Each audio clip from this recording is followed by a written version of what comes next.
Please allow our board to welcome everyone to the Board of Adjustment meeting tonight.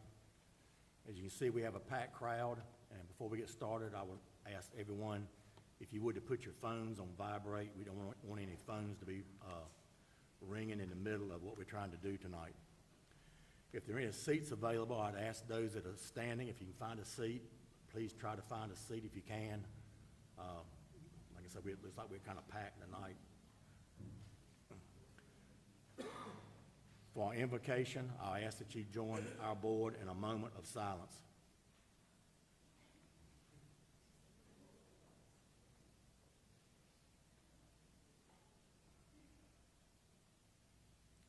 Thank you very much. Roll call, you have roll call? Okay. Okay, our first item of business, under old business, there is none. At this time, we're going to swear in our new board member. Down at the end, down here, we have this lovely young lady, Ms. Nadine Daniels. Please welcome her to our board tonight. Thank you, Ms. Daniels, for volunteering to serve. Nadine did it. Nadine Daniels.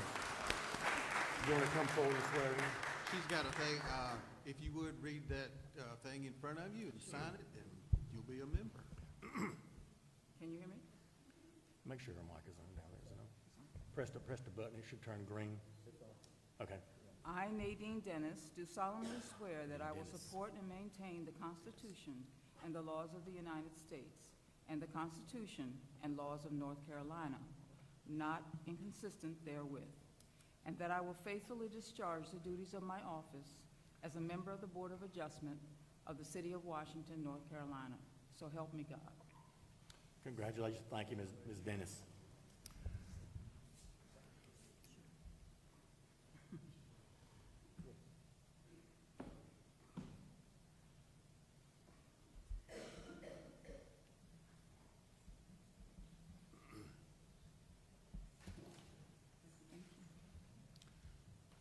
At this time, as we do every year, we have our election of our board officers.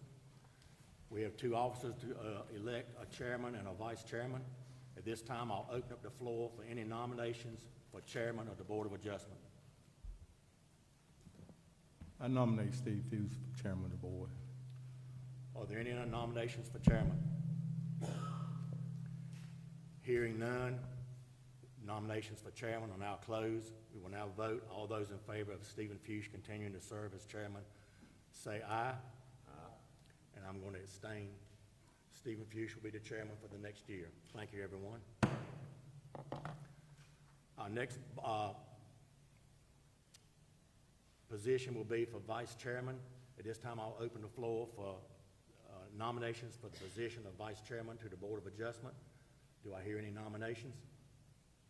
Mr. Chairman, I nominate Jane Cox for vice chairman.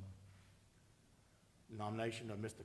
James Cox for vice chairman. Do I have any further nominations for vice chairman? Hearing none, the nominations for vice chairman are now closed. All those in favor of James Cox being vice chairman of the Board of Adjustment, say aye. Aye. All opposed? Congratulations, Mr. Cox. Okay. Under new business, item number 1. Before we get started on that, let me introduce Mr. Slade Rand, sitting to my right. He is our Board of Adjustment attorney, and I'm going to allow him to say a few words about how we're going to conduct business tonight, and I'll give him an opening statement. This will be for all the items on the agenda tonight.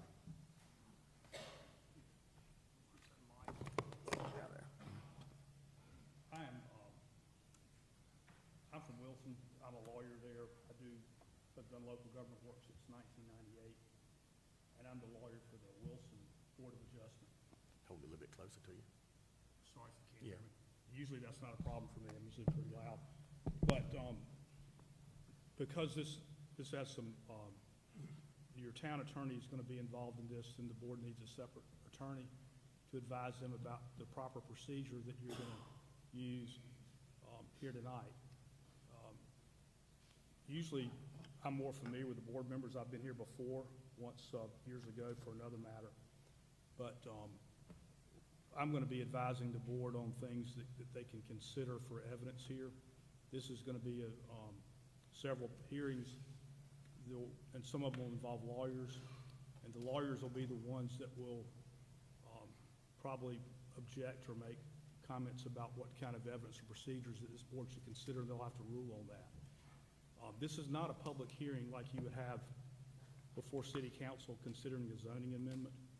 So you don't get to just stand up and speak your mind about what you want to see happen unless you've got something to offer in the way of evidence that addresses the issues that this board's going to address tonight. I don't vote.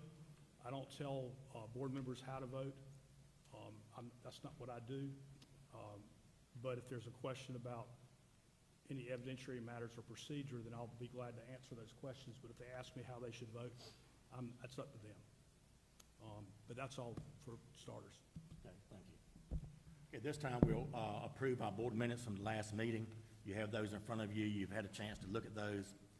Are there any additions, corrections, or deletions to the minutes? If there are none, I'll ask for a motion to approve the minutes. Do I have a second? Any further discussion about the minutes? All those in favor say aye. Aye. All opposed? The minutes are approved.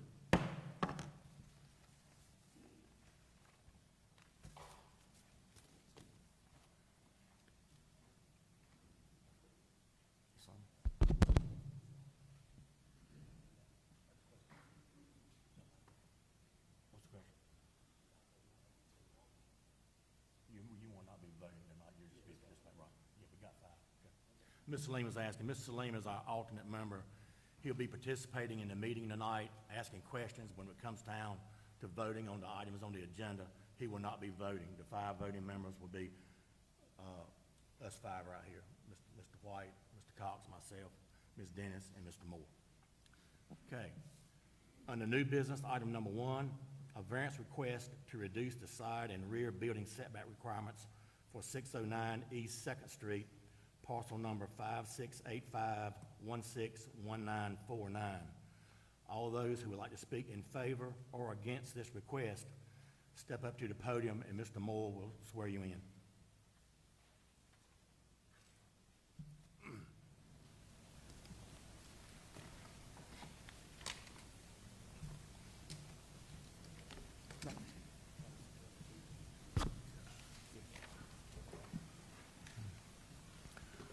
Please state your name and address for the record and tell us about your request. So Lyndon Jim Hess, we live at 625 East Main Street. We're renovating a house on 609 East 2nd Street. And this request is we want to build a deck off the back of the house extending 12 feet out. The back of the property backs up Old 2nd Street. So it's a very short property.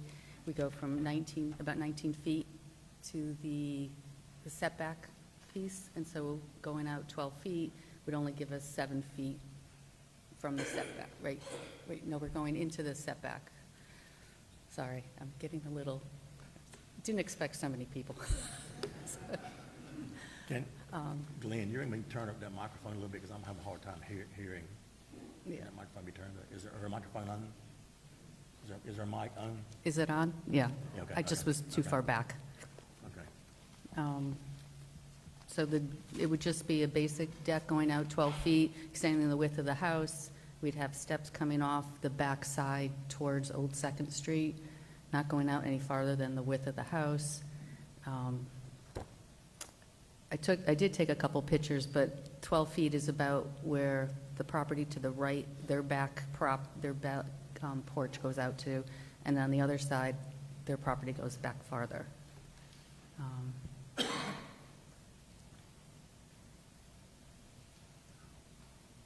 Anything else?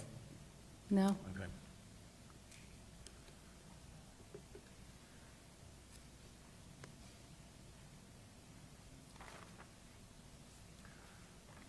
So you want to go from the side yard setback from 8 feet to 1 and the rear from 15 feet to 8, is that correct? Yes. What will be the size of the deck? It'll be, the house is about 30 feet wide, so then 30 by 12. 30 by 12? Yeah.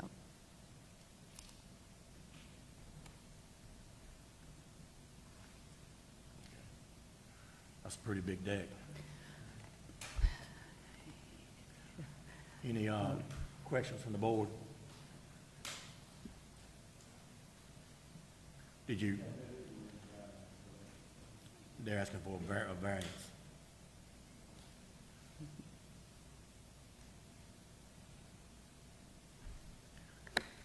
Did you ever consider doing a deck a little bit smaller that you would be more in conformance with the side and rear yard setbacks? We wanted to do it so that if down the road, either our son, who's going to purchase the house from us, lives there, or somebody else, that they could even do a screen-in porch and part of a deck. So we just wanted to keep options open, and so that's how I got to the 12 feet. Okay, This is a picture of just the back, Yeah, we if you have that. care. Okay. we have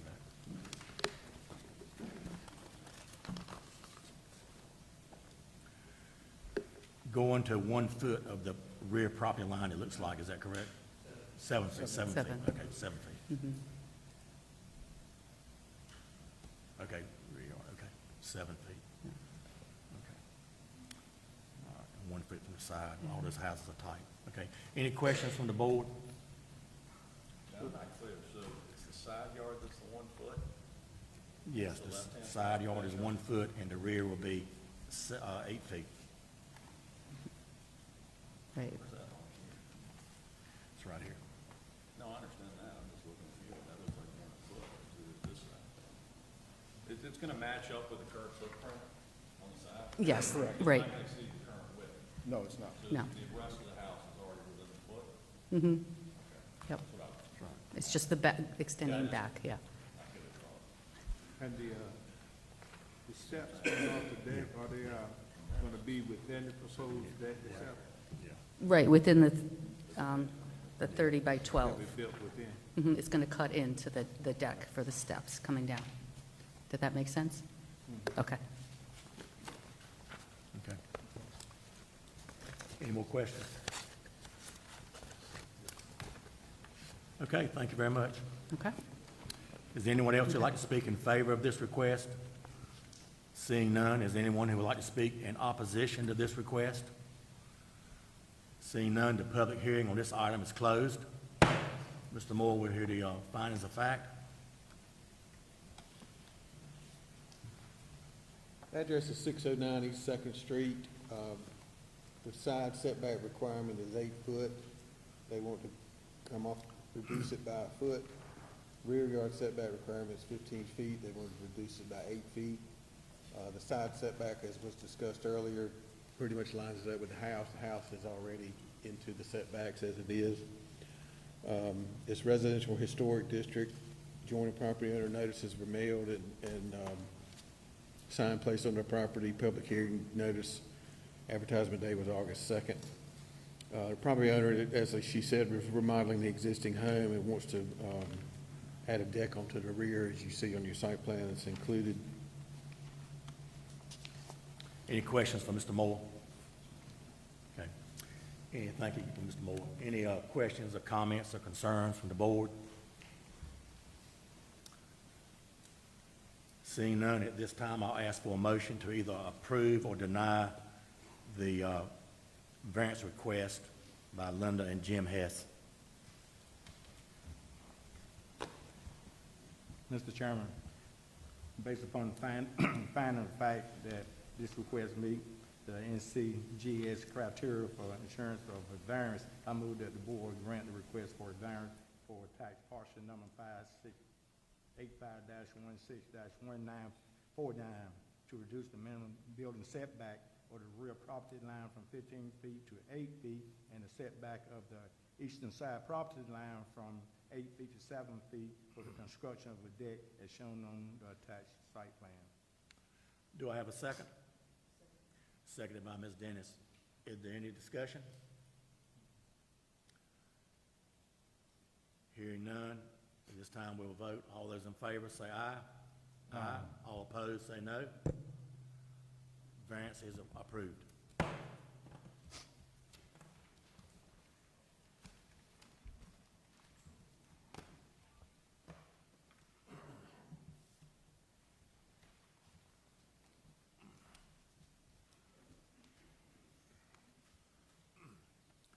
Under new business, item number 2, a special use request for a proposed RV park to be located at 1935 West Fifth Street, parcel number 5666987564. Will all those who would like to speak in favor of or against this request, please step to the podium, and Mr. Moore will swear you in.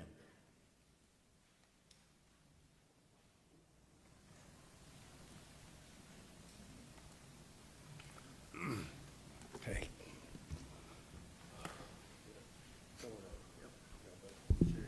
Yep.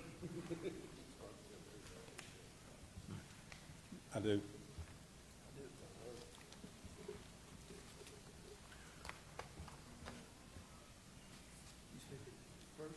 Who wants to speak first? You. Yeah, please state your name and address for the record and tell us about your request.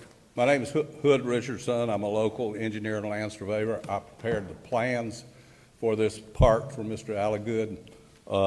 The park is located at the stated address, which is right behind Hog Heaven Restaurant on US 264. It's actually in the woods behind Hog Heaven Restaurant. You have a natural screen. You would never see the park or never know that the park is there because the actual park itself is probably 400 or 500 feet off of the highway. The technical review committee came back. We satisfied them with all of the requirements of the city for a special use permit for an RV park, and with the all the activities of the park are located off the highway. The only thing that'll be on the highway is registration, which will be on the existing white building that is there now.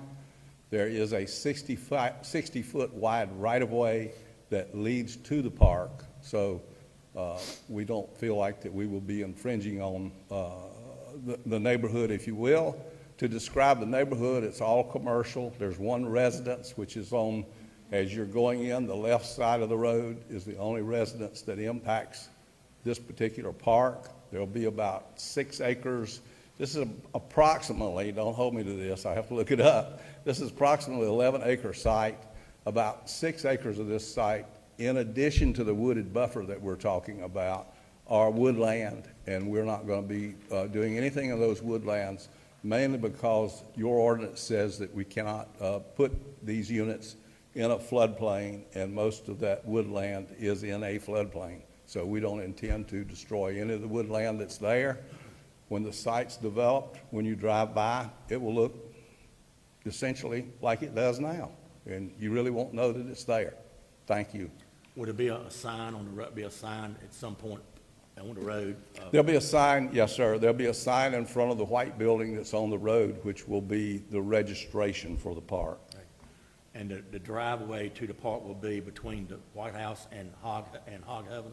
No, sir. If you're facing the white building that's toward Cherry Run Creek, it'll be on the left side of that building. Okay. There's some steel barriers there now, and those will be opened up. And the road, I'm assuming the road will be maintained by the park? The road will be maintained by the owner of the park. This land will have to be annexed into the city in order to get city services. You'll have city water, sewer, and all city services. Right now, it's in the ETJ, but it's not a part of the city of Washington. It is properly zoned for an RV park. Is annexation something that's in the future plans? Well, in order to get the water and sewer into the park, it'll have to be zoned. So, yes, sir, it will be zoned in order to get those city facilities. And it looks like it's a total of, what am I seeing here, 77 sites? 77 sites, and they meet the requirements of the city's requirements for the sites, which require that these units be separated by so many feet. So the width of that lot, I think, is 26 feet, which gives us the required distances between the RV units. Will there be a river access from this property? There'll be access to Cherry Run Creek because the old railroad bed in the back of it is the boundary line, and that runs to Cherry Run Creek. So there'll be a walking trail that'll go to the creek where people can fish or do whatever. Okay. Any questions from the board?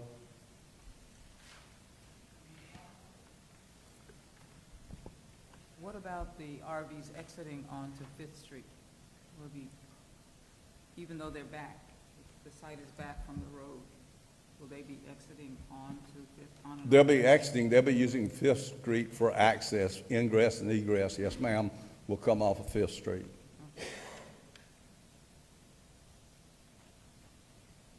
But the neighbor in the back is an industrial plant, so the RV park won't be bothering those people. And as you can see on the side toward Hog Heaven, that's woodland. It's lots that front on Fifth Street, very little development back there. Most of it is wetlands. And then you have Cherry Run Creek. So other than the one residence that adjoins it, nobody else will feel the effect. We feel like with the 60 feet right-of-way that we have adequate distances between that dwelling, so they won't be affected. And you did say, sir, that the wetlands won't be disturbed? Sir, The wetlands won't be disturbed? Oh, no, we're not applying for any Corps of Engineer permits to disturb wetlands.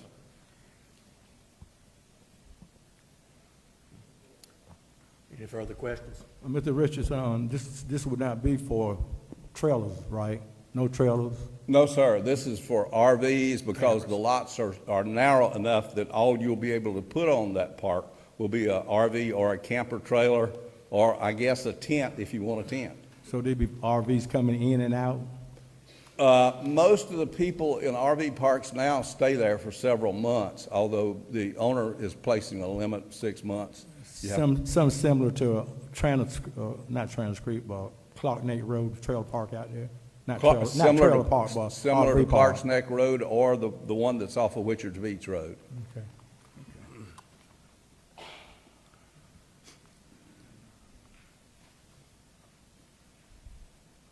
And where would the on-site management take place from? From the little white building, or would it be a set area that the? On-site management will be housed in the building that fronts on On Front Street. Fifth Street. That'll be the same place that people register to, for a rental space in the park. Bathhouse, those facilities are located in the exact center of the park. Okay. Right, no, ma'am, there's no, who asked that? Was that a board member? Okay, well, the answer to it is, Hold on, hold on. This is not an open public hearing. If you want to speak, you have to be sworn in order to speak. Let me make that clear with everybody. I know a lot of people may have questions, but if you want to ask questions, you have to be sworn in. And the only way to be sworn in is if you have testimony that you want to give regarding this. This is not a question and answer forum tonight. And I'm not trying to sound ugly, but we have certain rules we have to follow, and we can't have question and answers back and forth between the public and the person speaking. And that's just the rules we have to follow. So I'll ask the questions. The question was answered. Would it be a swimming pool? Would it be a swimming pool and other amenities in the park? well, there will not be a swimming pool in the park, but there's the recreation area that is required by the city to be provided for the park has been satisfied in the park plans. I wouldn't tell you there wouldn't be a few basketball goals around and things like that, but Would it be a store? if there is a store, it would be in the white building at the front of the property down there. Okay, all right. Any more questions from the board? Okay, thank you, Mr. Richardson. Thank you. Does anyone else like to speak in favor of this request? Anyone like to speak in opposition? You want to speak in favor of it? In opposition. In opposition, okay, sir, you have the floor. Just give us your name and address and tell us why you're in opposition. Have you been sworn in? Yeah, I was Okay, sworn in yeah, okay. earlier. My name is Jason Kinnear. I'm the plant manager of the Canfield, Washington plant. So in this case, it's the industrial complex that he mentioned earlier that won't be bothered, and I think we disagree with that opinion right now. I was sent this letter. It's 200 Creekside Drive, and we got multiple reasons for that. And you're with who again? Canfield, Oh, Camfield. yeah. And we have a plant here in Washington and a satellite plant I run in Greenville as well. Your plan is on the Old Bath Highway, is that correct? It's on Creekside Drive. Creekside If Drive. you bring up that picture right there, if you look to the left, the large parking lot and the plant, Right, the okay. largest borders with us, sitting right there. Right, okay, yeah, that's right, okay, Creekside Drive. So first and foremost, obviously, we do not want the liability of having a highly transient, densely populated area bordering our property going forward. In general, I don't think that would be a huge issue. However, Mr. Richardson contacted me roughly a year ago after we got an EPA violation that we had disturbed over an acre of land on our property. We didn't even know we had. There was a tree line there. I'd never gone back and checked the grade stakes, anything else, and I can show you, this is a very old picture. I can show you a modern picture that shows he's removed several feet of overburden and topsoil, as well as several trees from that area. And I believe that shows kind of a willful disregard of property lines. We have a basketball court and a baseball field back there. They aren't in use. They were purchased when Canfield bought the business from FAR. We're going to be tearing those out, but it's going to be a tempting sight for them to go into this very large field that we maintain and mow on a weekly basis. And that's a major concern for us. At the same time, the nature of our business and the growth of our business, we're doing quite a bit of work for the Department of Defense, Department of State, and a lot of work, especially this year, for the Department of Energy. All of those require a level of security from a site standpoint and from a communications and whatever standpoint. Again, to have that many local transients bordering our property day and night seems like it would be a burden on us to be able to put up infrared cameras and walls and everything else. At the same time, it's very difficult for us to build a wall now because 3 or 4 feet of overburden have been removed. So there's no height there at this point in time on an entire acre of property. That seems like it'll hit us pretty hard from that standpoint. The last thing I'll say is that although there are no formal plans, the long-term plan is for us to grow in Washington. We're increasing roughly 30% in sales this year. That back facility is where we plan to add a future building at some point. Again, with no official plans, and I have no approval from our corporate headquarters for that. But, you know, this is a business that provides roughly $9 million in payroll to this community and adjacent communities. And it would be awful if we lose the opportunity to do that addition in the future because we have security concerns because there are 70-some parking spaces for transient people 50 feet away. So I would ask, I would support opposing this proposal. If the park was approved and were required to put up a chain link fence, would that alleviate some of your concerns? I would prefer to have some sort of a solid rock barrier, and I'd prefer to have the overburden brought back so that that solid barrier is at the height of our property. In other words, I don't want to see this to where there's a 4-foot roll-off over a short period of space. Makes a 6-foot chain link fence pretty easy to jump over at a certain point. Any questions from the board? How much is the payroll in Beaufort County? I can't tell, I mean, the employees live in multiple counties around this area. So our payroll that we're paying into it, I checked last month, it was $808,000, I think. We believe there's going to be quite a bit of overtime. We do have one plant in Greenville. It's a small percentage. I will also say that because of the nature of what we do, we're the only plant in Canfield that does it. So there are several corporate employees who work in the area that don't exist on our payroll, but are Canfield employees who support the plant in engineering, sales, administration.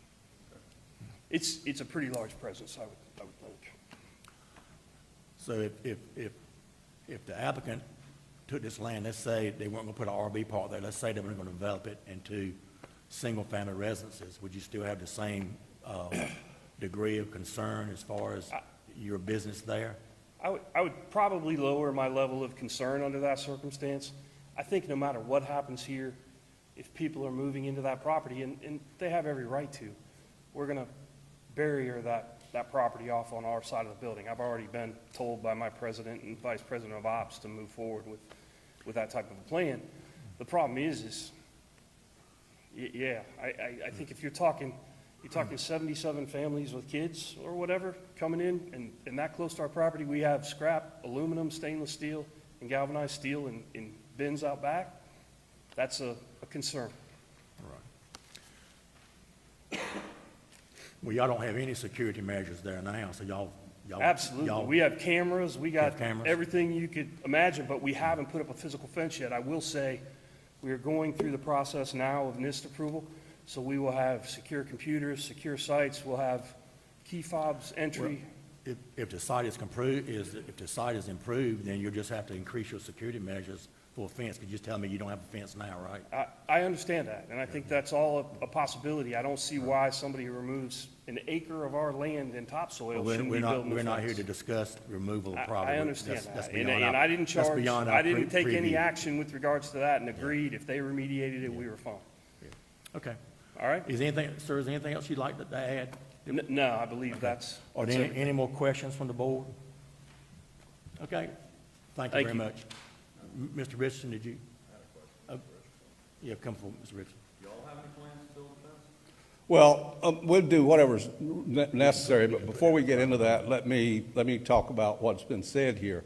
As I mentioned to you, that's a railroad track right-of-way, and so when the railroad abandoned that right-of-way, probably in about 1983, 1984, somewhere in there, railroads have cuts and fills. And what he's talking about is when he talks about removing 3 or 4 feet of soil, that's the old cut for the railroad that he is referring to.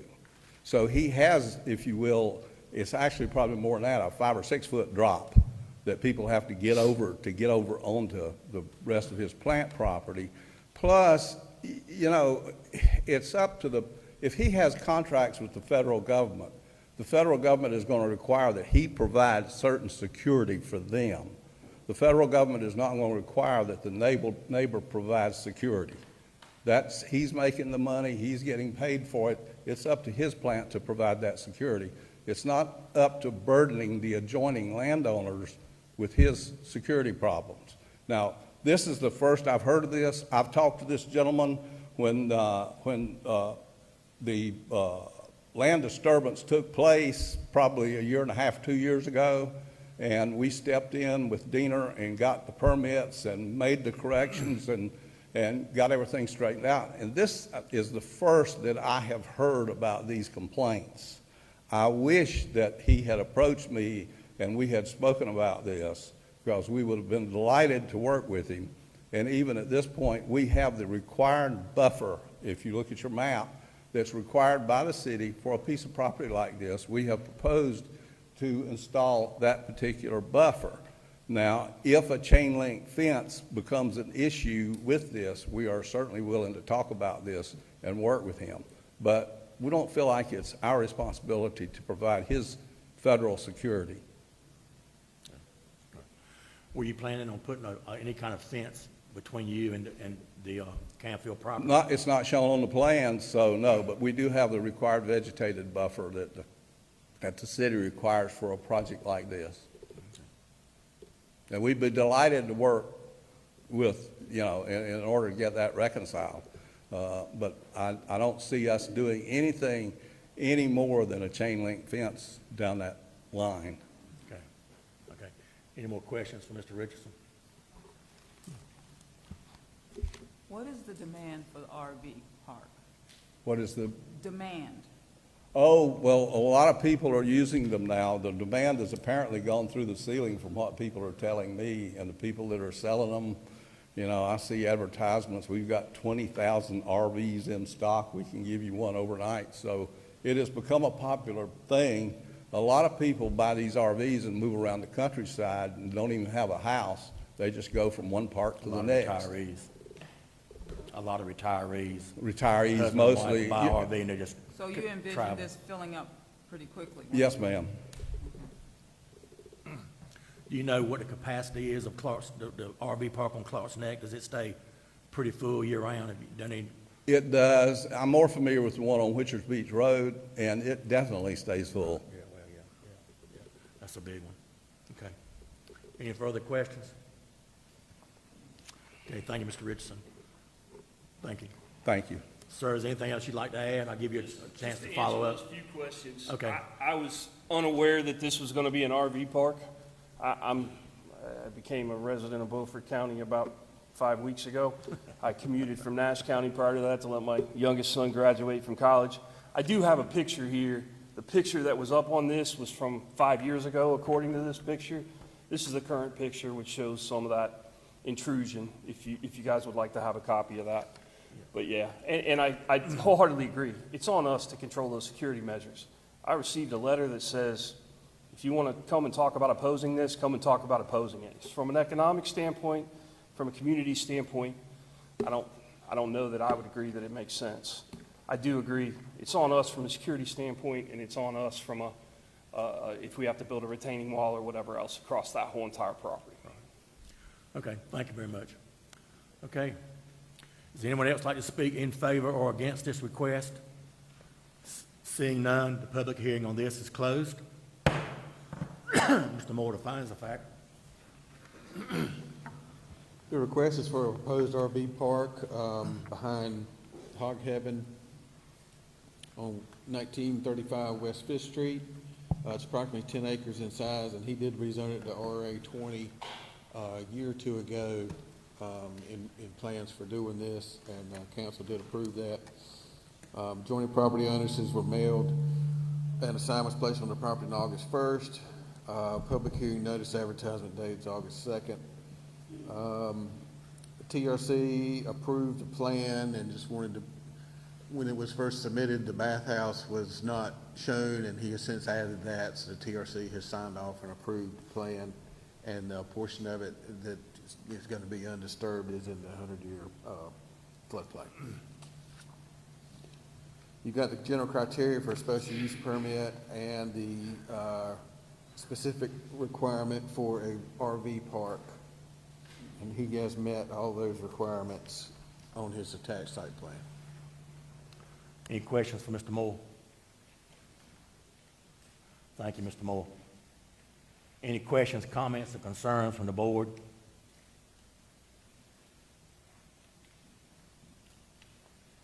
Hearing none, at this time I'll ask for a motion to approve or deny the special use permit for the RV park.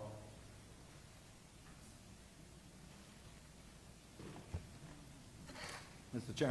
Chairman, based upon the finding of the fact that this request meets both the general criteria of the insurance of a special use permit is found in section 40-115, and the specific criteria is found in section 40-120AA of the City of Washington zoning ordinance. I move that the board grant the request for a special use permit for the construction of a recreation vehicle park located at 1935 West Fifth Street, based on the aforementioned finding of facts. You want to add the general criteria into A through L? Also, the criteria from A to F. Okay. A motion has been made. Do I have a second? Second by Mr. Cox. Is there any further discussion? Hearing none, we will now vote. All in favor, say aye. Aye. All opposed, say no. Special use is granted. Thank you.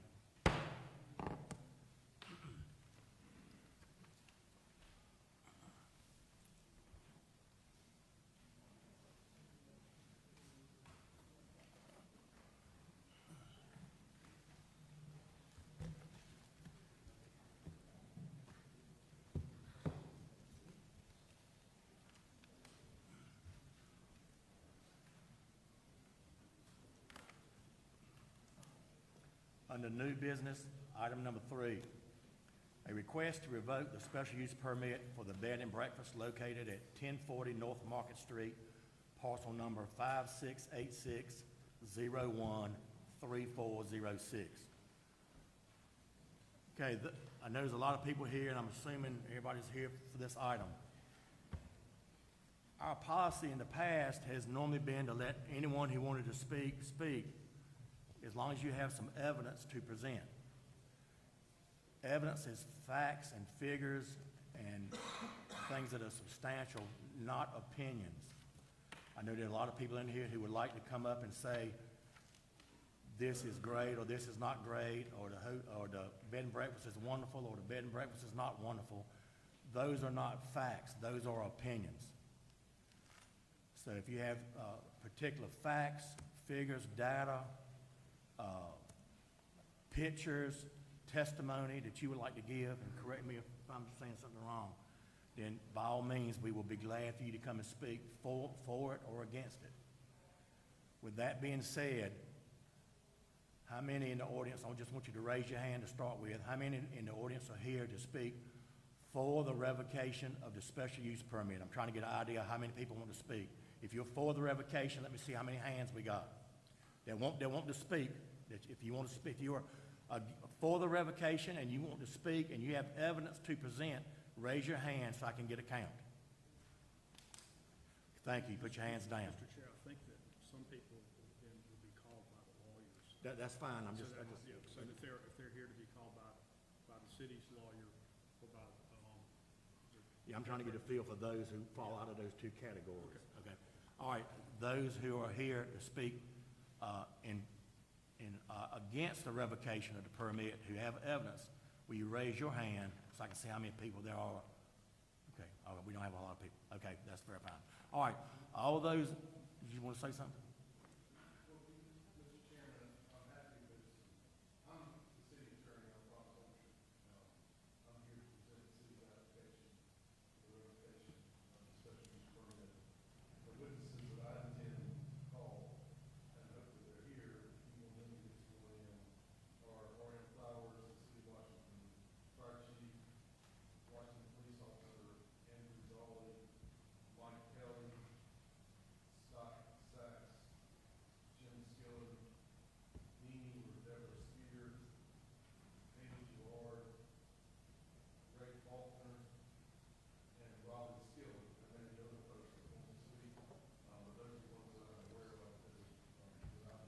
Do you want to call those forward if they're here and we'll get those sworn in?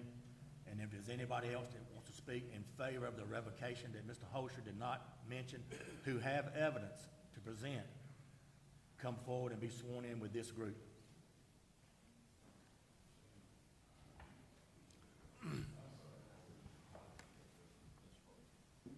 is that? Yeah, we're getting ready to go into the yeah, we have to swear them in before we get here. Right. Yeah, you know, like as much as we can.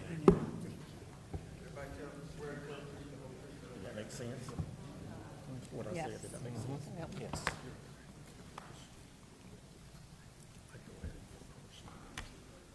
Okay. Ms. Brabo, you have witnesses tonight that you prepared to bring forward?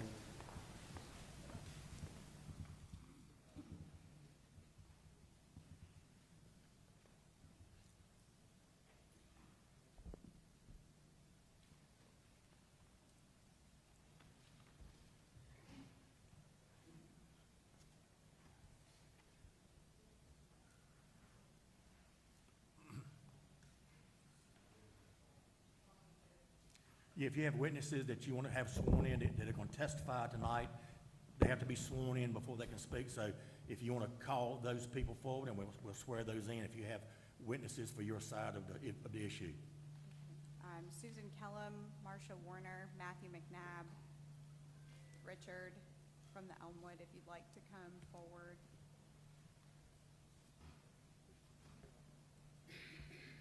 Ms. Brabo, I'm assuming you're going to testify. You have to be sworn in. You have to be sworn in also. There might be other people here that I'm not aware of. Do you want to make that an offer to them to come at this time? If they have evidence, let me get sworn in first. Oh, okay. It's all the same. Okay, cool.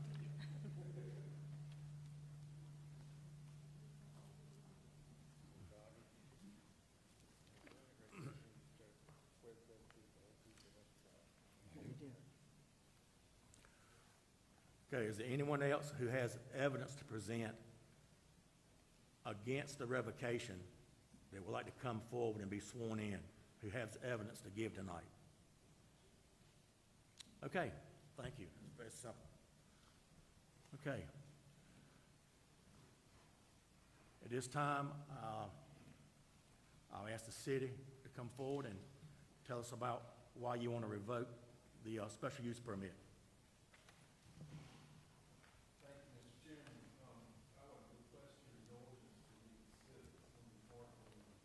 Talk from that podium with the materials I have in front of me, if that's okay with the board. I'm You want to bring the microphone down so everybody can hear you right We there? can, but when we get a Okay, you got witness, him, okay. that might be difficult.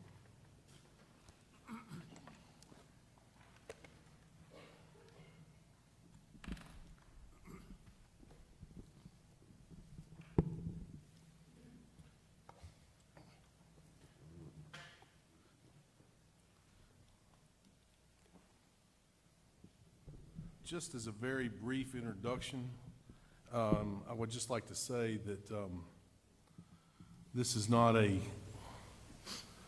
my opinion, this is not a referendum on the popularity, profitability, or success of the El Hotel. This hearing is about whether or not the advertising, marketing, and use of the El Hotel is permitted by the special use permit that you granted, Ms. Brabo, and whether or not the use violates the city's zoning regulations. So that's my brief statement. I don't know if Ms. Alligood would like to have a brief statement. After that, I'll begin my presentation. I'll reserve my statement for the end of his witnesses. Okay, all right, thank you.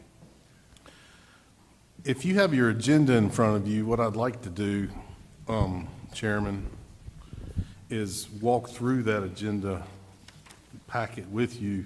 If you could turn to the page in your agenda that begins with the item is revocation of special use permit. I'm sorry that your agenda is not numbered. This one? Yes, and then Okay. 2 pages later, you get to the city's, what I call the city's application for revocation of special use permit. Ms. Brabo acquired 1040 North Market Street in 2021. The property at that time and now is in the city's R9S zoning classification. As you know, for every zoning classification, there are permitted uses. Permitted uses are uses that the property owner has the unqualified right to use their property for without any additional type of permission.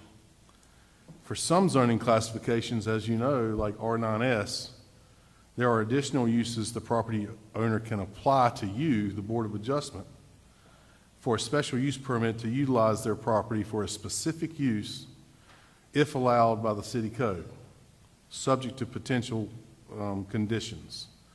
A property owner is prohibited from using their property for a use that is not specifically permitted or a use that is inconsistent with their special use permit and any conditions imposed on that permit. These zoning regulations are laws, just like any other laws.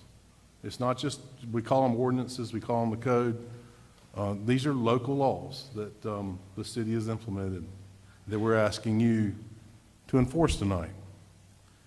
In 2021 and now, the bed and breakfast use was not a permitted use in the R9S classification. However, it is allowed if you're granted a special use permit.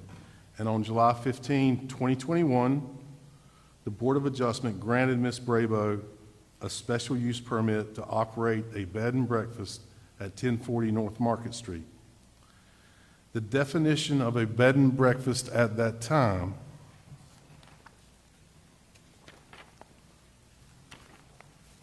if you could go 1, 2, 3, 4, 5, 6, it's quite a ways, 7, 8. If you could get to her,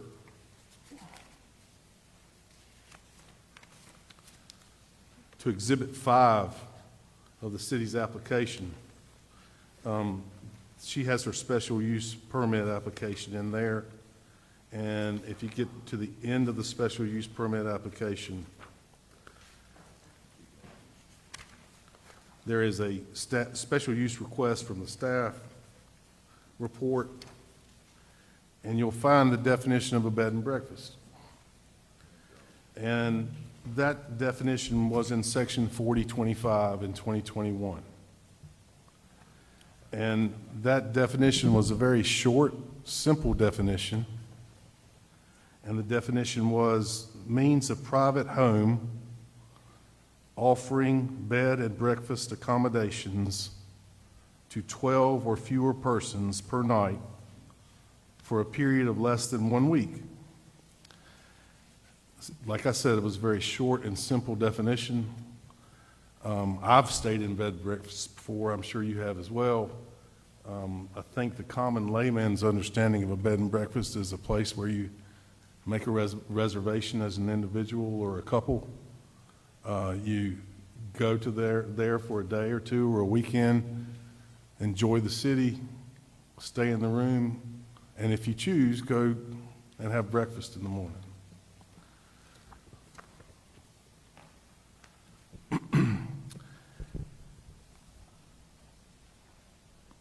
Now, the Board of Adjustment added the following conditions to Ms. Brabo's special use permit, and that's also in your agenda. The two conditions that were added were, one, a site plan must be submitted and approved by the Technical Review Committee, including on-site parking requirements of 2 spaces for the dwelling unit, 1 per bedroom, and no more than 2 spaces in the front yard. The second condition was that the dwelling must be owner-occupied. That definition and those conditions clearly do not contemplate what you're going to hear about later as indoor and outdoor events. Now I'd ask you to turn to my Exhibit 5, and I'll try to go a little bit slower to make sure you get to Exhibit 5. My Exhibit 5 is in the agenda materials for the city's application for revocation.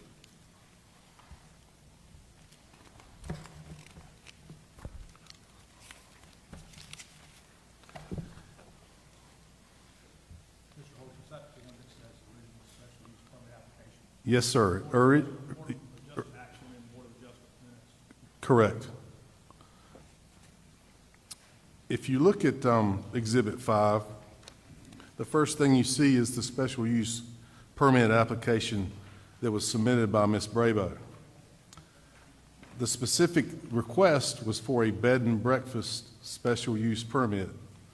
In her application, if you read it, or you have read it, she stated, among other things, 1, 1040 North Market Street was her home. 2, she would provide 4 bedrooms offering overnight accommodations and suitable parking for guests and any staff. 3, she would be the only on-site staff present and breakfast would be provided. 4, common areas would be available for social interaction. Next, she said all parking and driveways would be located in a safe and convenient manner. Next, she said adequate parking was available on the property for guests and staff. Next, she said the proposed use would not create or aggravate hazards to vehicular or pedestrian traffic on the roads and sidewalks, both off-site and on-site. Those are the words that she used in her application. I'm not embellishing them at all. That's what her application says if you read it.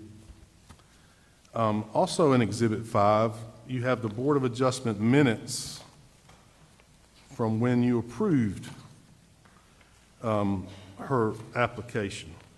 If you can move to the Board of Adjustment minutes, there are some page numbers for those minutes, if you can get to that in your agenda, and those minutes are pages 1 through 16. If you look at those minutes, she clearly states, among other things, that she's requesting to operate a bed and breakfast. There's absolutely no mention in those minutes of indoor or outdoor events. In those minutes, you will see that she would have 4 guest rooms, and she would be the primary innkeeper, living on site in the first floor master bedroom suite. And if y'all are having trouble finding those, I can point those out to you on the pages, but I'm not embellishing any of that either. Those are directly from the minutes.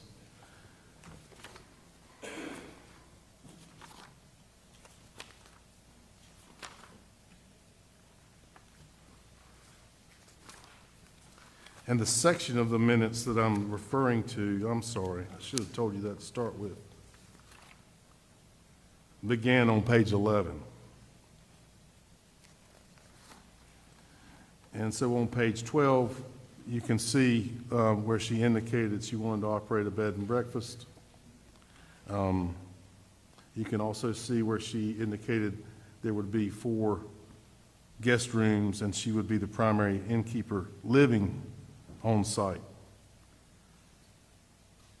On that same page, Chairman Fuchs asked Ms. Brabo some questions, and she answered those questions. That's about middle the way down the page in the minutes. And in answering Mr. Chairman Fuchs' questions, Ms. Brabo said there would be a maximum of 4 couples, 8 total persons, including a family suite for 2 children, with a maximum guest capacity of 10 guests, including children. That's on that page 12. When questioned by Board of Adjustment member White, that's also on page 12, Ms. Brabo said there is enough parking on her property. There is a 2-car garage, a long driveway, and a carport, and there would be no food service for non-guests.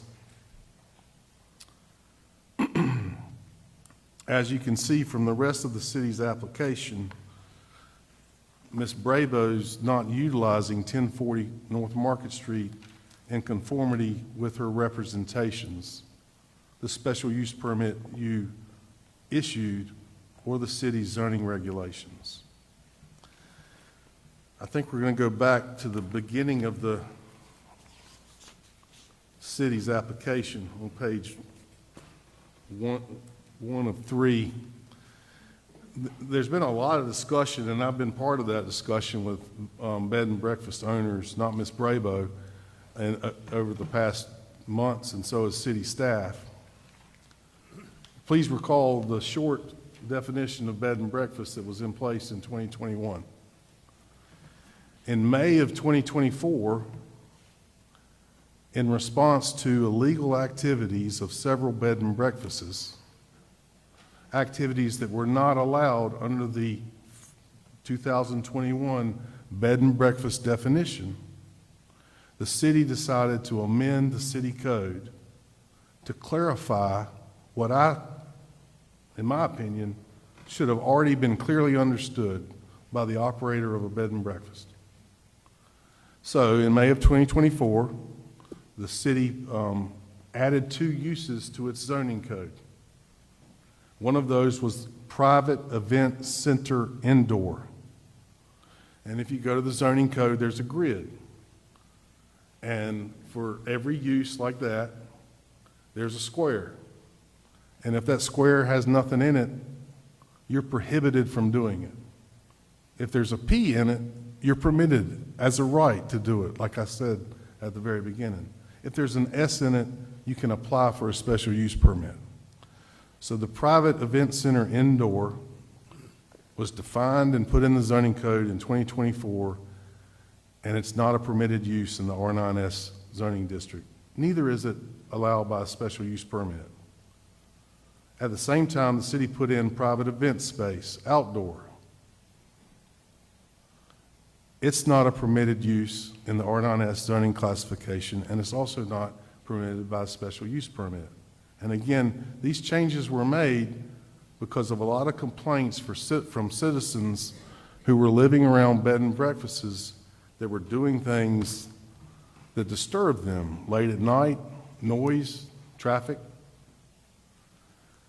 The definition of bed and breakfast was revised, and if you look at that page, if you can find that page, 1 of 3 of the city's application, in the middle section, it's quoted there for you. The city changed the definition for bed and breakfast from that simple earlier definition to, quote, an owner-occupied, single-family dwelling offering overnight accommodations for transient guests for a period of less than 1 week. The occupancy is limited to 12 guests per night, and the character of the dwelling must be maintained. Signs must be in compliance with the city code. The business cannot sell merchandise other than meals on the premises or employ more than 1 part-time dedicated staff person beyond the owners. Private indoor event services can be held, this is very important, exclusively for overnight occupancy guests with an allowance of 1 additional person per guest, up to a maximum of 24 people. Outdoor events are not allowed, period. So, on a given night, if you had 4 guests who were staying overnight, you could have something inside and they could invite 1 person per guest, that would be 8. The max would be if you had 12 overnight guests, each of those overnight guests could have an additional guest, and the maximum would be 24. You couldn't have more than 12 overnight. You couldn't have more than 24 total. If you recall the short, simple definition, in the city's mind, and I'll show you the minutes from the planning board in March of 2024 later in this hearing, this was considered a compromise. And it was also considered a way to let the bed and breakfasts do more than they were previously permitted to do. What comes up all the time in these conversations is something was taken away from them. Nothing was taken away from them. This gave them the specific authority to do more than they were previously authorized to do.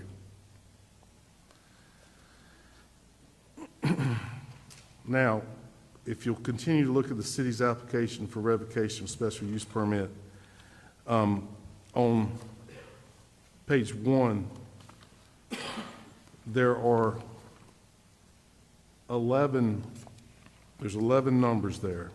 I can read those for you if you want me to. If you've already read them, that's great.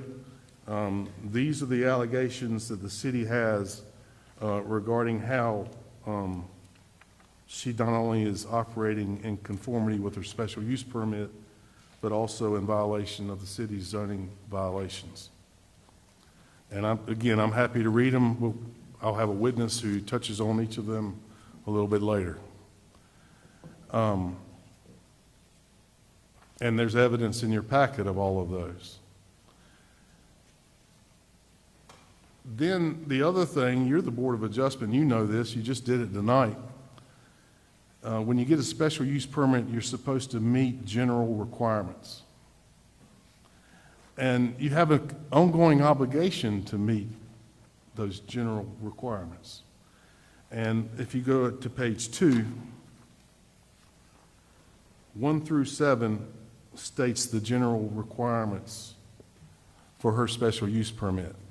And it's our position that she either did not and definitely does not continue to meet those 7 general requirements. And we will have a witness who speaks to each of those.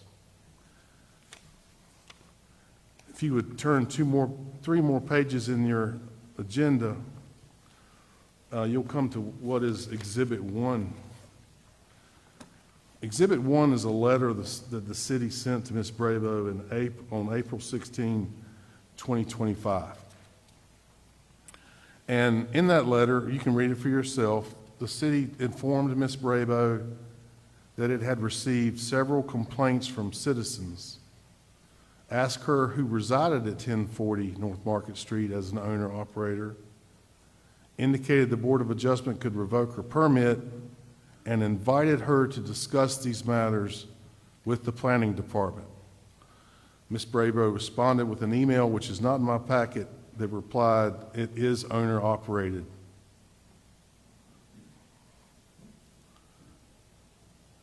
If you'll then turn to Exhibit 2.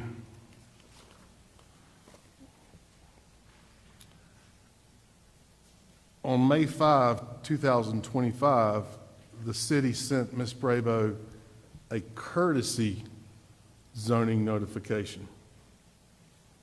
And as you can see, in paragraphs 1 and 2, the Planning Department said, "We've gotten several citizen complaints concerning frequent gatherings at your property.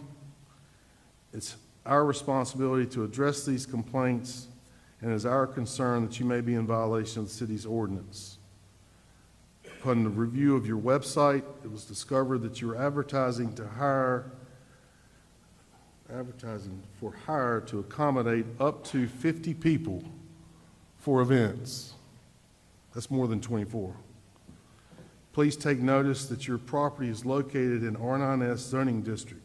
Events for hire, private event centers, commercial use are not permitted in residential zoning districts."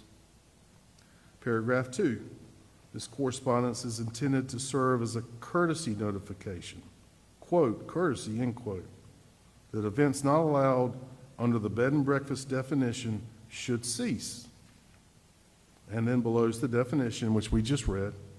And the last paragraph says, "Please contact us if you want to talk about it."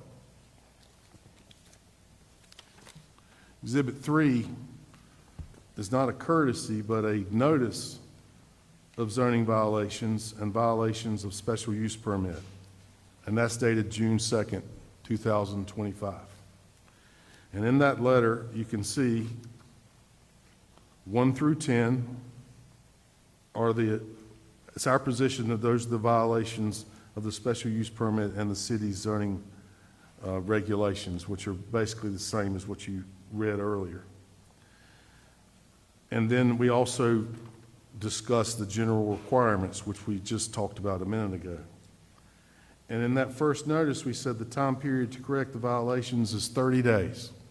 The code requires us to give you 30 days to correct your violations. It doesn't usually happen in a situation like this, in a property use situation. It usually happens when somebody constructs something on their house that they weren't supposed to construct. And then we send them a violation and say, take it down. And you got 30 days to take it down. That's what's usually happening, not a use violation. Usually when we inform people of use violations, like the Elmwood, they come into conformity. That letter at the end again says, if you have any questions or if we can assist you in any way, please let us know. We look forward to cooperating with you to bring these matters to an amicable and timely resolution. Then if you'll turn to Exhibit 4, that's the second notice of zoning violation and violation of special use permit, and it's dated June 23rd. It's basically the same as the first one.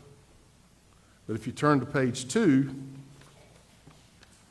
numbered paragraph 11 was added. Remember, the first notice of violation was dated June 2nd. This one's June 26th.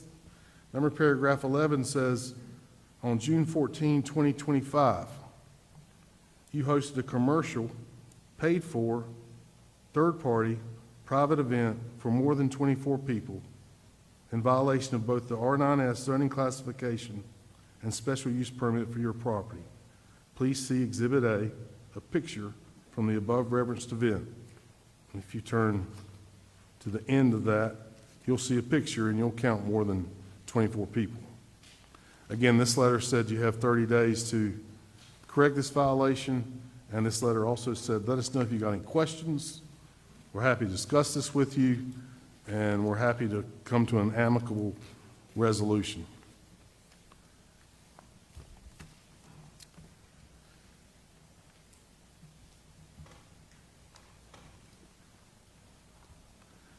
I would now ask you to turn to Exhibit 6.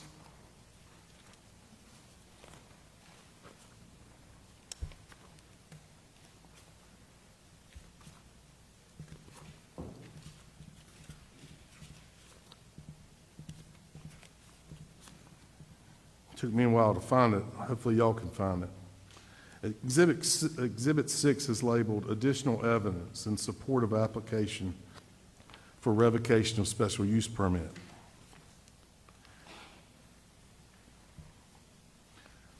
The next page after that is an extract, a certified extract from the minutes of the City Council meeting on May 12th.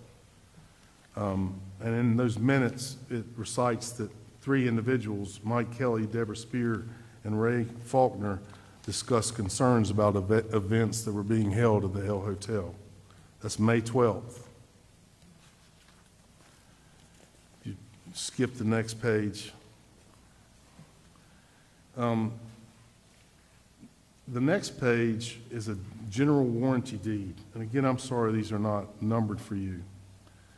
But that general warranty deed is the deed through which Ms. Brabo acquired 111 Jackson Street.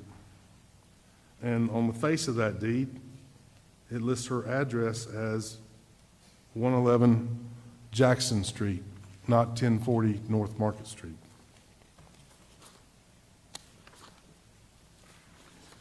You can go about 3 more pages until you get to a typewritten document. At the title, at the top in the title, it says Final City Council Remarks on Proposed 15th Street Improvements. In the first paragraph of the body of that document, which was prepared evidently by Ms. Brabo, it says, I stand before you this evening as a homeowner of 111 Jackson Street and a business owner of 1040 North Market Street.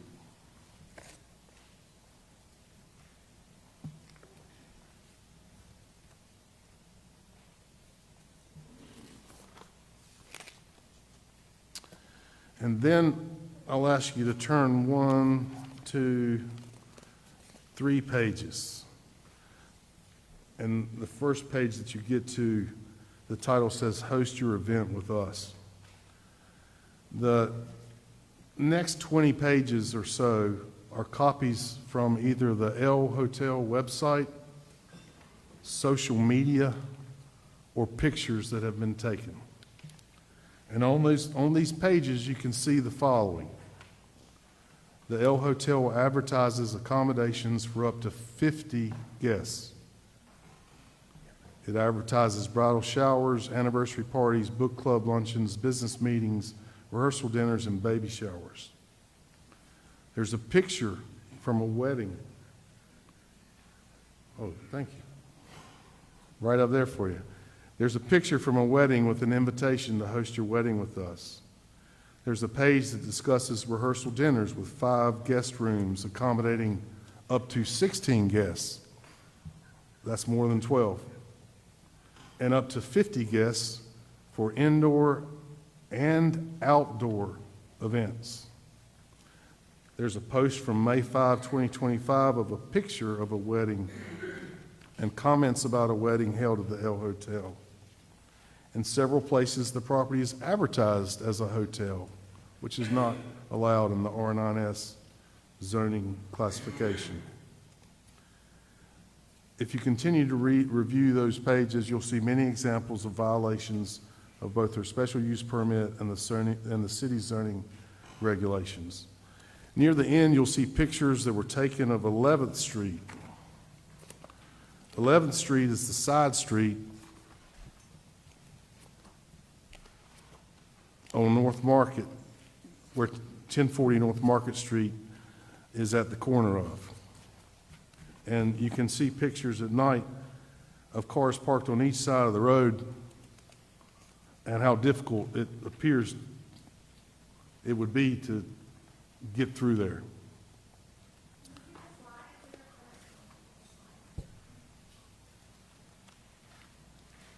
You want to try to get to that slide?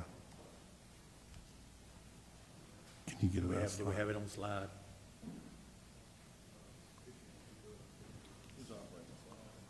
The agenda's not in there? Okay. Okay. Sorry, we're not able to display that, but it's in everyone's agenda, and Ms. Brabo was provided with a copy. Let me interrupt you just a Yeah. second.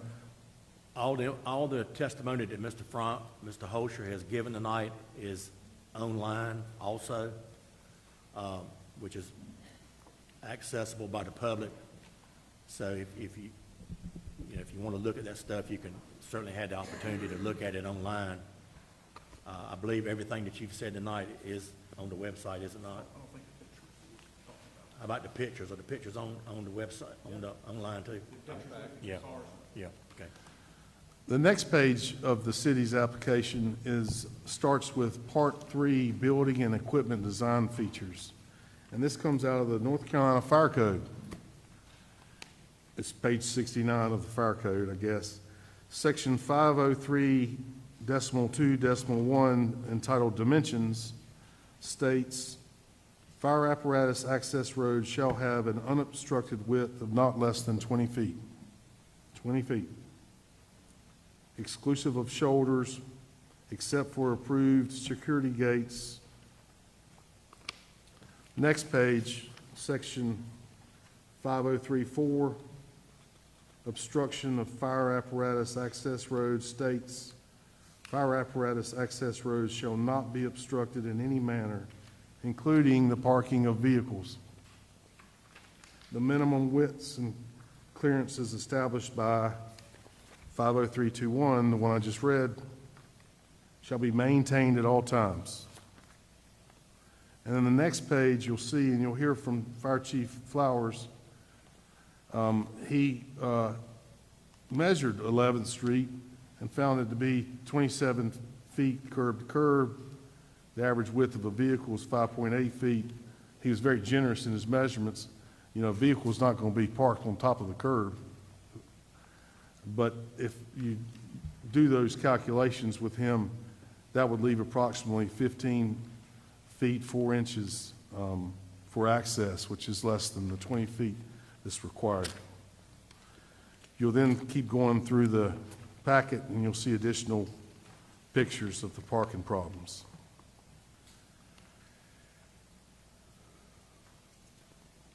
Now, as part of additional evidence for the city's application, I would ask Mr. Moore to pull up the El Hotel website, which I think you've already done.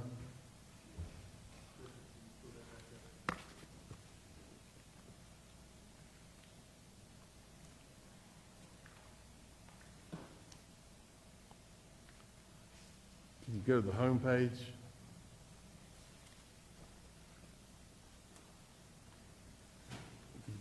Go down.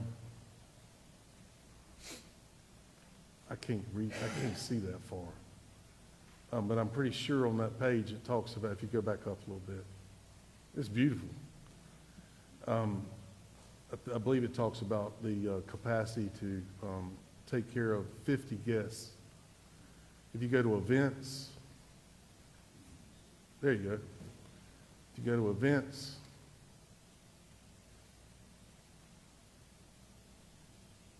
weddings, if you go scroll down, somewhere on there it says something about 16 overnight guests and inside and outside wedding events and those type of things. Let's see. Yes, it should, somewhere on there under weddings, it should say 16 guests and accommodating up to 50 guests and providing both indoor and outdoor spaces for seamless ceremony and reception experience. At this time, what I would like to do is formally ask that it's in your record, but I want to ask that the city's application for revocation of the special use permit be received as evidence and entered into your record. Any objection from the board? He's asking that everything he's in the packet be presented and noted as evidence. Any objection from the board? I would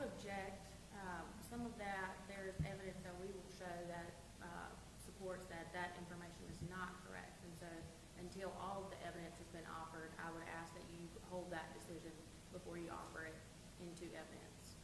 What particular evidence do you have issue with? You said what? What particular part of this packet do you have issue with? All of it. I have evidence that will show that information there is not true. Why don't we let And so if we're gonna get into the whole hearing, I just ask for that issue to be held open. Well, I'm sure the board can get your evidence, and then they can decide which they want to believe. And So then why are we gonna have you give that information, then I give my information, and then we have all these other people, and then have another hearing on the appeal? I think it's very instructive for everyone to know how we got here and what the city code says. I understand that, but this is, if we're gonna hear the appeal, then we can have that incorporated, and we'll be happy to present our evidence for that. But this is for revocation. We have information that says the opposite of what you have said, and so we would just ask until the board has heard everything to hold the decision. Okay, well, Yes. What I'd recommend that the board do, like the court would do, you would accept it as evidence. That doesn't mean that you have to weigh that higher That's than right, any that's evidence right. she presents. That's all it is. So it's just evidence. It's Yeah. not, it's not. Yeah, we're gonna, yeah. You can have the same opportunity as That's exactly right. That's right. It makes no sense to do it, because that's what you do in court. Yes, ma'am. now I'd like to call, Hold on just a second. yeah, Before that's approved or not, you mentioned feedback from the April letter that was sent. But then the subsequent letters, you said an email was sent after the April notification? there was an April letter, a May letter, a June 2nd letter, and a June 26th letter. Yes, Right. ma'am. You only said she responded to the first one by email. You didn't say did she respond to any of the other ones? We'll have a witness that will testify as to whether or not the planning department heard from her after those other three. And we'll present evidence that they did hear from our law office that was representing her. But again, that information was not included in the packet, nor her email response back to the April letter. That was in July. We reached out in June, and you stated when you went through the paper that she responded to your first letter in April, but you didn't have that in the packet. Okay, all right, okay. Okay. All right, what I'm gonna do is I'm gonna accept the evidence that the city has presented, and I'm gonna give Ms. Brabo and attorney to present whatever evidence you want to, and I'm gonna accept that evidence.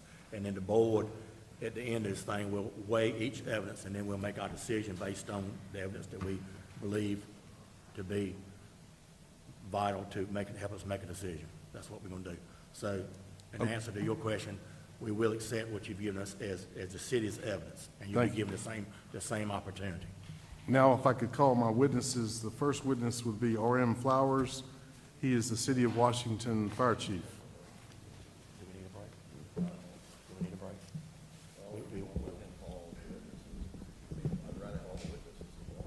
Yes, sir.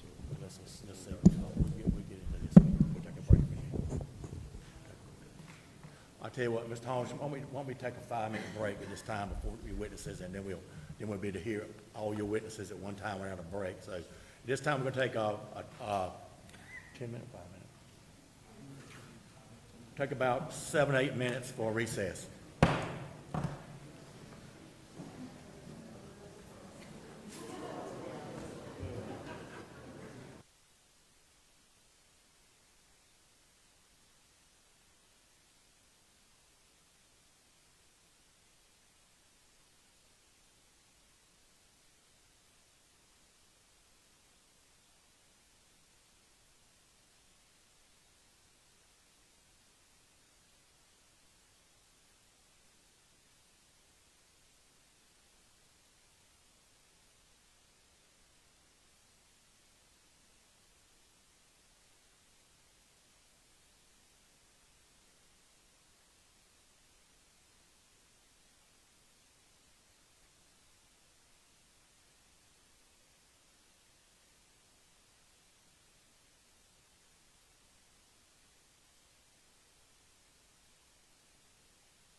Meeting room will come to order, please.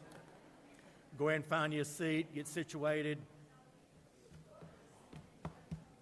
Take your seats, please.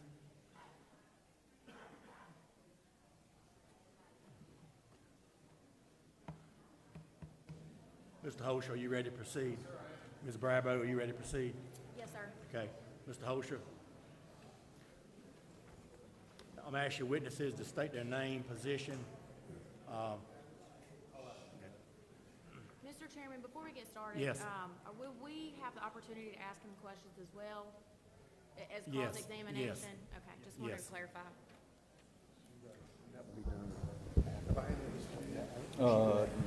She asked questions ongoing or after he's finished?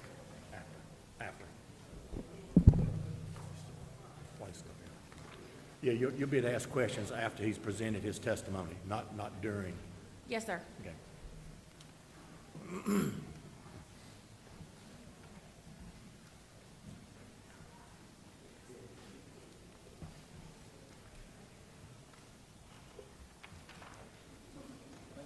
We've already got this, don't we? Don't we have this? Okay. Do I have to enter this into evidence or anything? or- Is it? Okay. State your name, your occupation, and your position title. R.M. Flowers, I'm the fire chief for the city of Washington. How long have you been so employed? I've been with the city going on 27 years, been the fire chief a little over 4. And are you familiar with the North Carolina Fire Code? Yes, sir. Okay. Have you received education and training concerning the North Carolina Fire Code? Yes, I'm a level 3 fire inspector, which is the highest level you can get, and I've been that since 2005 or 6. And I just handed you a document labeled City Exhibit A. Yes, sir. Are you familiar with that? Yes, sir. Did you compile it? No, sir. That's the International Building Code International Fire Code that's been adopted by the state of North Carolina as the fire code. I understand you didn't write it, but No, did you sir. put that together? Oh, yes, sir. Oh, yes, sir. Yes, sir. Yes, sir. Yes, sir, I did. Turning your attention to page 3, is that your signature? Yes, it is. Did you make those measurements and calculations personally? Yes, sir, I did. What was your conclusion about 11th Street based upon those measurements and calculations? 11th Street meets the intent of the fire code when no cars are parked on one side of the road. It actually meets the intent of the fire code when cars are parked on one side of the road. But if cars are parked on both sides, it does not meet the intent of the code. If we were to have an emergency on that street, we would have to go the back way around to get off of Rester Street to get to that section of the street when 2 cars are parked on the side of the road. So could a fire truck or emergency vehicle get between? No, car- sir. No, sir. Does this concern you? Oh, absolutely. Yes. Yes. That's exactly why this is in the fire code. Those are my questions. Thank you, Chief.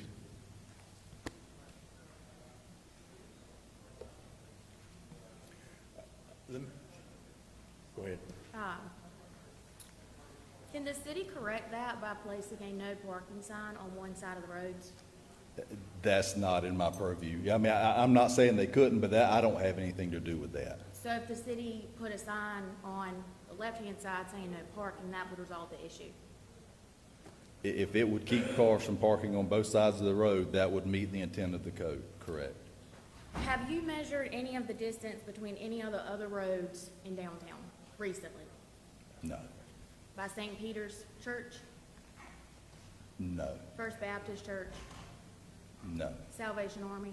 no, But you're familiar with that area? of course. And so the road sides are very similar to 11th Street? Right, every street in the city, for the most part, except maybe some of the historic district that was built before these codes were put in place, are built to the intent of the fire code. Okay, and so have you had any issues getting an emergency vehicle in there within the last 6 months? Not to my recent knowledge, no ma'am. Okay, those would be my questions. Anything else? Any questions from the board? And If there are no questions from the board, I would like to ask for the chief to be excused unless he wants to just hang out with us. Okay, thank you. Thank you. You need this back.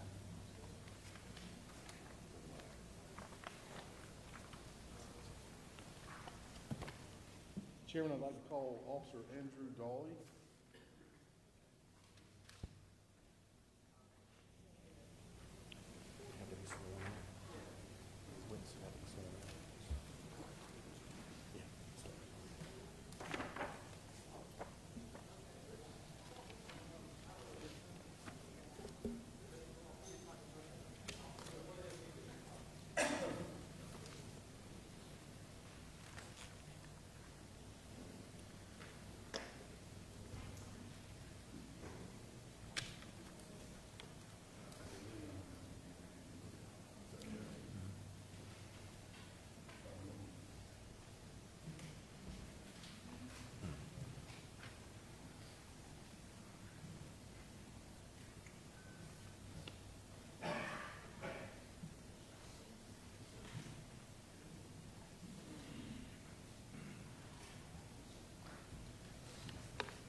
Please state your name, your occupation, and your position title.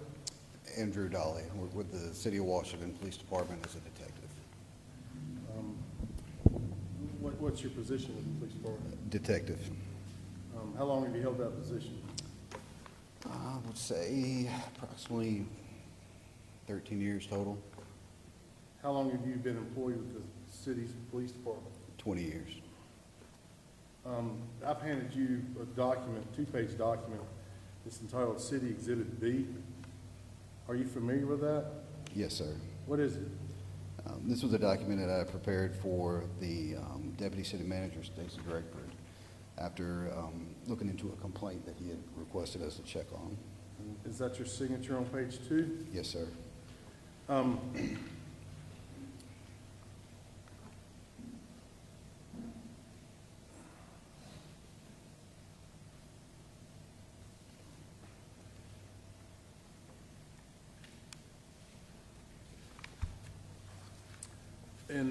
In the first full paragraph on page 2, beginning with the second sentence, it starts with on July 8th. Could you please read the rest of that page for us? Sure. On July 8th, 2025 through Sunday, July 20th, 2025, we documented occupancy or residency for verification. Ms. Bravo's vehicle, which is a black and color Volkswagen with personalized North Carolina registration plate, L Hotel, was not seen at 111 Jackson Street, which is, we were told, is at her actual residence, nor 1040 Market Street, which is the bed and breakfast. 2 rental cars were noted in the driveway of 111 Jackson Street. The same was noted on July 9th. On July 10th, it was discovered that 111 Jackson Street address was listed and booked as an Airbnb through the first 2 weeks of August 2025. Ms. Bravo's vehicle was located at a set of apartments which are located above Angie's Mexican Restaurant, which is 126 West Main Street here in Washington. Through the duration ending July 20th, this vehicle was located every night at these apartments, parked in a parking space directly behind the apartments or in the courthouse parking lot. And then below that, you have the dates and times of when you noted those things? Yes, sir. Those are my questions. How many other cases have you done private surveillance for the city?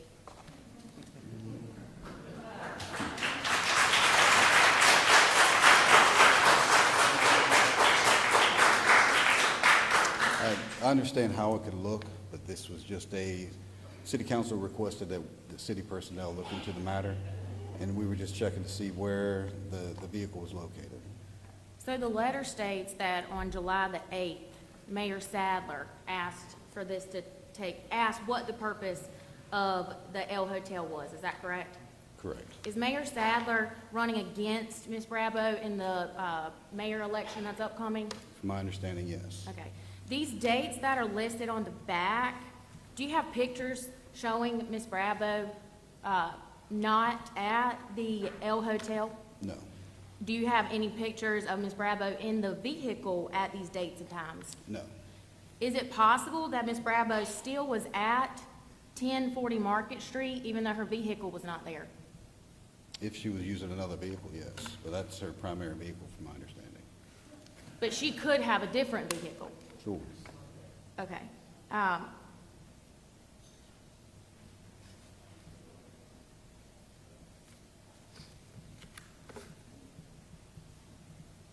Nothing further. I have one, yes. Can you take a picture of someone who's not there? No.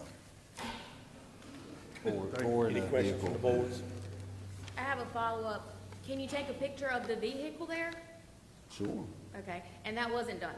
No. And there wasn't a picture of Ms. Bravo getting out of her vehicle on those dates and times, entering the locations that are listed? No.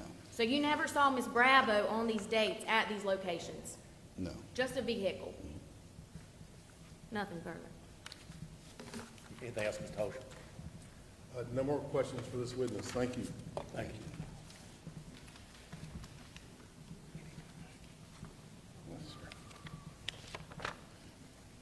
Now I'd like to call Mike Kelly. Good evening. Mr. Kelly, if you could please state your name and your address. My name is Michael Kelly. I live at 201 West 11th Street. How long have you lived at that address? 32 years. How far is your home from 1040 Market Street? About a block. We live on the corner of Respis and 11th.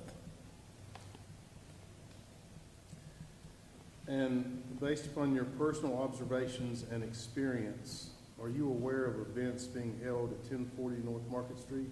Yes. Roughly how many events are you personally aware of? I'm not sure exactly how many events. I know that there's been 2 or 3 times that I've come through and there's been a tremendous amount of parking on the street. And my initial thought was there's no way emergency vehicles could access this area. And I come from a healthcare background, so that was kind of where my thoughts went immediately. But I don't know how many, but there's been a few, and they are parked down the street on both sides.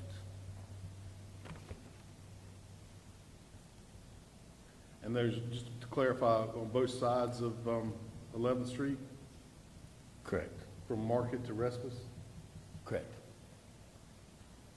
I don't know that it's ever got all the way down to Respis, but it's gone down in that area.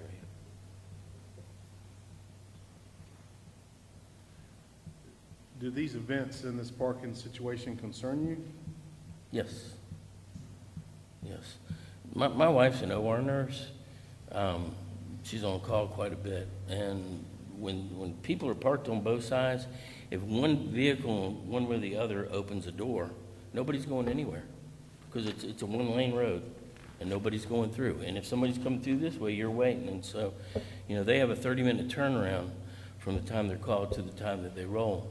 And typically, if it's a stat situation, they'll tell them, which means that they need to be there sooner than that. And so that creates a problem. Based upon what you've observed concerning the use of 1040 North Market Street, do you believe that it adversely affects the safety of the residents? Well, obviously, if emergency vehicles can't access the area appropriately and deploy assets that they need in order to address the emergency situation, then yes, it's a safety issue. Do you have a particular incident that you can share that gave rise to your safety concerns? Well, and I had one particular incident where I was coming through and the gentleman was unloading his SUV and he had a door open. And so I stopped and I waited and I thought that he was just going to carry his stuff to the curb and come back and close the door, but he didn't. He carried it into the house and I don't know, he came out a little bit later on and went and got more and he saw me because he looked at me, he nodded, he had bags in both hands, but it took him a while and I thought it was kind of rude, but so it's an inconvenience and it does change the feel of the neighborhood. Based upon your personal observations and experience regarding the use of 1040 North Market Street, do you feel that the use is detrimental to adjacent neighborhood uses? The use as a wedding venue, I think, is inappropriate. As a bed and breakfast, I don't think it would be inappropriate at all. I think it would be fine. Which was asked of us, and everybody was okay with it.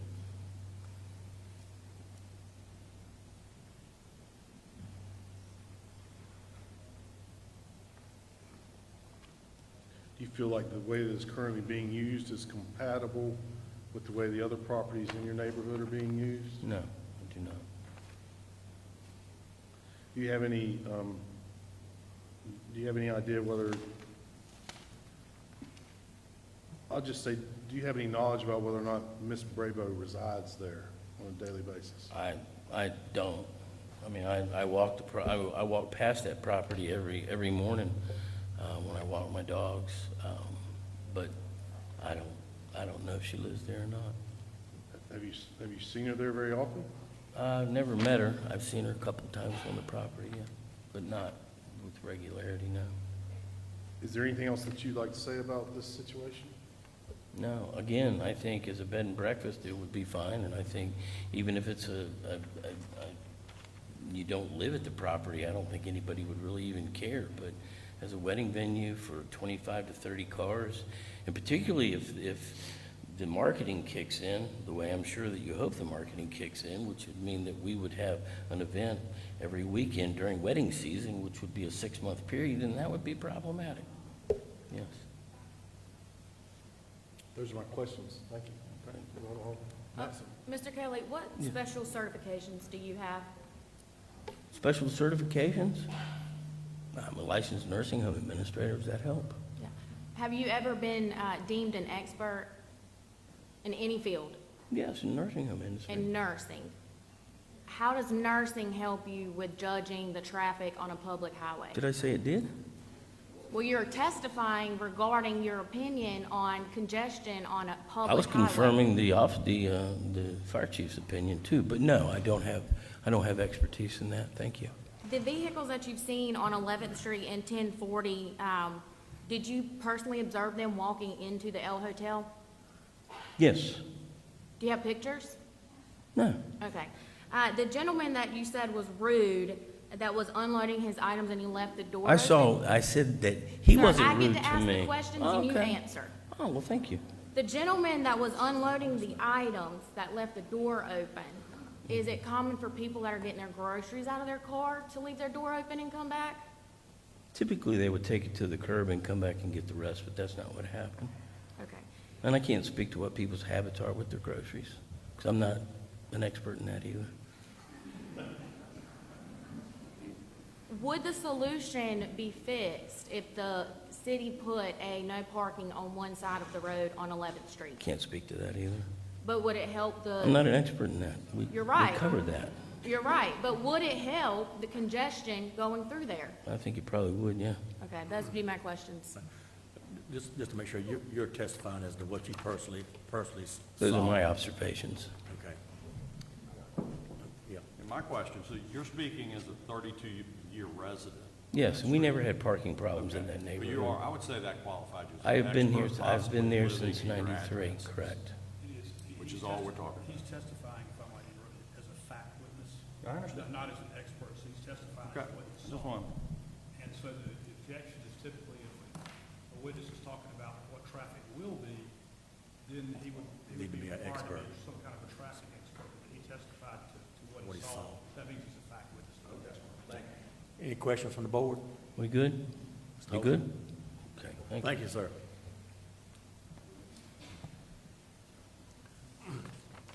Okay, at this time, I'd like to call Scott Sachs. I hope I'm saying that right.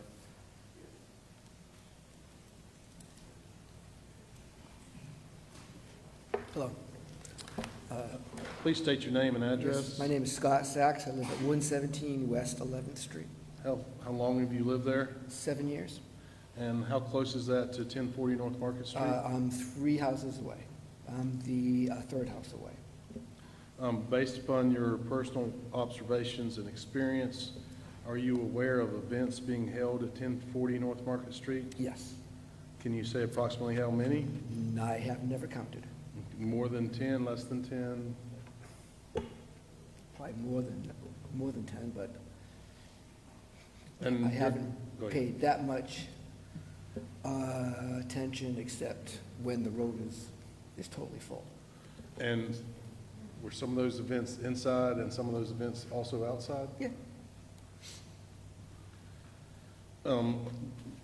When you've seen these events, do you have any idea how many people were there on any one occasion? Never counted. Do these events that you've But observed? if I could back up, I Yep. know that there's more than the 24 that you had mentioned, but I've never counted.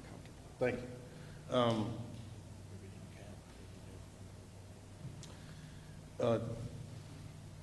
Do these events, including the parking, traffic, concern you? Yes. How so?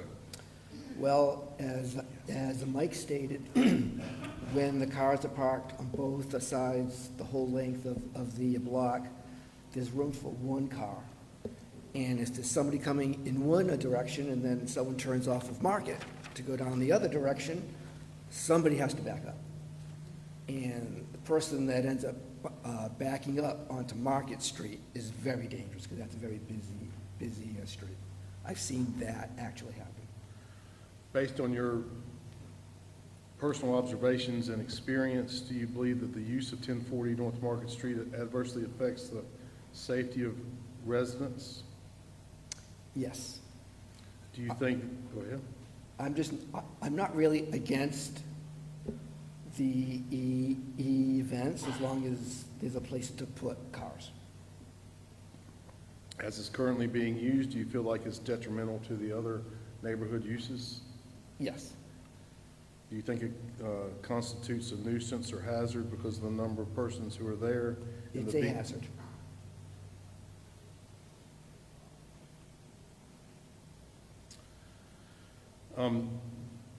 Do you have any knowledge or any information about whether or not Ms. Brabo lives at 1040 North Market Street? No.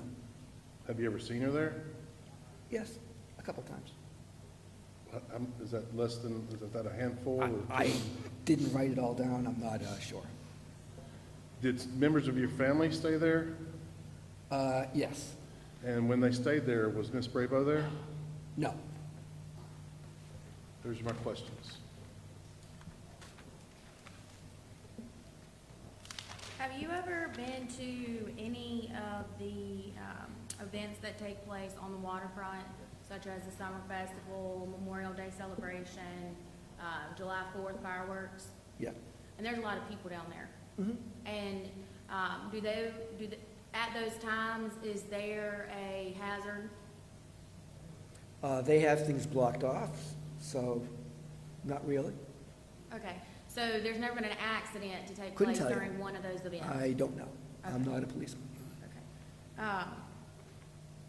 When was the first time that you have personal knowledge regarding an event taking place at the El Hotel? I didn't write it down. Well, what, 2023, 2024, this No year? idea. Would you know? You wouldn't know either. Who would know that question? Nobody would. Go ahead. Nothing further. Good. Okay. You said you had some family that stayed at the El Hotel? Yes. How many nights did they stay? There's definitely one, it could have been two, I don't recall. It might have, it was for the weekend. I believe what they did is they left and went to a hotel because they couldn't get into their room. There was a problem. And how do you know that? Because how do you know they that were complaining the whole weekend that I was with them. They were complaining? That there was something wrong with the room and they couldn't get it remedied. Okay. Did they have any complaints with the El Hotel? That's what I'm talking about. Okay. And you say that, how do you know that they did not see Ms. Brabo? Did you ask them, or did they come out with the Well, information? Just they- say Ms. Brabo wasn't there?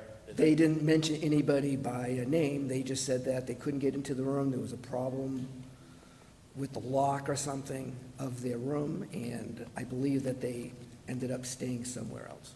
So, but you testified that Ms. Brabo was not there? I know the first night, Your relative said that she was not there? they said that, they spoke to her on the phone. On the phone, okay. Okay. Any questions from the board?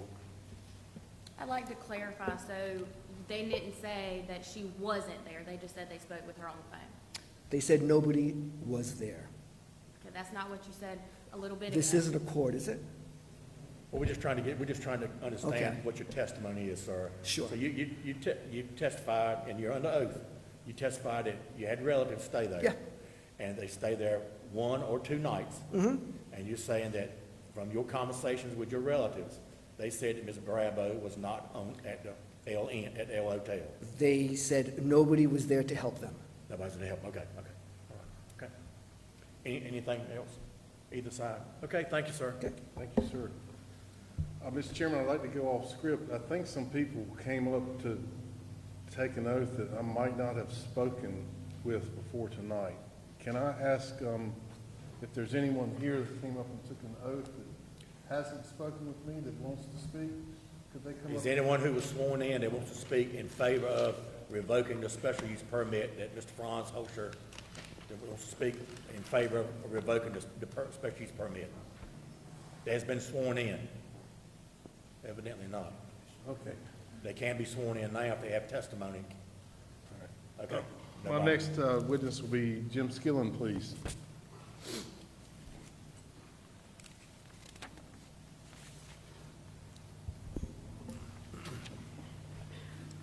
Good evening. Can you please state your name and your address? Jim Skillen, 118 West 11th Street. How long have you lived there? 1 week short of 35 years.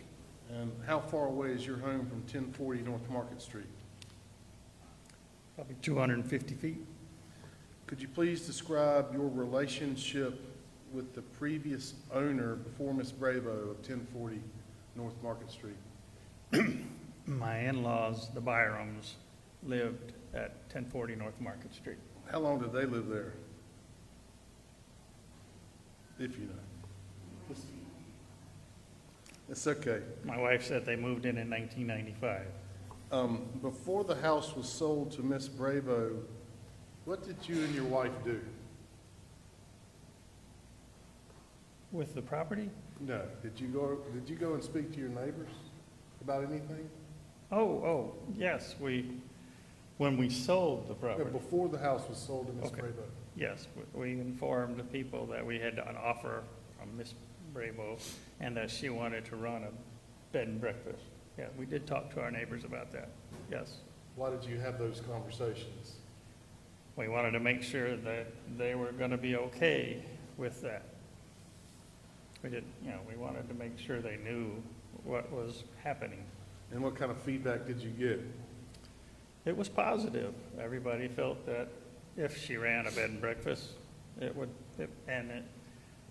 way we understood it, we had the information, 4 parking spots, 4 rooms, and that she would live there.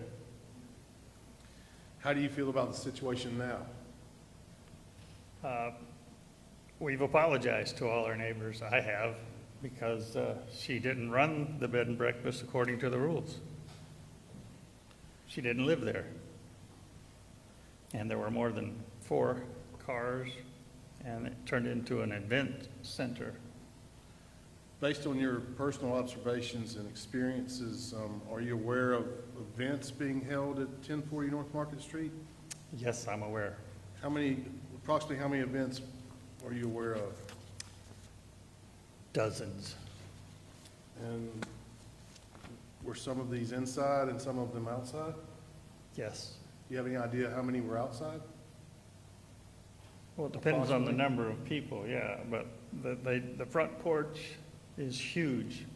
I know since I polished it one time, the tiles, yeah, it's very, very big and can accommodate a lot of people. Do you have any personal knowledge of seeing or observing more than 24 people there for an event? Yes. How often? Well, once again, I didn't realize I needed a copy, but dozens of times. Do these events concern you? Yes. Why do they concern you? Because parking is problematic. When they park on both sides of the road and all the way down past our house, and sometimes right adjacent to the driveway where you can't get in and out of your own driveway. Based on your personal experience and observations, do you feel like the way that 1040 North Market Street is being used adversely affects either the health or safety of the residents? Yes. Do you feel like it's detrimental to adjacent properties and other neighborhood uses? Yes. Do you feel like it constitutes a nuisance or fire hazard? Yes. Is that due to the vehicular movement and that type of thing? It's due to the number of cars on the streets when she has an event. Do you feel like the way that 1040 North Market Street is being used is compatible with the other homes and properties in the neighborhood? No. Do you have any knowledge or idea of whether or not Ms. Brabo lives there? I know she doesn't live there. You said you know she does not live there? She does not live there. How do you know that? Well, my son's girlfriend is active on Facebook, and she saw when she announced that she had moved out because she couldn't sleep. And is there anything else that you would like to say about this situation at this time?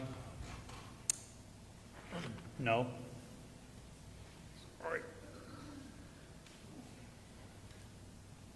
These dozens of times that you've seen these events, when was the first time you saw one? A couple years ago, So 2022? 22, 23, yeah. Okay, so you saw some of these events in 2022, would you say? Some of them took place in 2022? It's possible. I And- mean, I'm not, Some took place in 2023, yeah.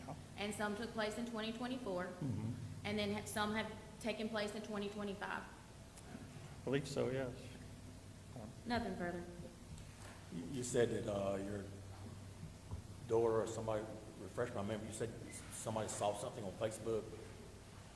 My son's girlfriend is active on Facebook. And she Yes. told you that she saw something on Facebook? Yes. That'd be hearsay, so that, Oh. okay. All right, sure. I mean, I would object to half of what he said and the gentleman before, because all of it was hearsay, but There was no objection. Are you objecting to his testimony? I'm objecting to his testimony. I don't know the basis of an objection other than the Facebook hearsay. Right, that's what I was asking about. But That's she the only said thing. all of his testimony. I don't think there's a basis for any objection to the rest of his testimony. Only thing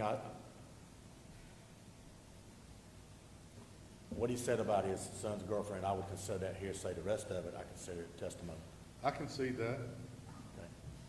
You can object if you want to.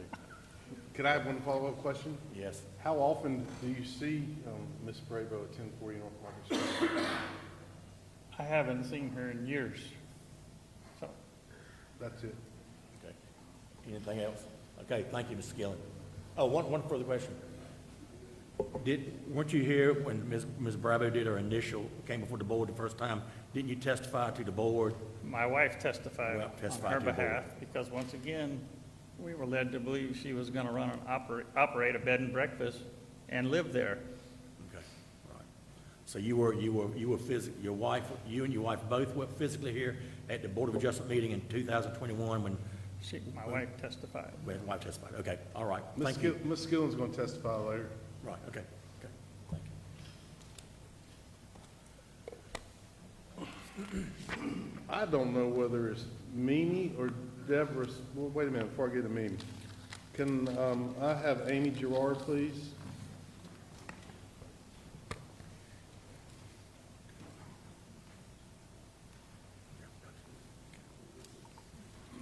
Oh.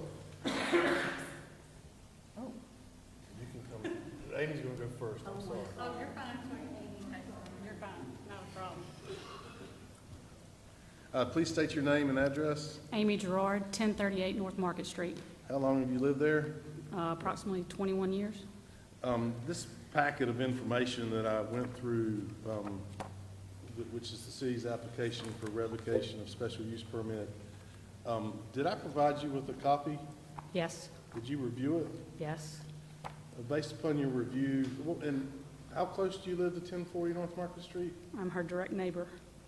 And based upon your personal observations, experience, and review of that packet, I'll call it a packet, what concerns do you have about 1040 North Market Street and the business or the use of 1040 North Market Street? One, that it's not being ran as a bed and breakfast, and that's what she got the special permit for. That's my main concern.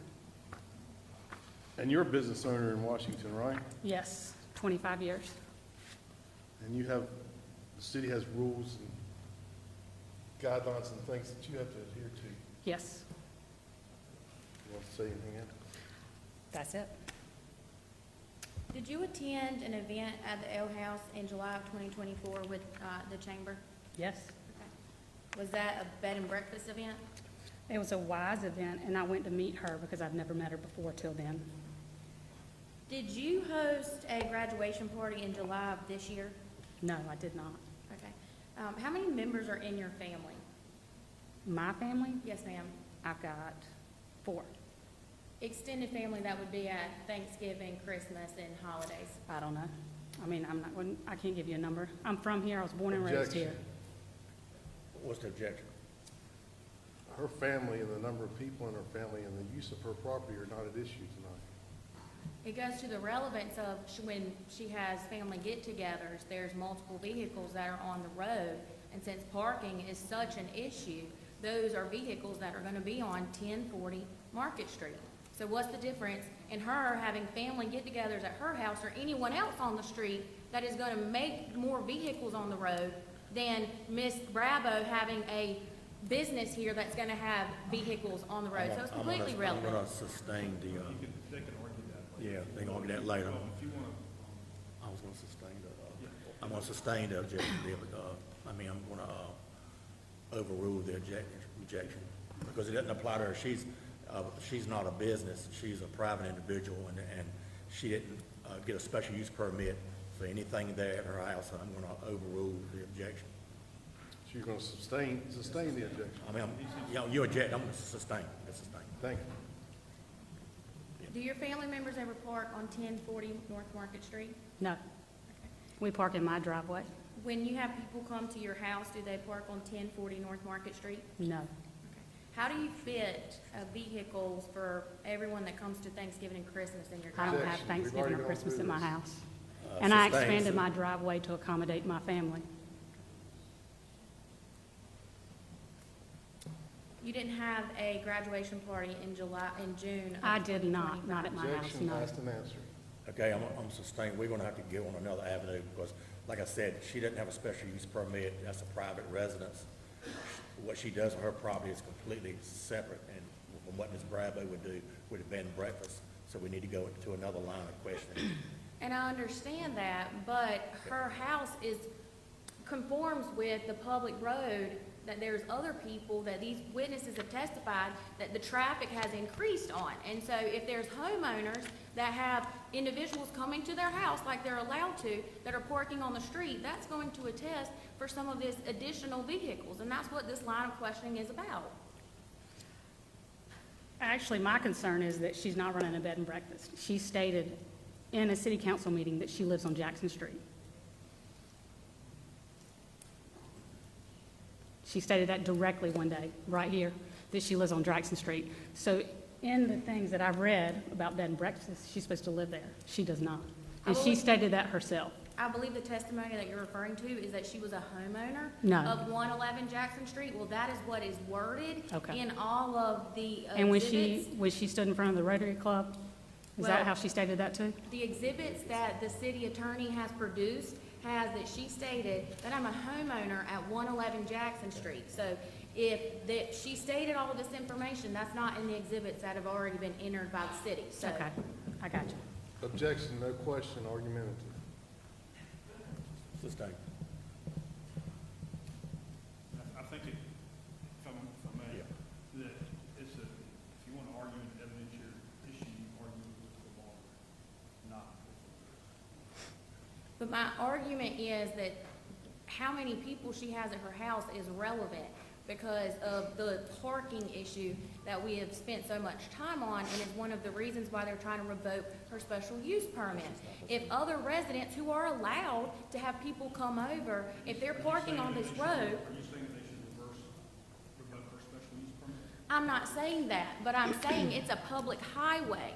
And if anybody can come and park on that public highway, that she's the neighboring person, and so if she has people at her house, where are they gonna park? They're gonna park on this highway. That doesn't mean they're associated with the L Hotel. So your point is that it could have been somebody else parking there? Correct. That would, Okay. Anything else?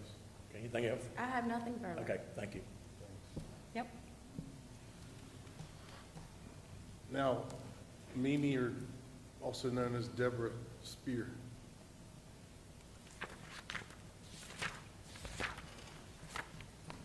Please. Hi, my name is Deborah Spear, and I live in 1106 North Respus, and I'm more than 200 feet from the Owl Hotel. All right, and do you prefer Mimi or Deborah? You call me Deborah. Deborah, I'm gonna try. Okay. Based on your personal observations and experience, are you aware of events being held at 1040 North Market Street? Yes. And roughly how many events do you have personal knowledge of?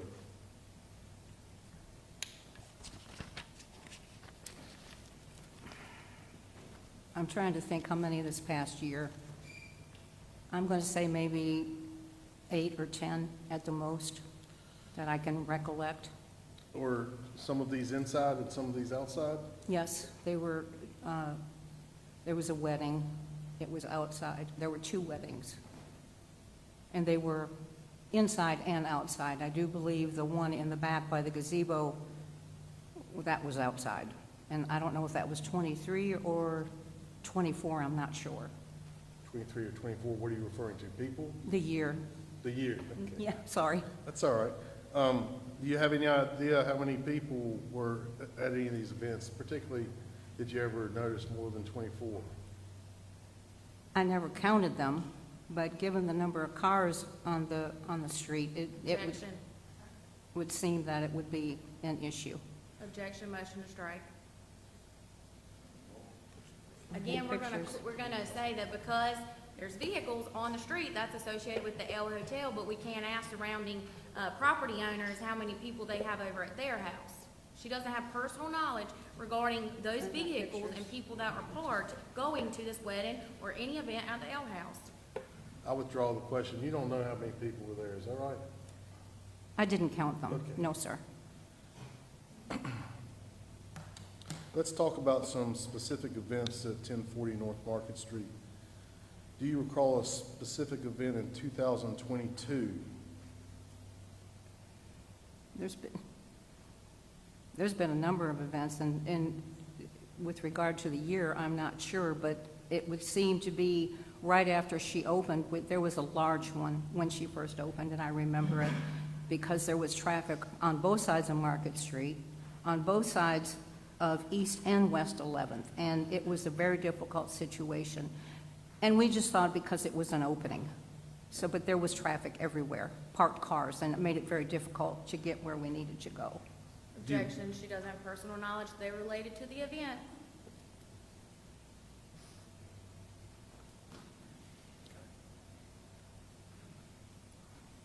Sustained. Well, there were more than 24 people at this event, I can say that.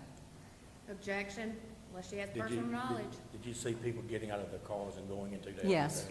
Yes. How many people did you see get out of their cars? Well, I didn't count them, but there was way more than 24 because there were cars lined up and down, both on, you can only park on one side of Market Street. And you saw these people physically get out of their car Yes. and walk into the hotel? Yes, sir, Okay. I did.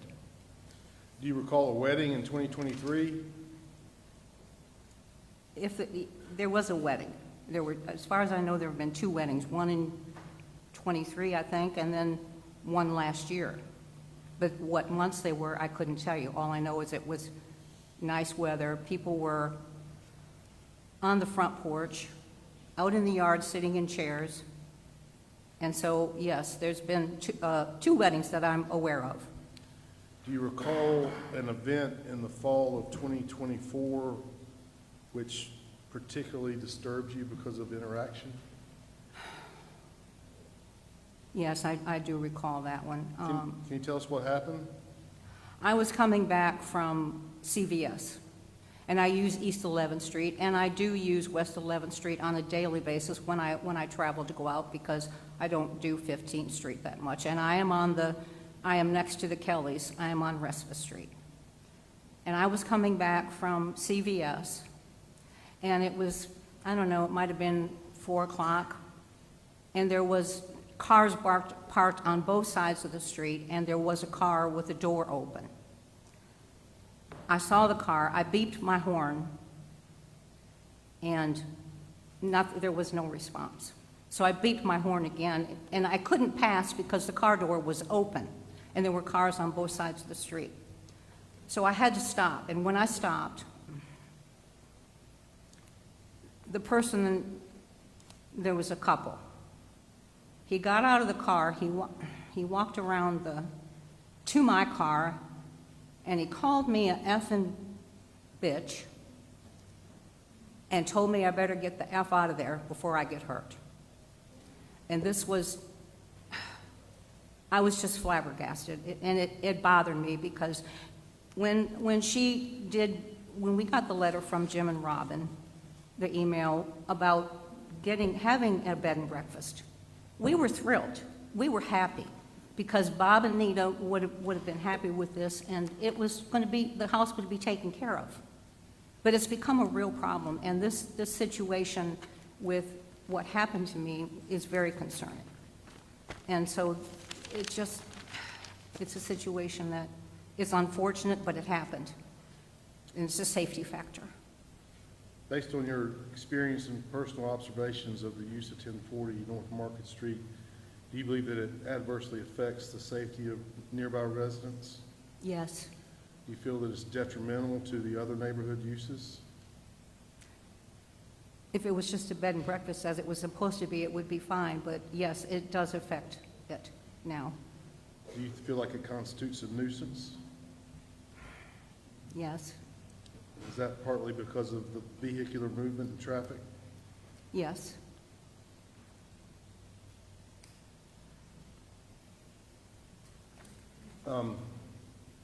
Do you have any knowledge about whether or not Ms. Bravo lives at 1040 North Market Street? I've never seen her car. Occasionally, maybe once or twice a week, you'll see her car there. I did see her on the property when they were taking down the deck that was over the back steps. But other than that, I don't see her there very often, so no. And did I ask you before, I'm sorry if I did, how far away from 1040 North Market Street do you live? I'm down in the next block. I'm well over 200 feet.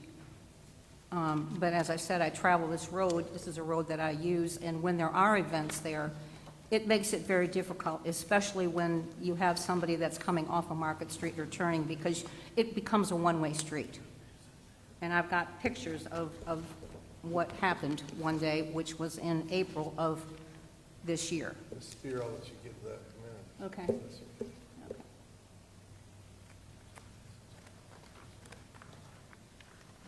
Thank you, Glenn.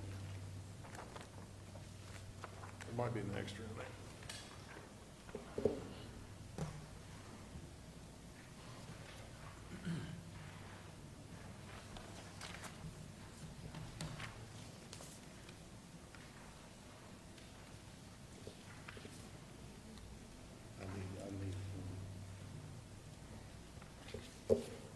Deb, Yes. You want me to have that? I'm handing you a spin mark. Okay. City Exhibit C. Do you know what that is? Yeah, actually, I do. My neighbor and I requested information, and this is through the wedding wire, and this is the information that we received. And it's about the options for weddings at the hotel. Okay, could you look at page 2? Second paragraph. How many guests does it say will accommodate? 5. Does that say rooms? It says 5 luxurious guest rooms, And the next line says accommodating up to how many guests? 16. The next paragraph says accommodating up to how many guests? 50.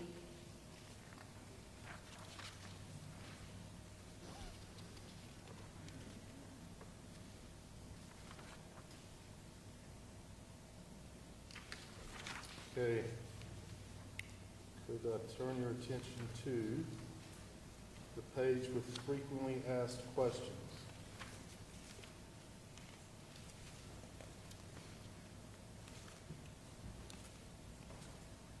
First question is, how many guests can the venue accommodate for a wedding? What's the answer? Can you read the answer under that? Let me see. Under number 1? 50. Comfortably, 50. Does it say both inside and outside? Yes, it does.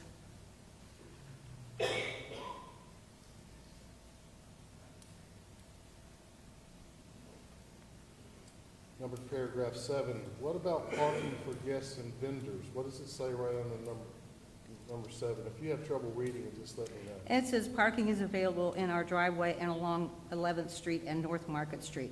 The back driveway should be kept clear for caterers and vendors during setup So that sentence says, don't need to park in the driveway.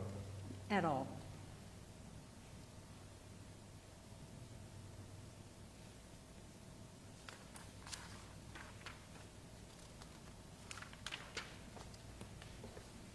I'll take that from you now, thank you.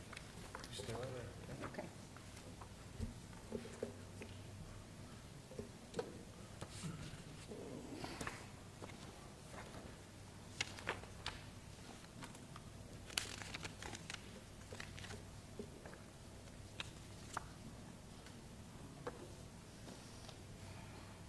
I'll give you one.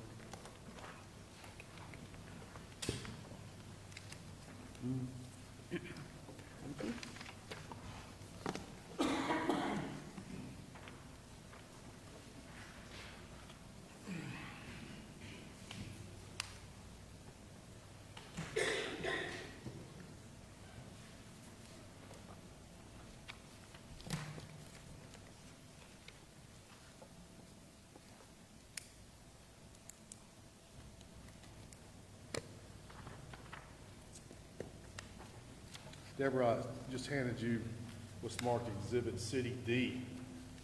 How did, are you familiar with that? Yes. How did you obtain that? That was a message that we specifically inquired for parking, and this was the return message that we got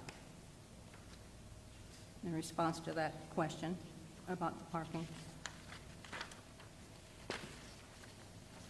And does it say that there's street parking is available on 11th Street, west of North Market Street? It says, Objection, authentication. She hasn't authenticated this document. Did you print this?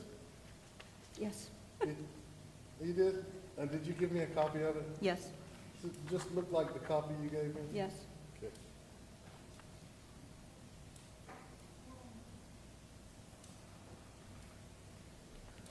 And at the bottom, does it say mail.google.com? Yes, it does. It says, "Good morning, Carol." Who's Carol? That's my next door neighbor. So objection, motion to strike this exhibit.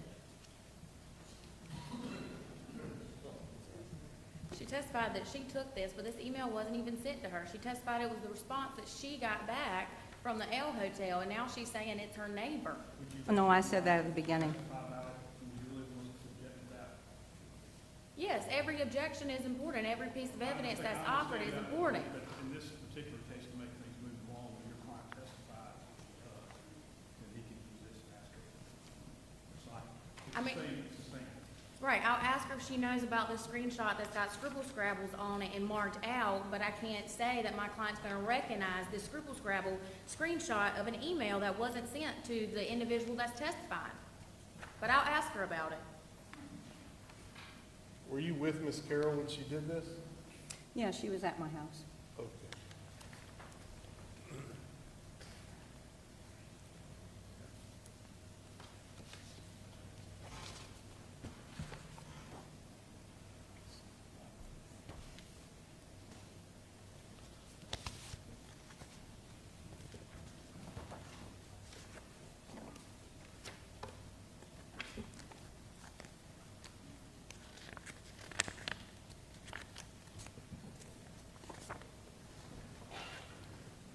Oh, no, I need to give this.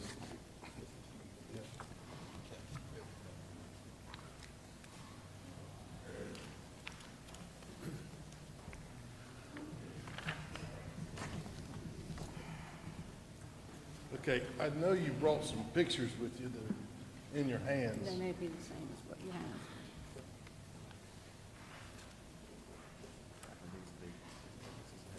I'm showing you Exhibit City F. Okay, these are the same. If you just look through those pages,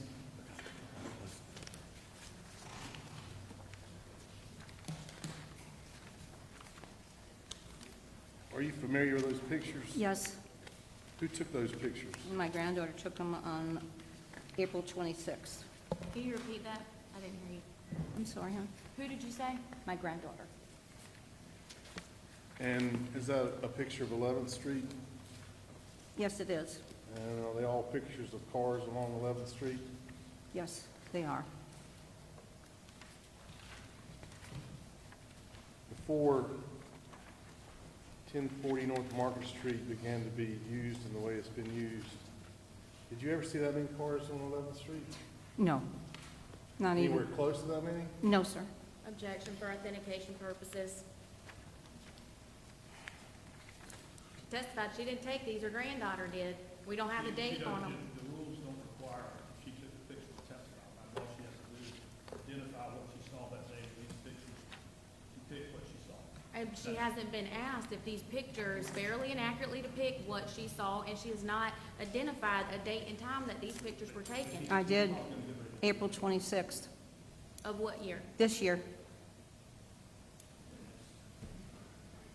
Your point is well made, but that's what. She didn't testify to that before. She just did when asked. I didn't testify to what? Okay.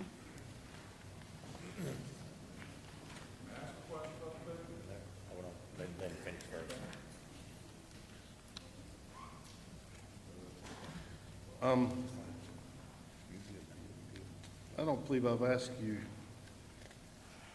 do you feel like the use of 1040 North Market Street adversely affects the safety of the residents nearby? Yes, you did ask me. I did already do Yes. that? Sorry. Did I ask you whether you know whether Ms. Brayler lives at 1040 North Market Street? Yes, you did.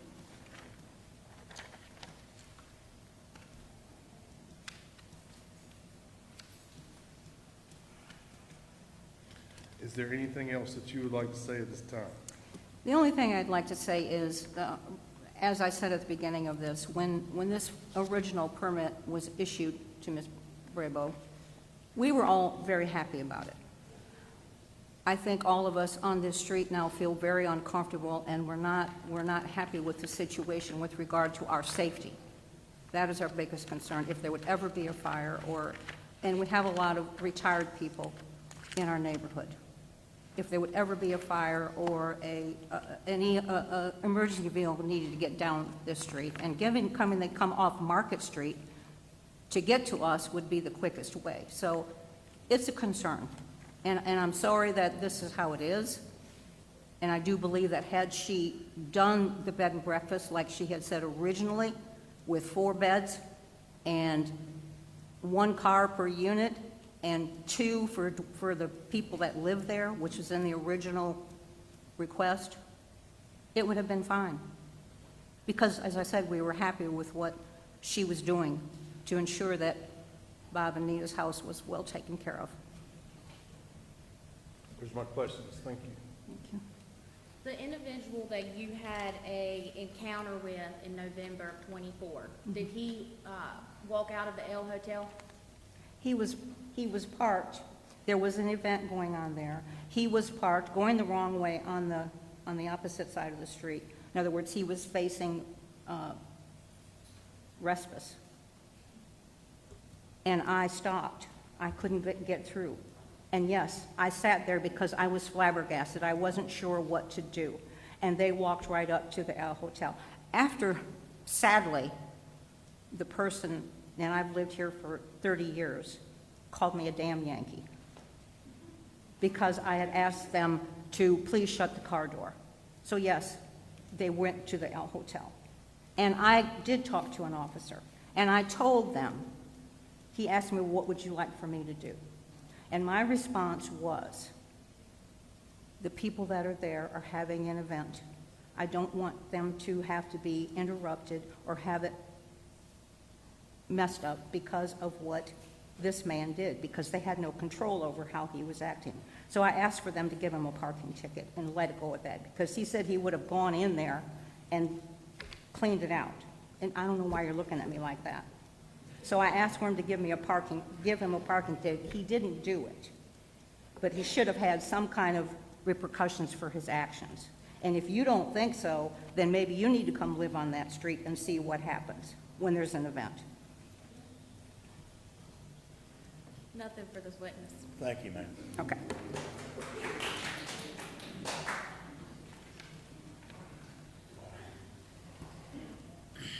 I'd like to call Ray Faulkner.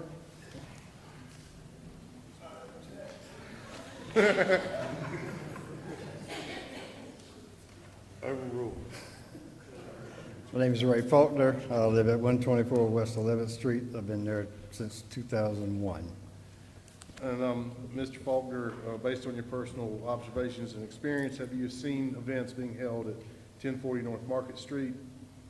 Yes, Roughly how many events have you seen? quite a few. Don't know. Dozens, Were they inside or outside? both. You have any idea approximately how many were outside? I'd say 4. Do you have any idea how many people were at any of these events? Well, my wife was there, 2 of them, and I know there was over 24 people there then. Do these events concern you? The events don't concern me, the parking concerns me. The way that 1040 North Market Street's being used, is, do you believe it currently adversely affects the residents in your neighborhood? Yes, the way it's currently used. Do you think it's detrimental to the other neighborhood uses? Yes, Do you think it constitutes a nuisance or hazard? yes.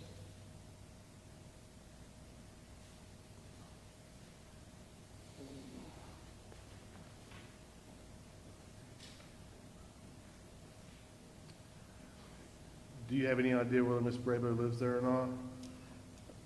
I'm not sure. Tonight's the first time I've ever seen her. And how far away do you live from North Market? I'm 1040? on the corner of 11th and Respus. Okay.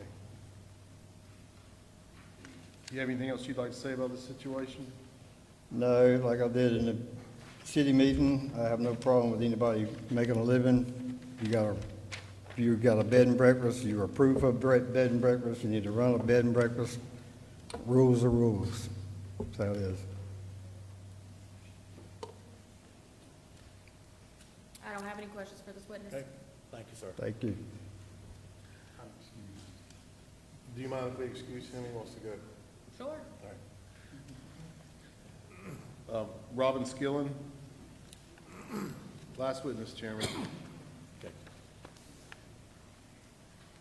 I'm Robin Skillen. I live at 118 West 11th Street. As my husband said, we've been there for 35 years. And how far away is that from 1040 North Market? 250 feet. And who was the previous owner of 1040 North Market? My parents were Bob and Nita Byram. They owned that home from June of 1995 until their passing in October of 2020. And would you yourself tell the board what you and your husband did before the house was sold to Ms. Brabo? Yes, when Ms. Brabo made the offer, she made it evident that she would like to have a bed and breakfast in the home. We asked our neighbors if they would object to a bed and breakfast.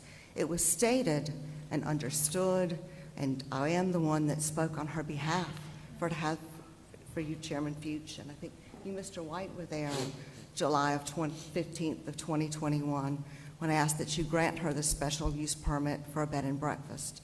It was stated and understood that Ms. Brabo would live on the property. There would be 4 bedrooms and 4 baths available.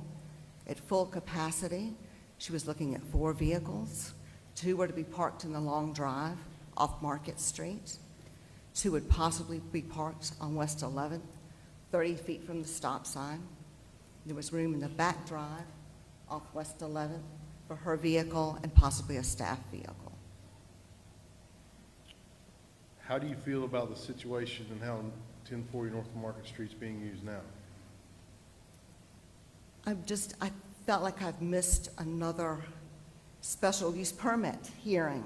Was there one where she was able to put a large sign in the front yard, a permanent sign that says El Hotel, and start having events? It's become an event center. And yes, I've attended several of the events. Based on your personal knowledge, how many events are you aware of occurring there approximately? Well, the first event was a ticketed event in December of 2021. She had a Christmas open house and invited the public to attend, to purchase a ticket and attend. And that's the first event that I went to. On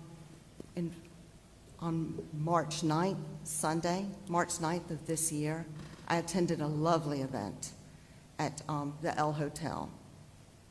She employed a local caterer. She had a local historian. She had an female career Army chaplain as an inspirational speaker. She had a representative from an Open Door community showing the expansion and the groundbreaking that was going to take place in May. It was truly a lovely event.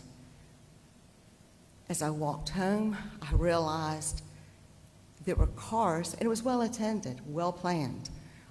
There were cars parked bumper to bumper from the corner of North Market down past my house towards Respite Street on both sides.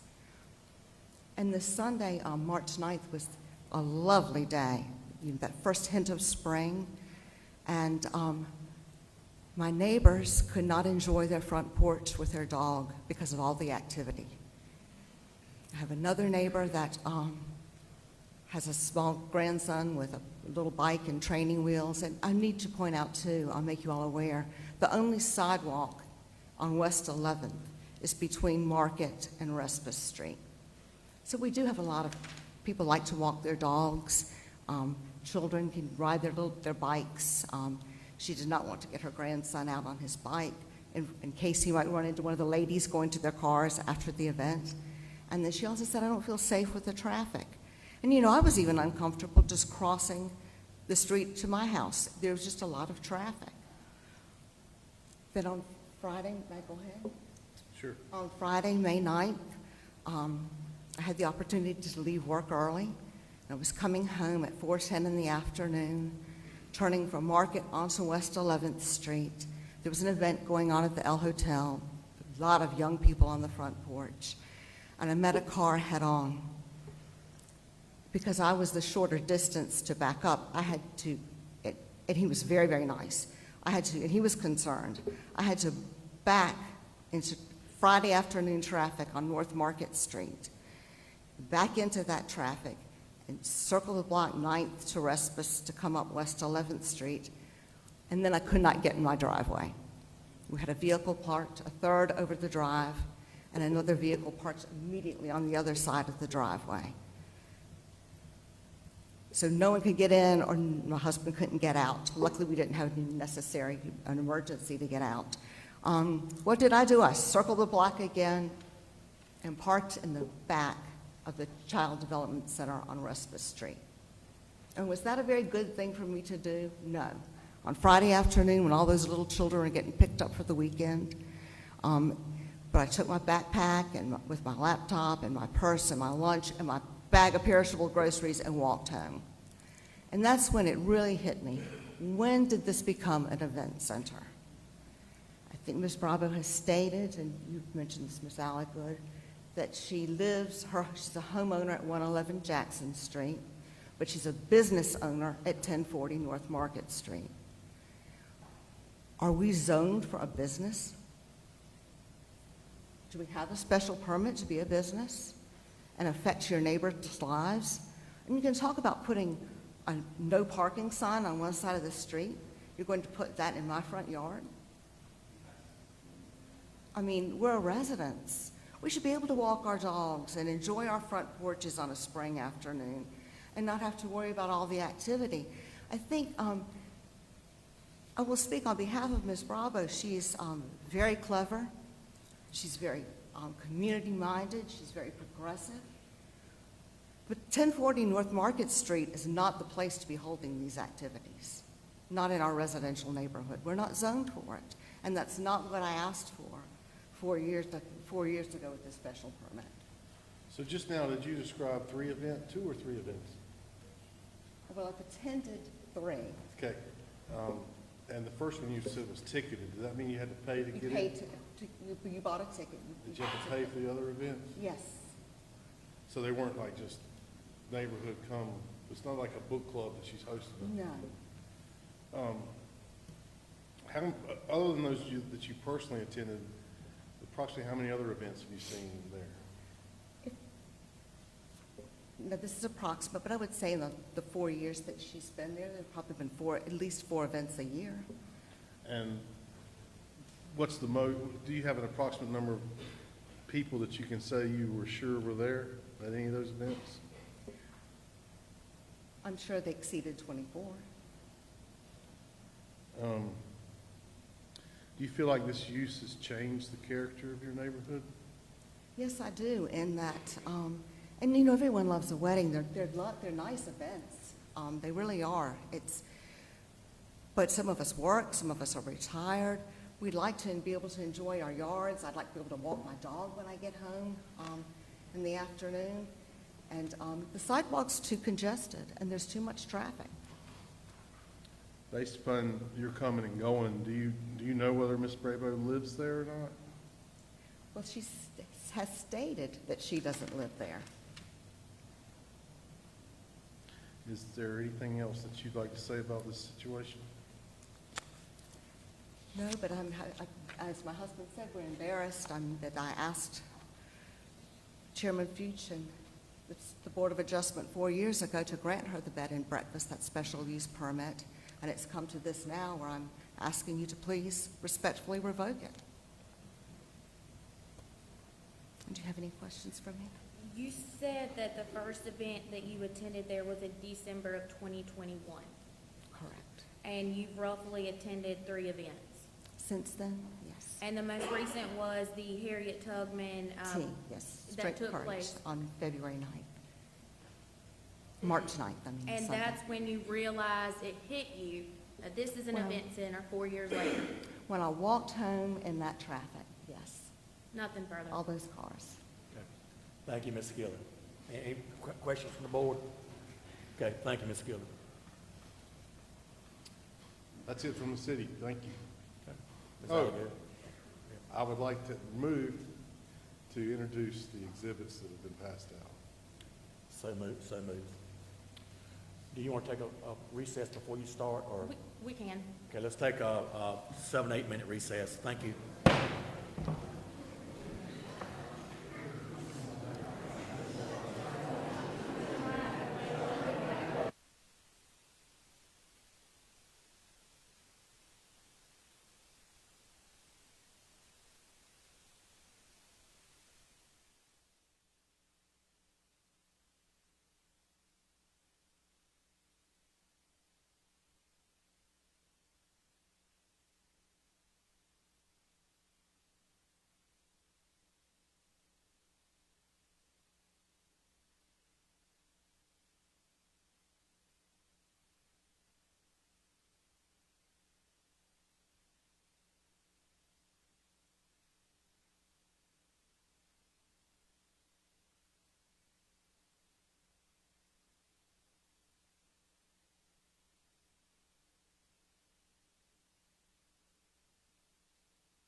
Meeting room will come back to order, please. Go ahead and take your seats, ladies and gentlemen.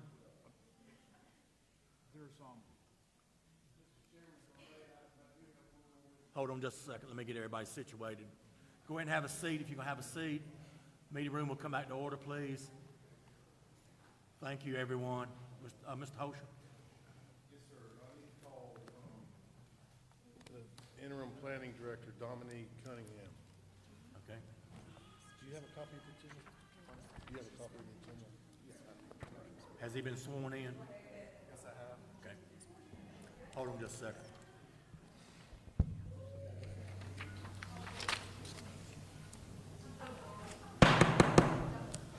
Let's go ahead and have order, please. Ma'am, will you take your seat, please?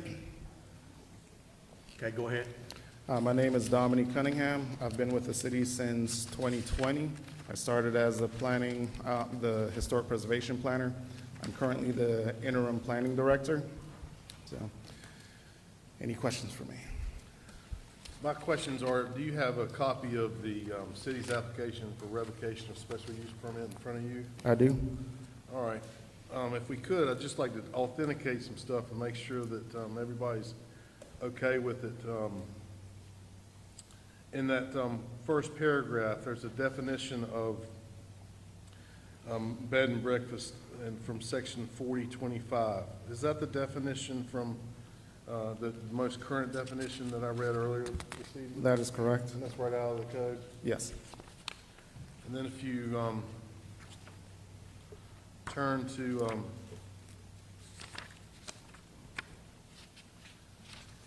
Exhibit 5,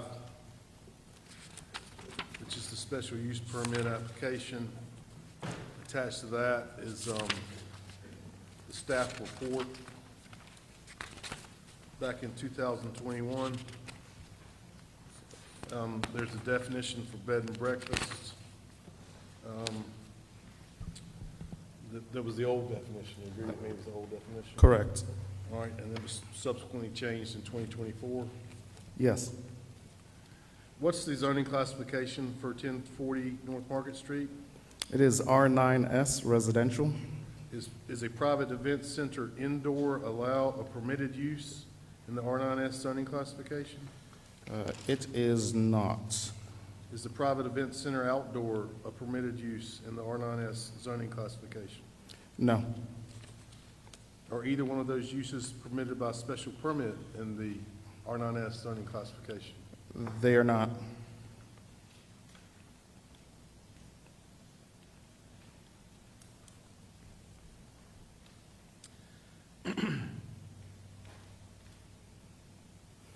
Based upon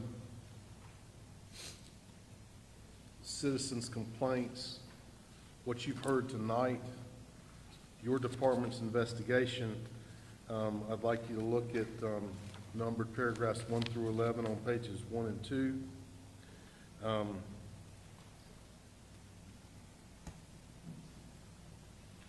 If a private indoor-only event service is held at 1040 North Market Street, a commercial event, and it's not exclusively for overnight occupancy guests, is that allowed in the R9S classification?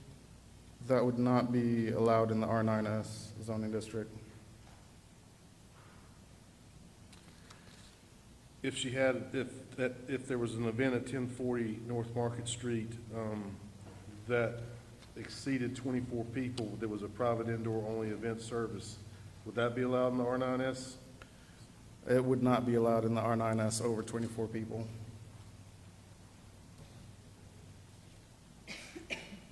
How about private outdoor events? Are they allowed in the R9S? They're not allowed in that zoning district for outdoor events. Is the El Hotel allowed to accommodate up to 50 guests as it advertises? It is not. Is it allowed to have a wedding accommodating up to 50 guests? It is not.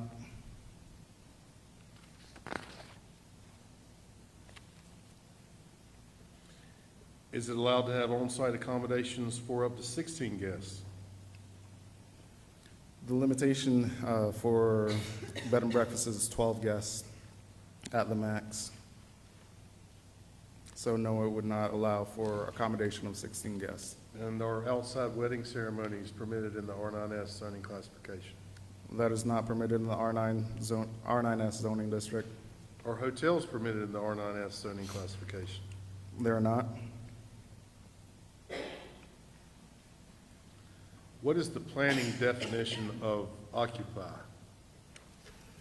Someone who resides at that address and stays there overnight on a regular basis.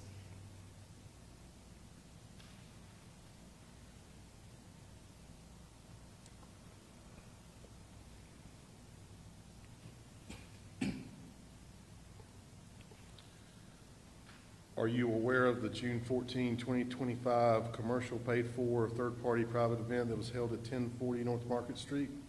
I was made aware of that event through the Facebook posts and notice of violations that were in the file. And is that permitted in the R9S zoning classification? Based on the number of attendants, it would not be allowed in that zoning district. Would it be allowed if it was outside? If it was outside, no. Regardless of the number? Yeah. So based upon what you've heard tonight in your investigation, your department's, do you feel, and as the interim plan director and your planning experience, do you feel like the current use adversely affects the safety of the residents? Currently, it does when it operates outside of the scope of the bed and breakfast. Do you feel like it's detrimental to other adjacent properties and other neighborhood uses? It is detrimental to neighboring properties when it operates outside of the scope of a bed and breakfast as defined in our ordinance. Do you think it constitutes a nuisance because of the number of persons and vehicular movement? Again, when it operates outside of that scope, it definitely escalates to the scale of a nuisance.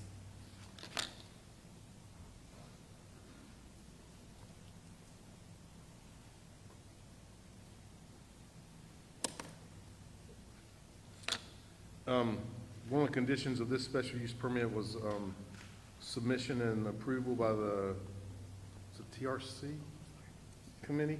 Technical Review Committee.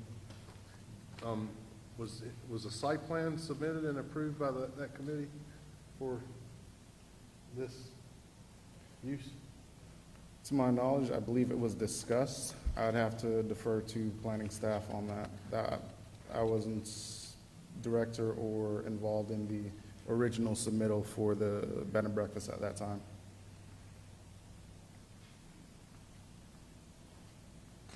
And was a condition of the use that it be owner occupied? Yes, it was.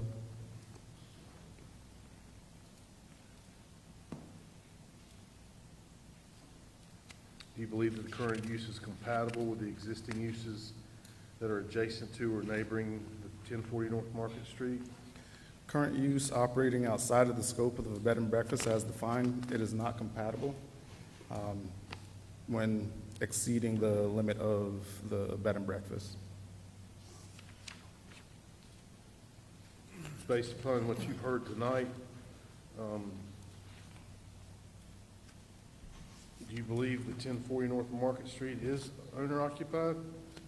I do not believe it's owner occupied based on tonight's testimonies or witness statements from the excerpts from other city council meetings that Ms. Bravo owns property outside of 1040 North Market Street and identifying as being a resident of another property. If I could turn your attention to Exhibit 1, that notice of potential special use permit violation. Are you familiar with that, and was it issued by your office? I'm familiar with that letter. Yes, it was issued by my office. In Exhibit 2, the courtesy notice of zoning violation, are you familiar with that, and was it issued by your office? Yes and yes. And then Exhibit 3 is a notice of zoning violations. June 2nd, are you aware of that, and was it also issued by your office? Yes and yes. It contains, on pages 1 and 2, 10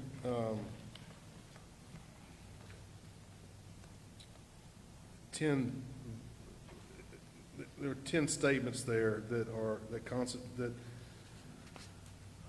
put forth as constituting zoning violations. In your opinion, without me going through all 10 of those, do those 10 constitute zoning violations? They do. And/or do they constitute violations of the special use permit? They do. Then on page 2, it's the general criteria for the special use permit are listed in 1 through 7. Are those the general criteria of the city code? For special use permits, yes. And does 1040, the way it's being used, violate, in your opinion, that general criteria? As it's currently advertised and the way that it's been used up until this point, yes, it's in violation of that criteria. Turn your attention to Exhibit 4. Second notice of zoning violation dated June 23rd. Are you familiar with that, and was that issued by your office? Yes, and yes. Okay. And on page 2 of that notice, there's an addition to the first notice, which is numbered paragraph 11. The June 14, 2025 event known as the Simmons Family Reunion, based on what you've heard and your department's investigation, were there more than 25 people there? Yes, there were. Was it also outside? It was. Are those 2 violations of the special use permit? They are.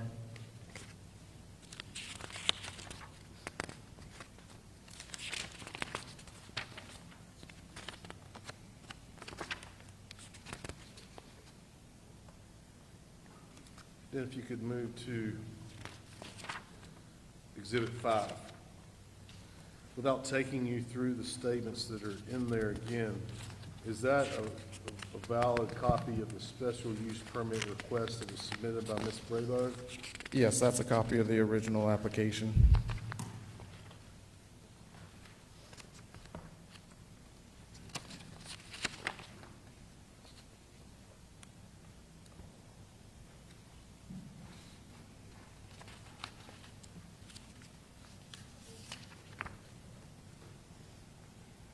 In that application, did she say the home would provide 4 bedrooms?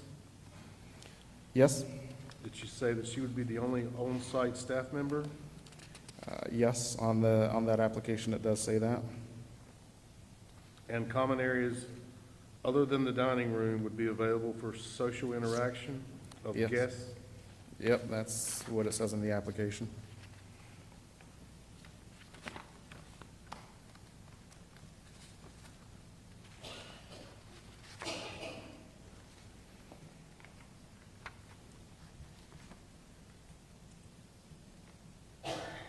Did she also state that adequate parking would be available on the property for guests and staff?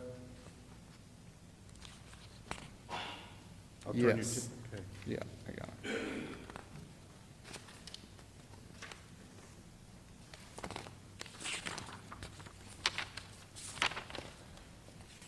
And if you'll turn a couple pages, there's a document entitled Special Use Request, Staff Report, and Findings of Fact. Was that issued by the planning department in conjunction with Ms. Bravo's special use permit request? Yes, that's the staff report from that meeting. Okay. And in the TRC comments, does it state a site plan must be submitted and approved by the TRC prior to the use of the property as a bed and breakfast? Correct, yes. And is that where the staff also told the Board of Adjustment to make a condition that it be owner or operator occupied? Yeah, that was a staff recommendation for it to be owner occupied.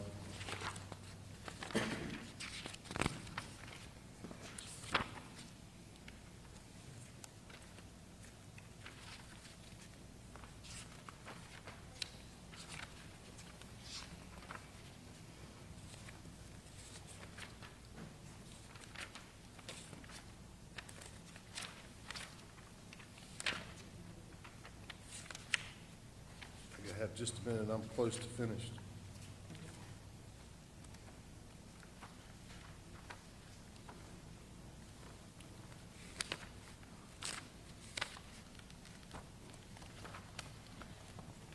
Those are my questions. Thank you for your patience. Is that good? No questions for this witness. I have a couple of questions. So the original special use permit, Sorry. yeah, original special use permit was 4 rooms, a total of how many guests? It was for 4 rooms, total of 10 guests. Okay, and then the rules changed and allowed them to have, the 10 changed to 12? Or was it an additional 12 and above the 10? Well, the rules are essentially stating that you can have up to 12. You'd still be restricted by the capacity of the home. Okay, if she has 12 guests, are those guests allowed to stay overnight? Those would be the maximum allowed to stay overnight, correct? So the total overnight guests would be how many? 12. For her location on that original application, it was 10. Okay. Where would those guests park? They're supposed to park on-site at that property. Is there room for 12 cars on site? I wouldn't say there was room for 12 cars, but it's looking at people traveling together, sharing vehicles. You wouldn't have 12 individual vehicles on that property. If the cars are not, let's say there's more than 12 cars and they have to park on the street, were there any restrictions put on Ms. Brabo in the application about where the off-street parking was and where it was to be conducted? Not to my knowledge. Okay. Was there any guidance given from the city regarding off-street parking to specify exactly where cars were or to not be parking, or any mention about from the city at the time of the application or during the technical review board?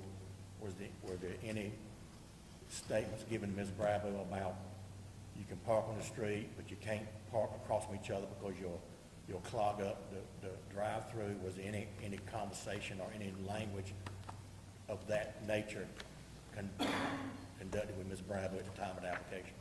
To the best of my knowledge, she was advised that parking would need to be provided for guests on her property. On her property. Okay. All right, thank you. Any further questions? Ms. Elegant, did you already say no? I don't have any questions for this witness. Can I have a follow-up question? Yeah.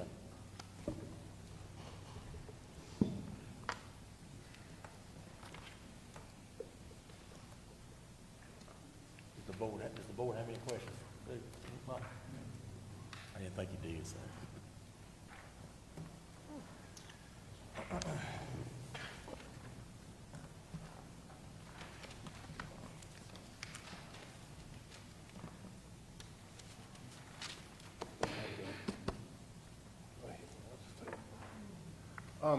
I do want to ask you something. I've shown you Exhibit H, I believe, and I want to ask you some questions about the former bed and breakfast definition and the current. The former one in 2021, in your mind as a planner, did it contemplate events inside or outside beyond just the natural bed and breakfast, come stay in a room? Don't believe that was the intention of the original ordinance. For the definition of a bed and breakfast is typically understood that it's owner-operated, someone who lives there, providing lodging for travelers that are coming through our community.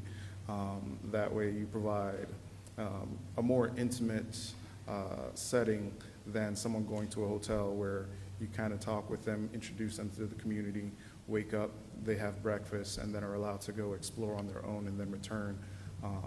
Whereas the resident host is there as their constant contact and link to the community. So in 2021, if you did use a bed and breakfast and had an event that you weren't supposed to have, just because you had the event doesn't make it okay, does it? It would not. Under zoning. Under zoning, it wouldn't make it okay, but we didn't have any regulations stipulating that you could or could not. Okay. And then in 2024, why did the city contemplate doing that code amendment? There was an issue with another bed and breakfast that they had an event. There were a lot of attendees to that wedding event. There was, I believe, a tent set up in the front yard, which kind of disturbed the character of that neighborhood. A number of neighbors made a complaint to the city about the noise, the number of cars, the number of people at that event, and asked staff to come up with a solution to ensure that we don't have that kind of disturbance to that neighborhood setting. Staff did some research and came up with a sort of compromise of allowing bed and breakfasts to have smaller events, ones that wouldn't escalate to the point where the neighbors would be too bothered, but they wouldn't be restricted from having those types of events. It also identified that we didn't have a public event space use in our zoning ordinance, so that's what implemented the two new uses in our zoning ordinance. What I've shown you is what I've shown you, the minutes from the March 26, 2024 Planning Board. Correct. Could you turn your attention to page 3? Okay. Each of those paragraphs has a little circle out to the left. The next to last circle that begins with Mr. Dale. Would you mind reading that paragraph for everybody? Mr. Dale, the purpose of us bringing this to you is to say just because you have a bed and breakfast doesn't mean you can have an event center in the middle of a residential neighborhood. That is what is happening. We are having bed and breakfasts that are having large weddings, amplified music at 11 at night, 100 people showing up on the property, the parking all up and down the street. The citizens are concerned and have expressed that they are tired of listening to that in their neighborhood. The intent of this is to say that a bed and breakfast is this, and an event center is this. Now, if you're in the right zoning district that allows a bed and breakfast and an event center, then you can do both. That is the intent. Yes, it will affect the ability to have large-scale events at bed and breakfasts. I don't think it was ever the intention of the code to allow that. I'd like to stop you right there. I'd like to read that one more time, that sentence. I don't think it was ever the intention of the code to allow that. All right, and then you could finish that paragraph, please. I think it is just something people have done, and it's starting to get a little bit more often than it should. It's really starting to bother the residents in those areas. Then the next circle, beginning with, after Mr. Phillips, beginning with Mr. Dale, could you read the rest of that circle? Mr. Dale said, if you allow it, they could have an event every weekend of the year. That's when people want to get married. That's not something you want in a residential neighborhood. That's not something that the residents that have come and complained to the city council want in their neighborhood.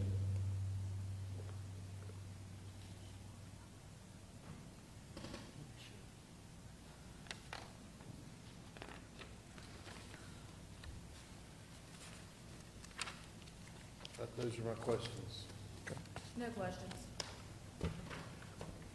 If private residents wanted to have a wedding at their yard, is there any kind of permit they get from the city to be able to do that, or they automatically have the right to do that?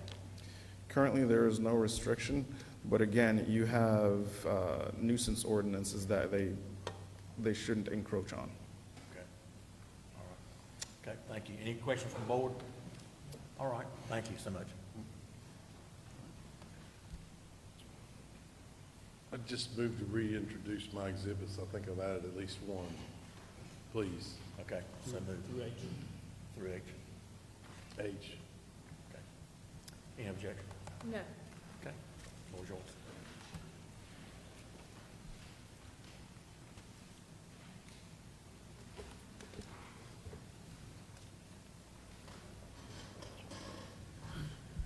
Mr. Chairman, Mr. Vice Chairman, and board members, I stand here today and I believe that we live in the greatest country in the world.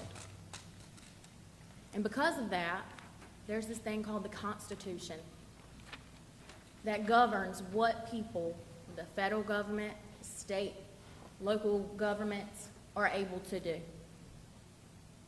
This is not about the El Hotel. This is not about parking. This is not about events. This is not about weddings. It has nothing to do with a special use permit and the events that have taken place and that do take place at the El Hotel. This is about a political campaign and election that has taken place. That is it. Ms. Brabo has fallen victim to that our Constitution is in place to make sure that it doesn't happen. You have heard testimony that these events that the witnesses went to and knew that the permit wasn't issued for events, they went to back in December of 2021. It is 2025. They testified they went to events in 2022, 2023, and 2024. But the first notice of a violation was not sent to Ms. Brabo until April of 2025. Very coincidental that took place after she stood here in this chambers and spoke what was on her mind that our Constitution and First Amendment allows her to do, that was in opposition of an individual, and because of that, she has now fallen victim to it. Number one, our tax-paying dollars, city tax-paying dollars, paid for law enforcement to harass and stalk her at the commission of the mayor. That is in their notes. That is in a public document. We have a crime issue in our city, and instead of having somebody surveillance for doing nothing, they can be out here trying to stop the crime that's going on in our city. This has nothing to do about a special use permit. It is a way to try to stop an individual who has the right to voice her opinion, to run for office, and to make a change. And this board has the opportunity to show the citizens of Washington that they don't fall for that. That they do what is fair, and they honor the oath that they took to make sure that they protect all the citizens and residents of the city of Washington, not an individual group. We can all agree that politics is a huge issue right now in our country. And the city of Washington should not fall under that category. We should be an example. And maybe the rest of the country would then learn. It doesn't matter if you are yellow, green, orange, red, blue, black, brown, or anything. It should be about what is right and what is wrong. And it is absurd to think that this ordinance that was enacted in 2024, when she had already had her permit for 3 years, and 2 of the board members gave that to her. 3 years of these violations occurring, but nothing was done until 2025. The ordinance that was enacted in 2024 is a clear violation of our Constitution. Ex post facto laws. Article 1, Section 9 clause of the Constitution. The Constitution and our Supreme Court has made it a law and a rule that you cannot enact laws that then make behavior that was once allowed a criminal offense and be punished for it civilly. And that is exactly what has happened. She was granted this permit in 2021. The definition of a bed and breakfast, there was no definition based on the City of Washington's ordinance. Their definition in terms, bed and breakfast was not listed. It was listed as tourist homes. And that definition, when she was granted this permit, tourist homes shall have a minimum lot size of 10,000 square feet. Tourist homes shall be located in a house with a minimum square footage of 3,000 square feet. I don't hear where it says she has to reside at a place, she can't have cars, or anything else. That is the definition in the City of Washington's ordinance when she got this permit. Then, to go back to the notes that we have referred to that were offered when she got this and the special questions, on-site parking requirements are 2 spaces for the dwelling unit and 1 per bedroom. No more than 2 spaces in the front yard. The staff recommended condition is it must be owner or operator occupied. Or. Let's go to the City of Washington's definitions of occupied at that time. It wasn't listed. Wasn't listed. But it's now listed. So now, 4 years later, the City of Washington has definitions. An owner-occupant means any person, firm, corporation, lessee, receiver, trustee, guardian, or personal representative holding legal title or legal right to occupy or carry on business upon any lot or any manager, operator, or other person authorized to occupy or conduct business on behalf of the owner. Where there is more than one owner as defined, their duties and obligations under this chapter are joint and severable and shall include responsibility for compliance with this chapter. Not once does it say she has to reside at the property. Not once does it say that she has to sleep there every single night and her vehicle has to be parked in the driveway. And that is the City of Washington's current, as of today, definition for owner-occupant. When this ordinance was changed unconstitutionally in 2024, the definition for a bed and breakfast then puts in place all of these requirements that were not in place before. Ex post facto.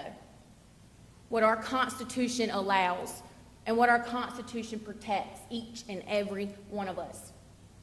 You now have a law that is restricting things that were once allowed. There was no mention, and Mr. Chairman followed up, there was no mention of no private events, no indoor-outdoor events. No mention of the parking had to be on 11th Street or 1040 North Market Street. None of that was in her permit that she was granted. None. But now we come in and we want to make it a law and punish her for it after it has been known that these alleged violations have taken place for so long. Why? Because she's running for a political position in this city. And does this board want Washington to know and be known as somebody that just doesn't care about their citizens' constitutional rights? The violations that have taken place with this individual, her privacy rights. When you're a business owner, that doesn't mean your privacy rights are gone. We all have those. So imagine for 2 seconds that you're in her footsteps. Just imagine. Someone is following you, trying to figure out all these things about you. How would that make you feel? All because she wants what is best for this community, and that is not disputed because their witness stood here and said that she is community involved, wants what is best, and it is a lovely person with lovely events. Our state Senate passed a bill 382 back in December. It referred to downzoning. Downzoning by the North Carolina general statute is illegal. Downzoning is when an individual or a municipality puts a law in place that then restricts the ability of someone to do something that has been allowed previously. Objection, this is a mischaracterization of 160D 601, I believe it is. And I'm happy to give us a copy of it so we can. That particular statute didn't take effect until the end of the year. That was post-dated. That statute took effect on December 11th of 2024, and part of 3KC1 stated that that statute would apply to any ordinance that had been passed within 180 days prior to December the 11th. The statute with the regarding the ordinance change here in the city of Washington was enacted in September 9th of 2024, so that would fall within the 180 days that this law would apply to. Would you explain to these folks why that law applies to this particular use? I will. So 160D-601D, downzoning. No amendment to zoning regulations or a zoning map that downzones property shall be initiated, enacted, or enforced without the written consent of all property owners whose property is the subject of the downzoning amendment.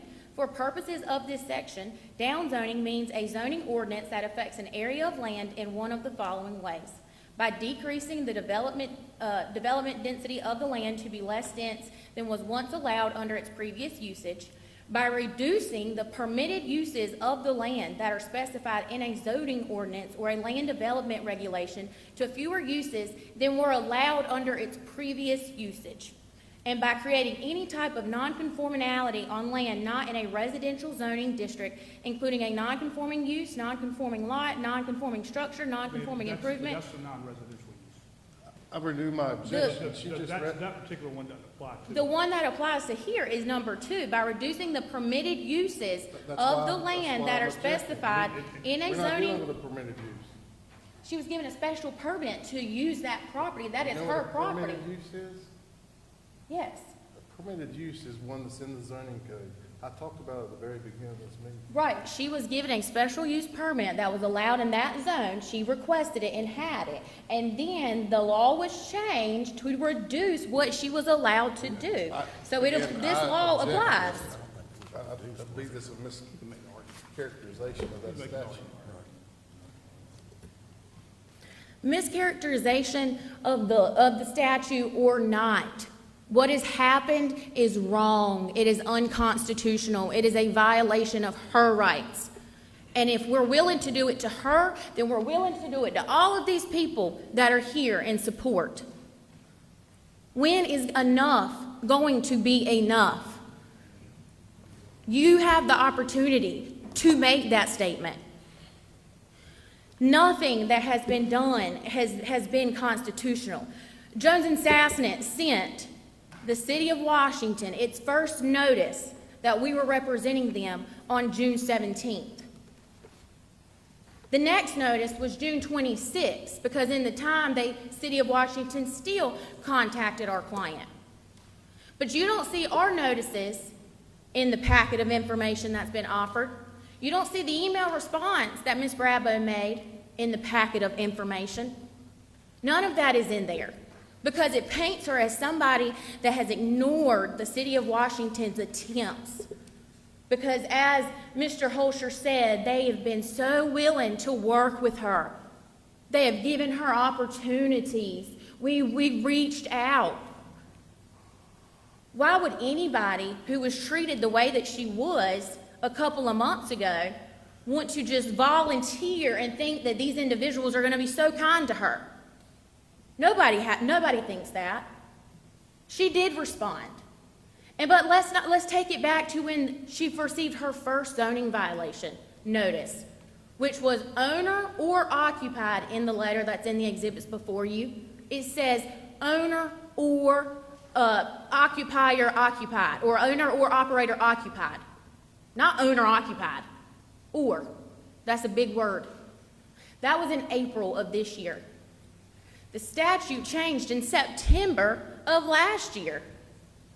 So why did September, October, November, December, January, February, March, and April, 8 months go by before she received her first notice of a violation? Her first notice came not long after she stood in opposition. Is that constitutional? Is that right? Morally? If we want to throw the Constitution out and not apply that, is that morally right?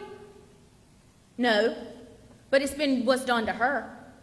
And then the next one that she received in May, stated that she had parking issues and that she wasn't complying with the bed and breakfast new definition of a law that is unconstitutional because she has more guests there. Again, nobody could stand here and say that they watched every vehicle that parks on a public highway and public street walked into the L home. 1040 North Market Street has always been public, and anybody can park up there. I can park up there and walk to my law office. There's no law against it. So how can we say that all this traffic is because of a business? A business who has brought in so much revenue to this city, who has been featured in several different magazines, Our State Magazine, Travel and Leisures. HGTV wants to do an episode where they highlight the L Hotel in Washington. TMZ booked the L Hotel for 2 interviews regarding the P. Diddy investigation. These people are coming to Washington and bringing in revenue and money to our local businesses and pouring in all of this, and we want to do away with it for what?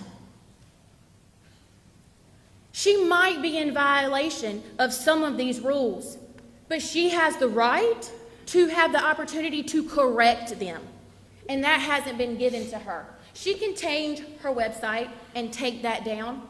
She can fix a sign that there's been no evidence to support that she's in violation of the ordinance, but she hasn't been given the opportunity. She hasn't been given the opportunity to try to fix the parking issue the best that she can. She can't control everybody driving. She can't control what people that come to her events say. Yes, it's inappropriate, but she can't govern that. But she has not been given the opportunity to even correct anything if something was wrong. And when did we allow that to happen? It shouldn't.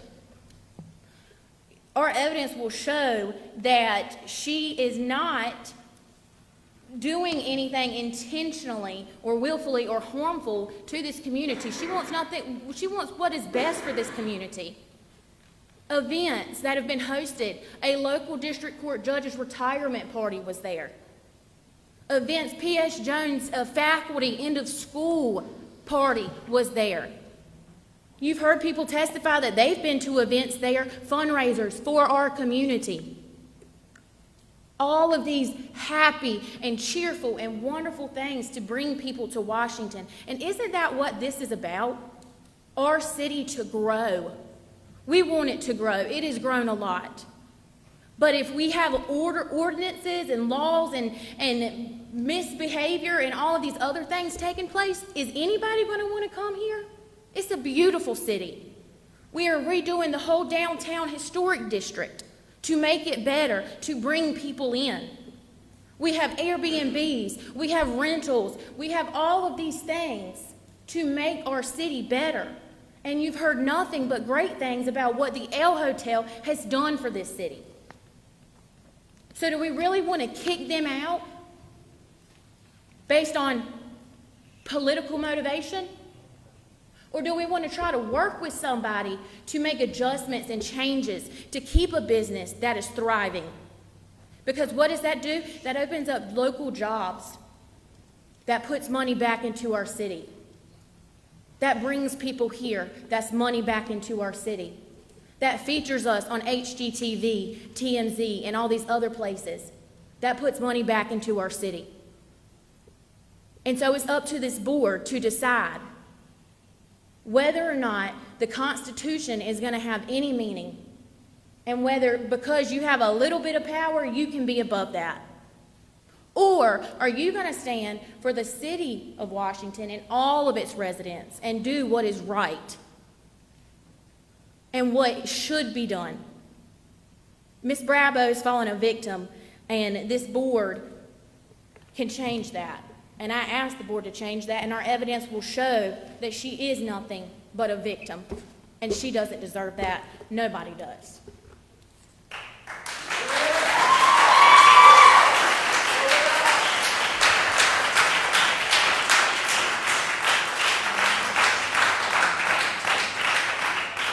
Alligan, you're gonna call witnesses? Yes, sir. Okay. Mr. Chairman, I would like to call first, Mr. Matthew McNabb. And make sure all your witnesses have been sworn in also. Okay.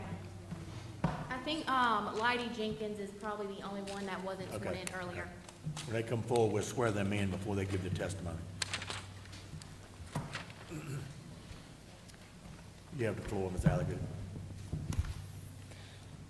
Good afternoon. Can you say your name for the record? Yes, I am Matthew McNabb. I live on 111 West 11th Street, which is right behind L. How long have you lived there? About 2.5 years. Okay. And what do you do? We mostly work from home. Okay, so you're at home for a good amount of time during the days? Yes, both my wife and I are largely have been disabled from different accidents and diseases. So we work from home and are mostly home, so. 1 minute, Mr. Chairman.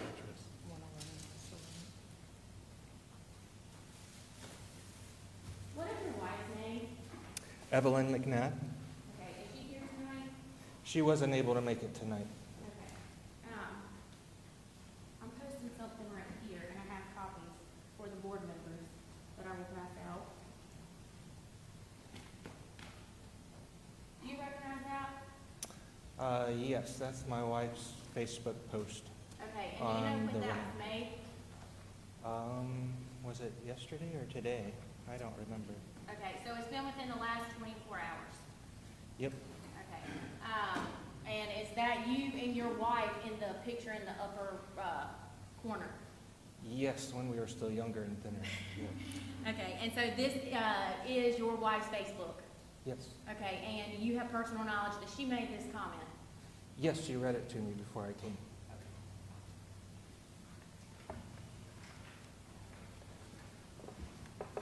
Just hand them to me, I'll pass them down for you. Okay, thank you.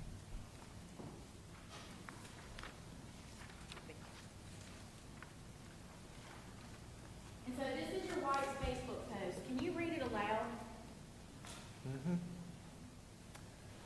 As the L Hotel's closest adjoining neighbor and one who works from home and so has full sight of what is actually happening around my house almost all the time, I can say with absolute certainty that there is no parking congestion or safety issues for nearby residents, as whoever is using the city to bring these charges is alleging. My driveway has never once been blocked. Never once have I been concerned that emergency vehicles wouldn't be able to make it to my house or our neighborhood. Never once has a single blade of my grass been damaged by L's guests walking by.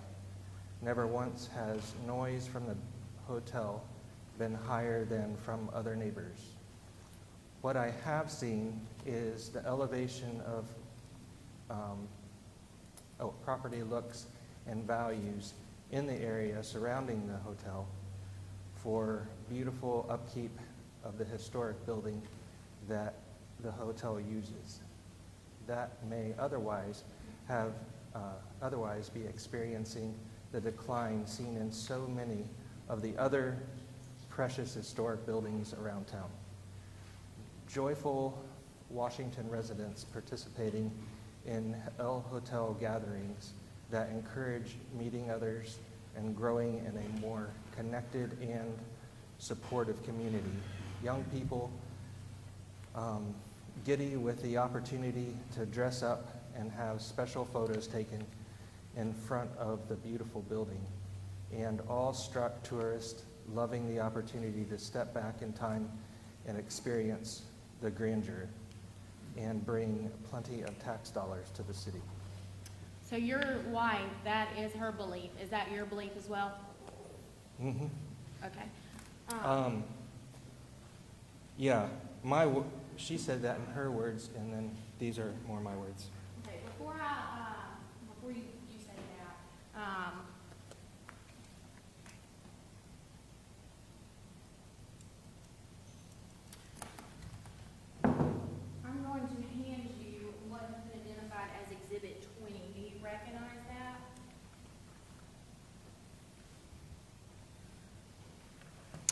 Oh, this is our lot?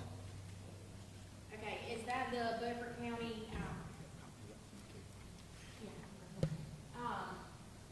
is that the Beaufort County Register of Deeds map for your property? I think so, but Is that your name listed there above that property? yes, that Okay. is. And so where is your property line in connection to the El Hotel? It is right along the back of the El Hotel. So your properties align with each other? That's right, we just have a hedge that's between us. Okay, so you are aware of what takes place at 1040 North Market Street? Everything. Okay. Do you think that anything that has taken place there is injurious to the city and the surrounding neighbors? That has not ever been our experience. Okay. No. Is anything that has taken place been hazardous? Not in our experience. No. Has anything degraded the value of the property? No, we feel quite the opposite. We feel like the business that you do there really helps you pay for keeping the place up and actually gives value to the value of the properties all around it. So, The issues that have been expressed on the 11th Street, do you use that street to access your residence? yes. Mhm. And have you ever been blocked from being able to leave? Nope, we have never had a problem with that, going, coming. All of our guests have never had a problem with that, going, coming. And, I mean, I understand some of the concerns like Scott and some of the other have had, but that's not been our experience. And you actually are adjoining with this property? Yes. Okay. Do you think that any events have created or brought to the city violence or any kind of negative behavior? No, for the most part, other than the person that got cussed out, that's really sad.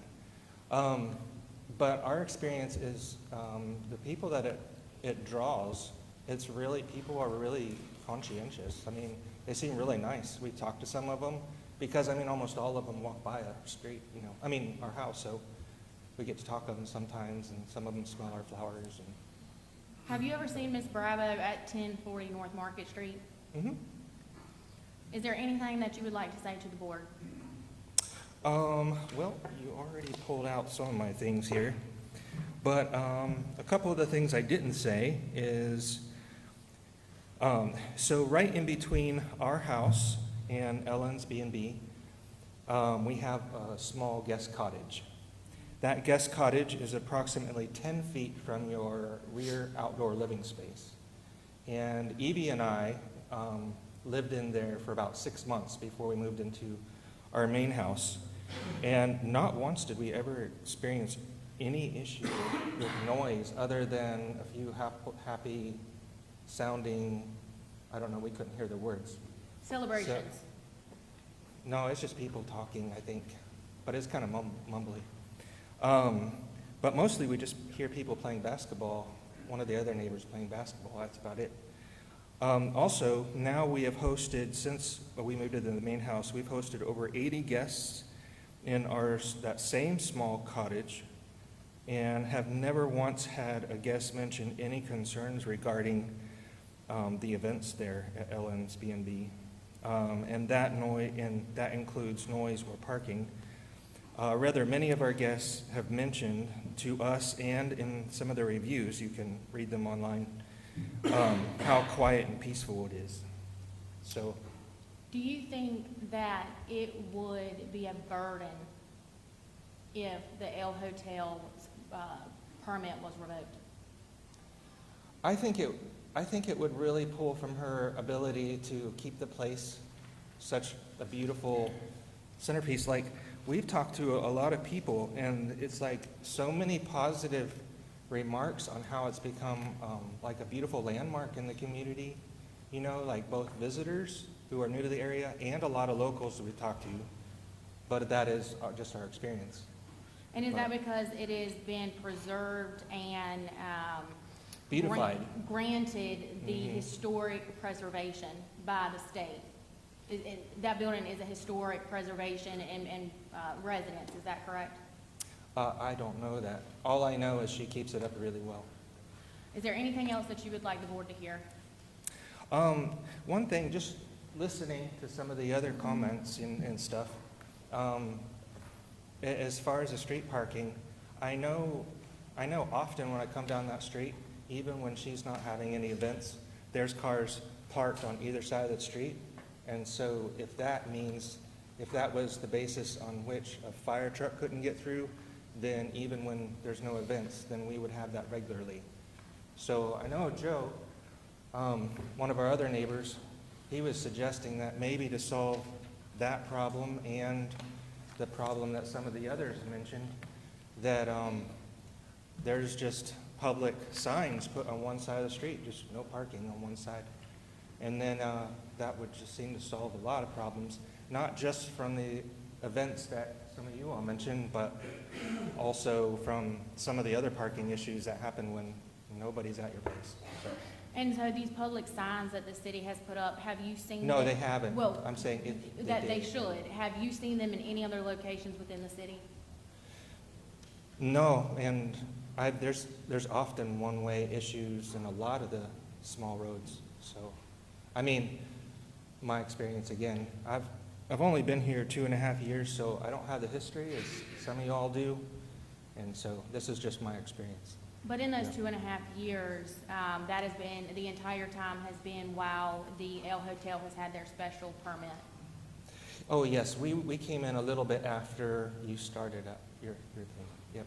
Anything else you would like the board to hear? Yeah, one thing is, I heard that some people haven't actually talked to you about these issues until here, and yet that's not been and there's a lot of complaints about that, but that's not our experience at all. Ellen has been very approachable to us and very easy to get to know, and we've talked to her at both the L and our place. She's come over, and I don't know if you guys have talked other places or not. I don't remember.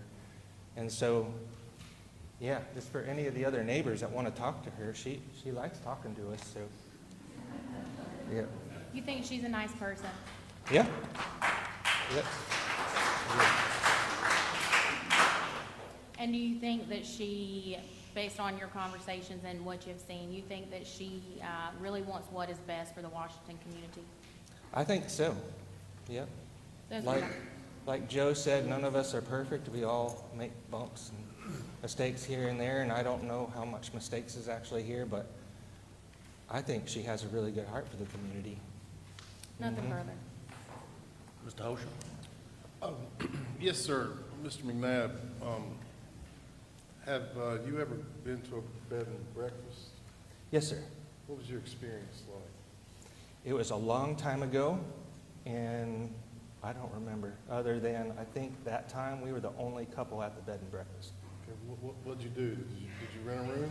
We did, and ate breakfast. Okay. And then left? We did. No, well, we stayed there 2 or 3 nights, Okay. then left. So your concept of a bed and breakfast, would you think that that includes a wedding? I don't see why not, because it's such a picture-perfect place to have a wedding. And even when we're around, I mean, rarely do we see a bunch of people outside. Like, when all the cars are there, we're like, where are all the people? Because often they must be inside.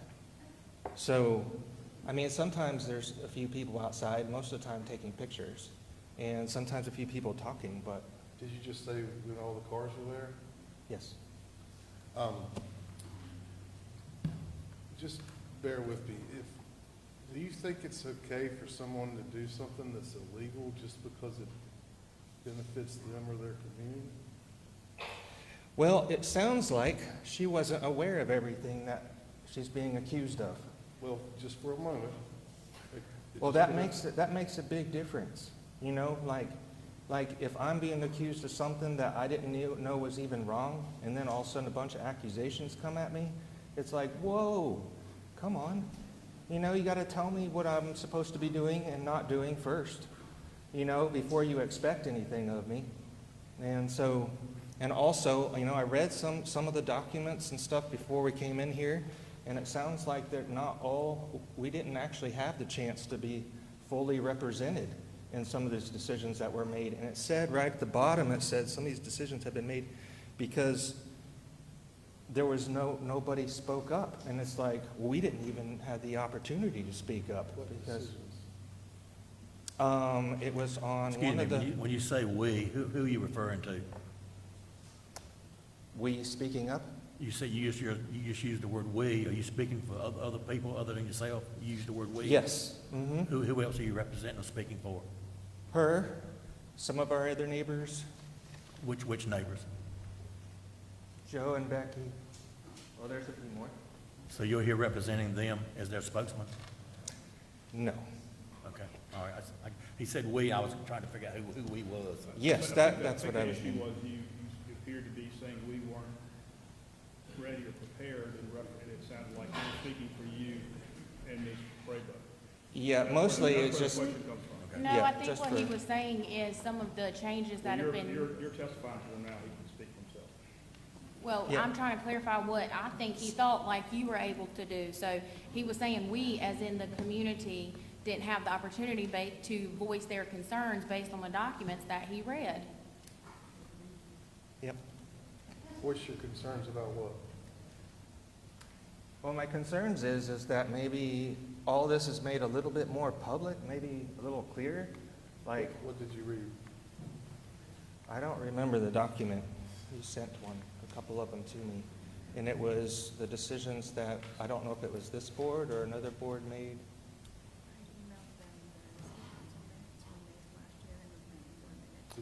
Have you read the zoning code? Are you referring to the, Excuse me.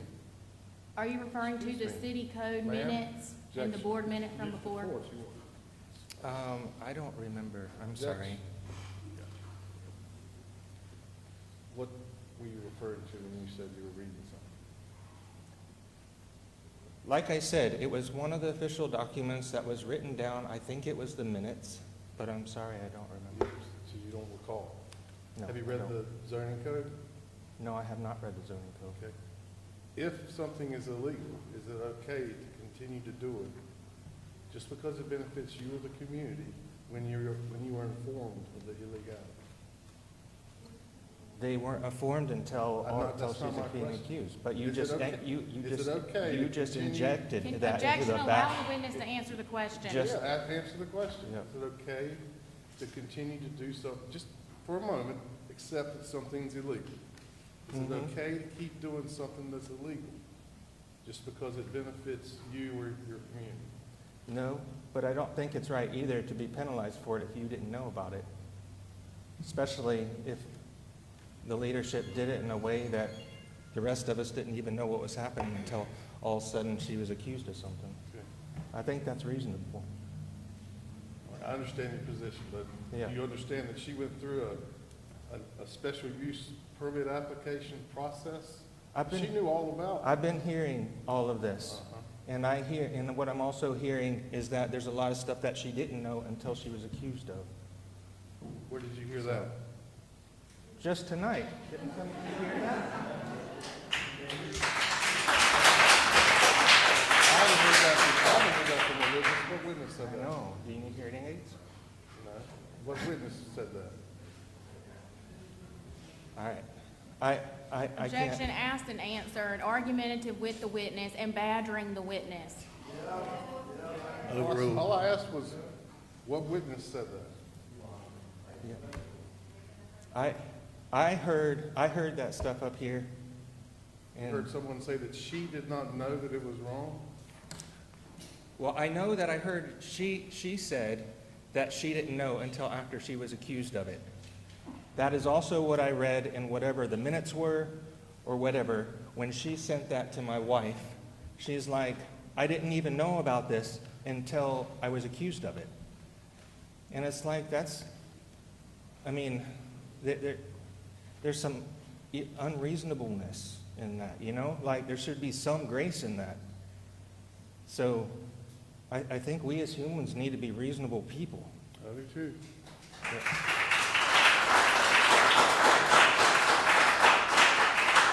And I understand changing laws and trying to change laws. Mhm. But once you're informed that you're doing something wrong, shouldn't you stop doing it? When did she find out she was actually doing something wrong? She got a letter in April. She got a Objection. letter in May. We're She beating got a two dead letters in horse. June. Overruled. Those are my questions. I have a little bit of follow-up. For a second, let's picture, if you've been doing something and it was permitted under the use that you got and you were acting, and then later on, it now becomes a violation, do you think that that is fair? No, I don't think it's fair. Okay. Do you- No, I mean, if things change, I get that. And it just feels like that needs to change in a way that's reasonable and fair to everyone involved. Do you think it's fair for somebody to be attacked because of politics? No, I don't think it's fair if that's why she's being attacked. Nothing further. Okay, thank you, sir.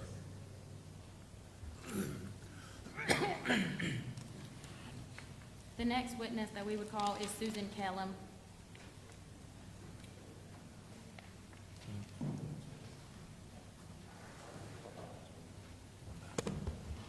Good afternoon. Can you state your name for the record? Susan Kellum, And where do you reside? 300 Canterbury Road Northwest in Wilson. Okay. And what is your current occupation? I am a special project manager for the North Carolina Department of Commerce Main Street Division. And how long have you been in that role? About 2.5 years. Before that role, what was your occupation? I was the marketing and communications specialist for the city of Wilson for 11 years. Okay. And so, have you been to a city meeting regarding the ordinance and them being drafted and prepared and passed? A city meeting here in Washington? No, just in general. Oh, many times, yes. Okay. Are you familiar with zoning regulations and special permit uses? I am. And what is your experience with those? My experience has actually been on the side of drafting special use permits in response to changing trends and changing needs in our town. And so I helped in drafting those and getting them passed with City Council. And what does that process look like? There is a lot of notification, and it's been a while since I have done that, and I was not the one responsible for the notification, so I couldn't tell you the exact process. When you are working with others to draft these permit uses, what are you going by while you're making those decisions? Are there any kind of rules and regulations that you are referencing? Of course. I mean, there is a standard set of procedures that you have to go by as a municipality in order to notify whoever is being affected by the change in ordinance. And you've been here this whole time while this hearing has taken place, correct? I have. And based on your experience in these settings and what you have heard, do you think that that process was adequately followed? Based on what I've heard, no. What involvement, if any, have you had with the El Hotel? I first met Ellen Bravo actually at a workshop that I facilitated for my job in how to make communities and destinations a business. And I met her at a Whiteville workshop. And at that time, let me back up a little bit. I'm from Beaufort County. So I grew up across the river in Chocowinity. The rest of my family still live in the community. Both my mother and niece live in the city proper of Washington, and I am here a couple of times a month. So I've stayed in close contact with the community. My mother's originally from Carteret County, so we normally have family reunions there. But because she is getting up in age, I had started looking at having our event in Atlantic Beach again. But when I met Ellen and found out about her venue and what it offered, we ended up completely changing our minds and having our family reunion here, which I think has been referenced here tonight, the Simmons family reunion. And so the. Ms. Alligood, excuse me, we need a sidebar right quick.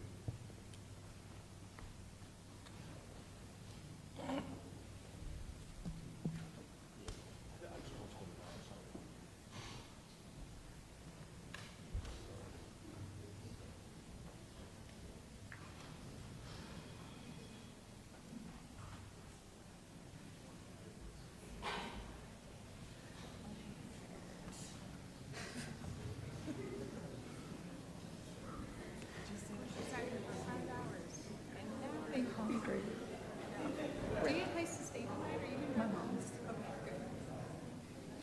I just need to find food afterwards that'll be with them.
Meeting room will come back to order, please.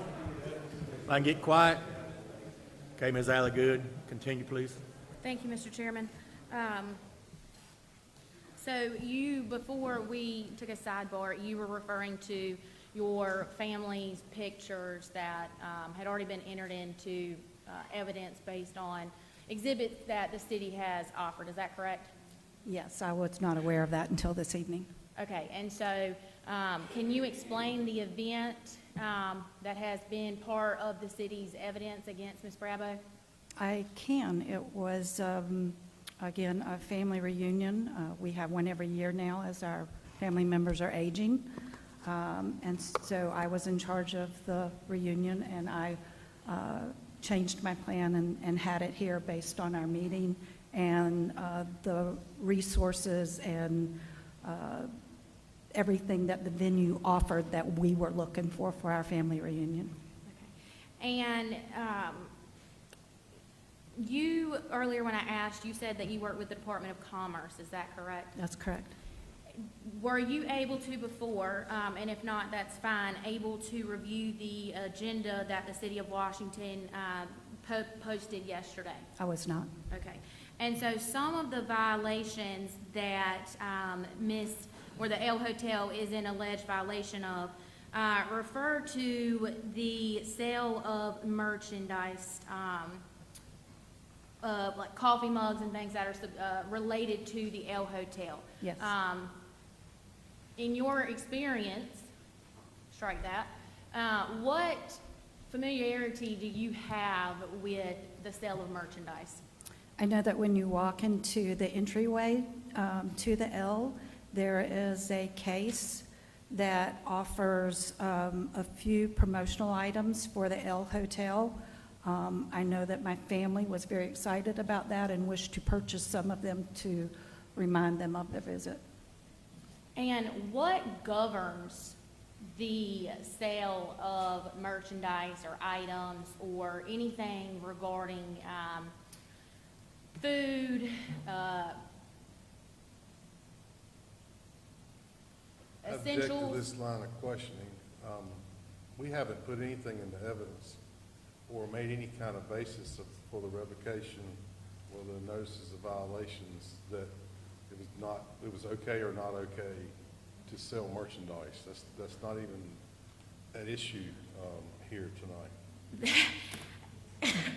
The board, that is one of the things that are listed as in violation of the permit that the City of Washington filed, that she is selling merchandise which is in violation of the changes to the unconstitutional Airbnb ordinance that was issued, that she was selling merchandise because she was selling a coffee mug. So to say that that's not into issue is absurd and absolutely wrong.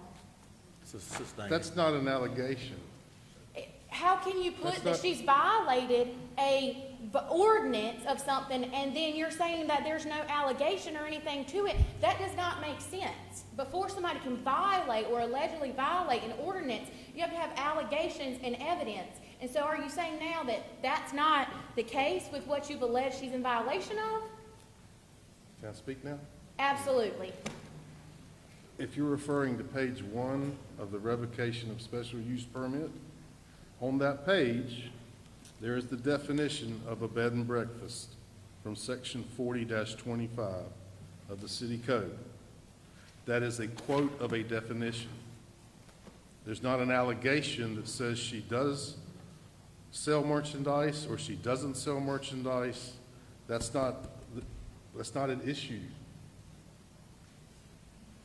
I haven't said a word about merchandise. But that's listed in your request for a revocation of the special use permit. I'd ask the board to look at page 1 of the revocation of special use permit. It's not an allegation of the cities. That's just the definition of what that's the bed and breakfast definition, which is in the city code that was established in May of 2024. It's not an allegation that she's done it or not done it. It's just the definition that's inside the code. I can't make it any clearer than that.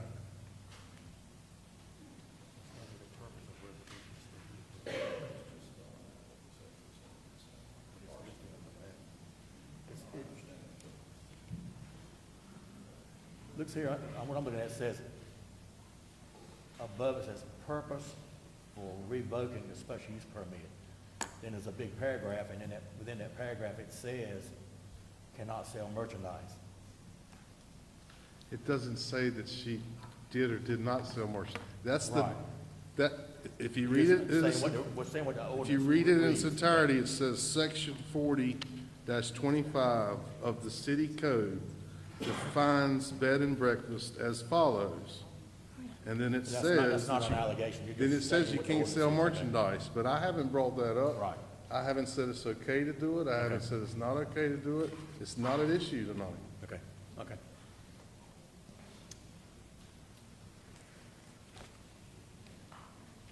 The ability to rent out your space and bring in income, what is that associated with?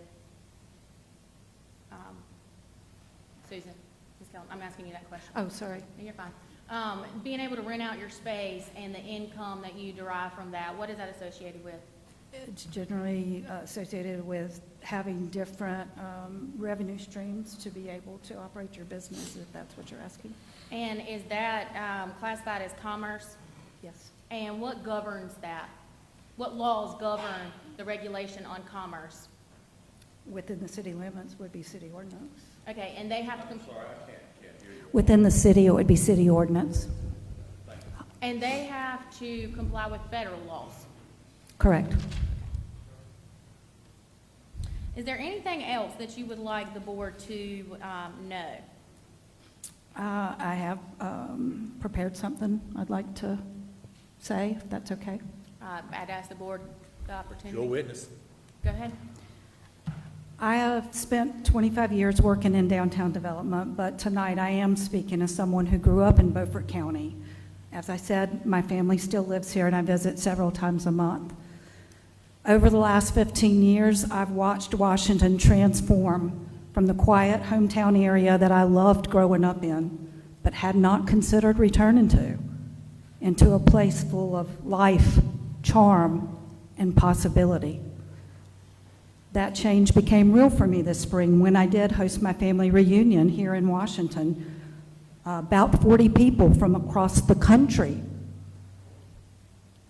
Yes, 40. They did not all stay there. There was one event on Saturday evening, a family dinner at which all 40 attended.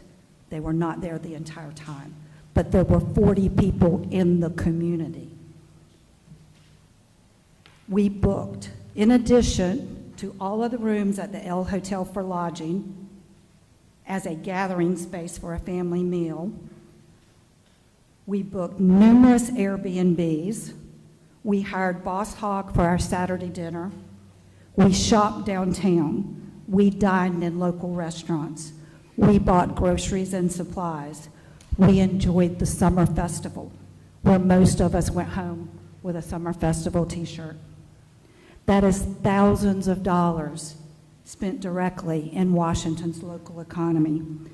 If the L had not been here, we would have gone to Atlantic Beach, taking all of that spending and all of that activity with us to Carteret County.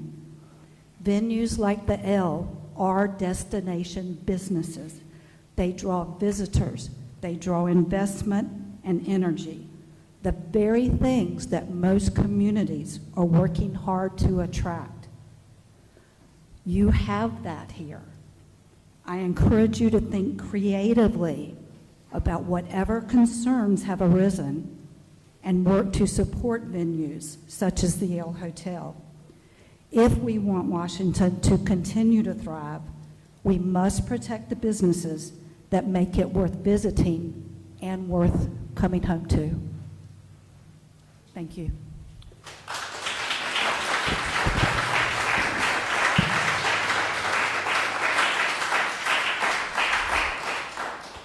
Mr. Franz is going to ask you some questions. Thank you. You said that you have experience writing special use permits? I was involved in writing a special use permit in Wilson, yes. Explain to me that process. Well, that was about 10 or 12 years ago, so I'm not sure how clear my recollection on that is going to be. But the downtown development team, which was comprised of 3 staff members at the time,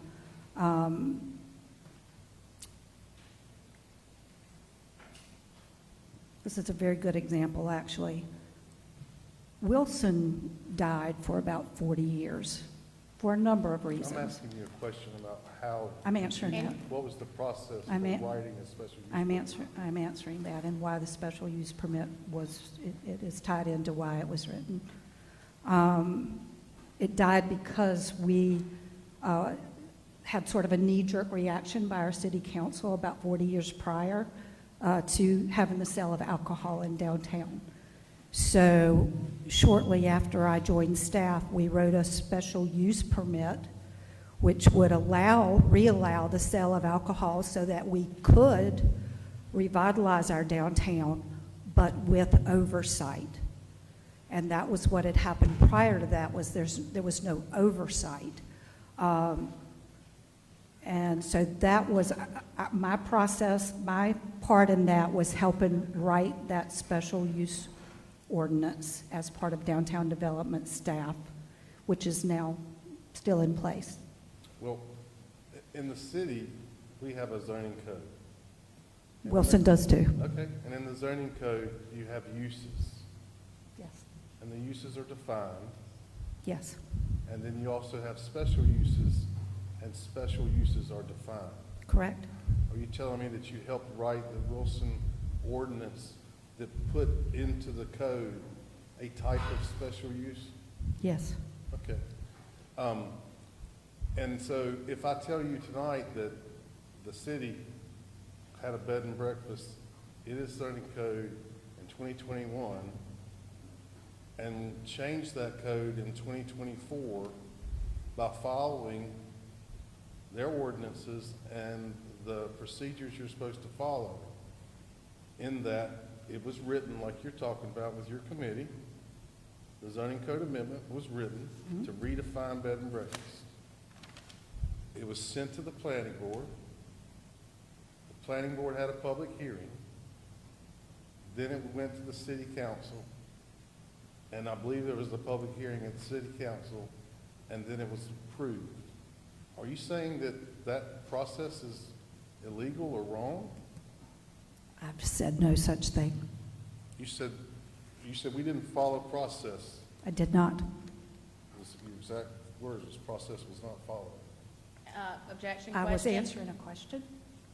She asked my opinion, and that's what I gave. I did not state that process was not followed. I said, based on what I've heard here tonight, is what I answered. Based on what you've heard tonight, what was the end of that? I said, no, it did not sound like process was followed. I cannot speak to whether it was. I was not involved. I was not here. So I'd move to strike your testimony regarding the city following its procedures and processes in making a city code amendment. Well, the city has already presented all of their evidence where they had the opportunity to support and provide evidence that they entered the ordinance constitutionally and how it was supposed to. They failed to do that. That is no fault of their own. So she has heard all the evidence. The opportunity's been allowed. She made an opinion decision, just like all of their witnesses made opinions about the vehicles that were parked on a public street. Ms. Alley, did you know that an argument is not evidence? Correct. Well, that's what's been argued, that it wasn't done properly. But you haven't finished with your evidence. Right, but they have not. And I want to, Ms. Kellum, you know what I do, I think. I'm sorry, I couldn't hear you. You know me. I'm from Wilson. I know your name. And I'm the attorney for the Wilson Board of Justice. I'm aware of your name, yes. So, and I was with the city attorney's office there 1998 on.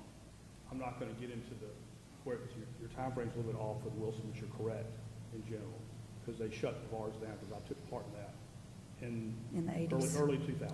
No, the early 2000s. Okay. That's when we completely shut it down, all of it. It started before then, but the real issue, I think the confusion is that you appeared to say that you wrote the actual special use permits. I meant to be very clear that I was a part You're a part of. Yes. Well, you don't, there's the ordinance that says this is a use with a special use permit is permitted. That's in the ordinance. But that's, the actual permit itself is a completely separate thing. So did you have anything to do with actually doing the permits themselves? No, I did Yeah, not. That's good. That was what was a little bit confusing. I He's would still renew asking you my motion questions. to strike her testimony as it relates to special use permits and the process that the city followed to enact its code. And I would object to the motion to strike for reasons already stated.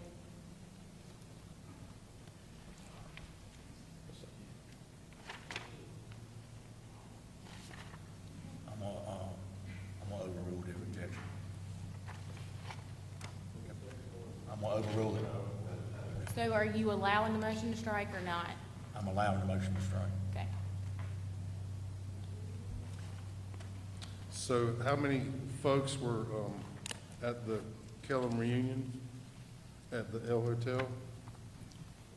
You'll have to be more specific. How many were staying and lodging at the El Hotel, or how many attended the dinner on Saturday evening? At what point in time were the most people physically present on the El The Hotel dinner on property? Saturday evening, How many people were there? about 40.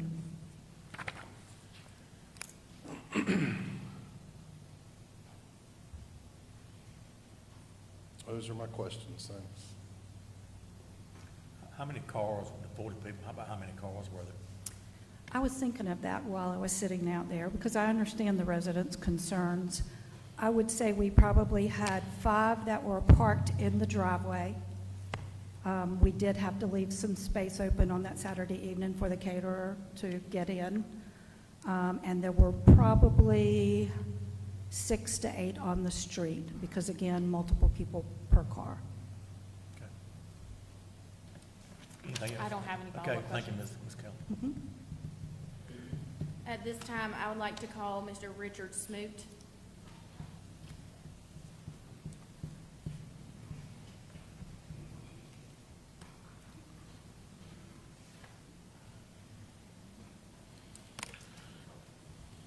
Good afternoon. Can you state your name for the record?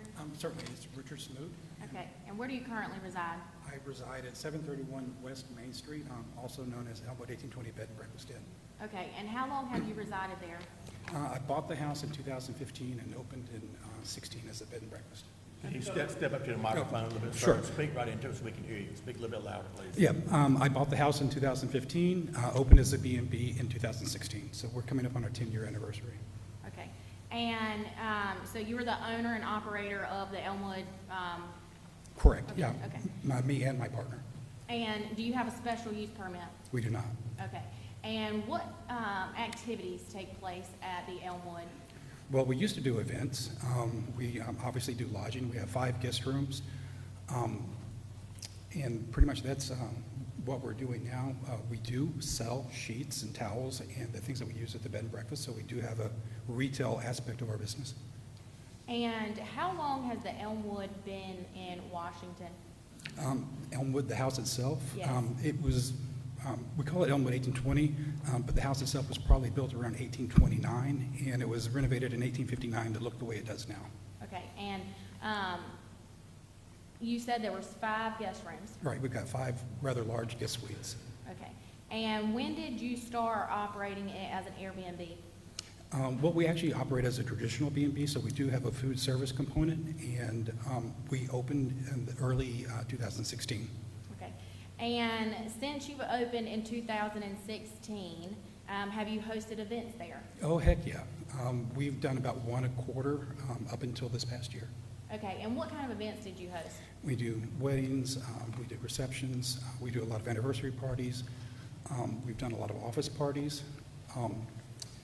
Pretty much any special occasion, people will come to us and want to host their event there. Okay, And I will say that hosting events is kind of an integral thing to a bed and breakfast inn. I've got married in a bed and breakfast inn 2 times, so that's a big component of what a bed and breakfast does.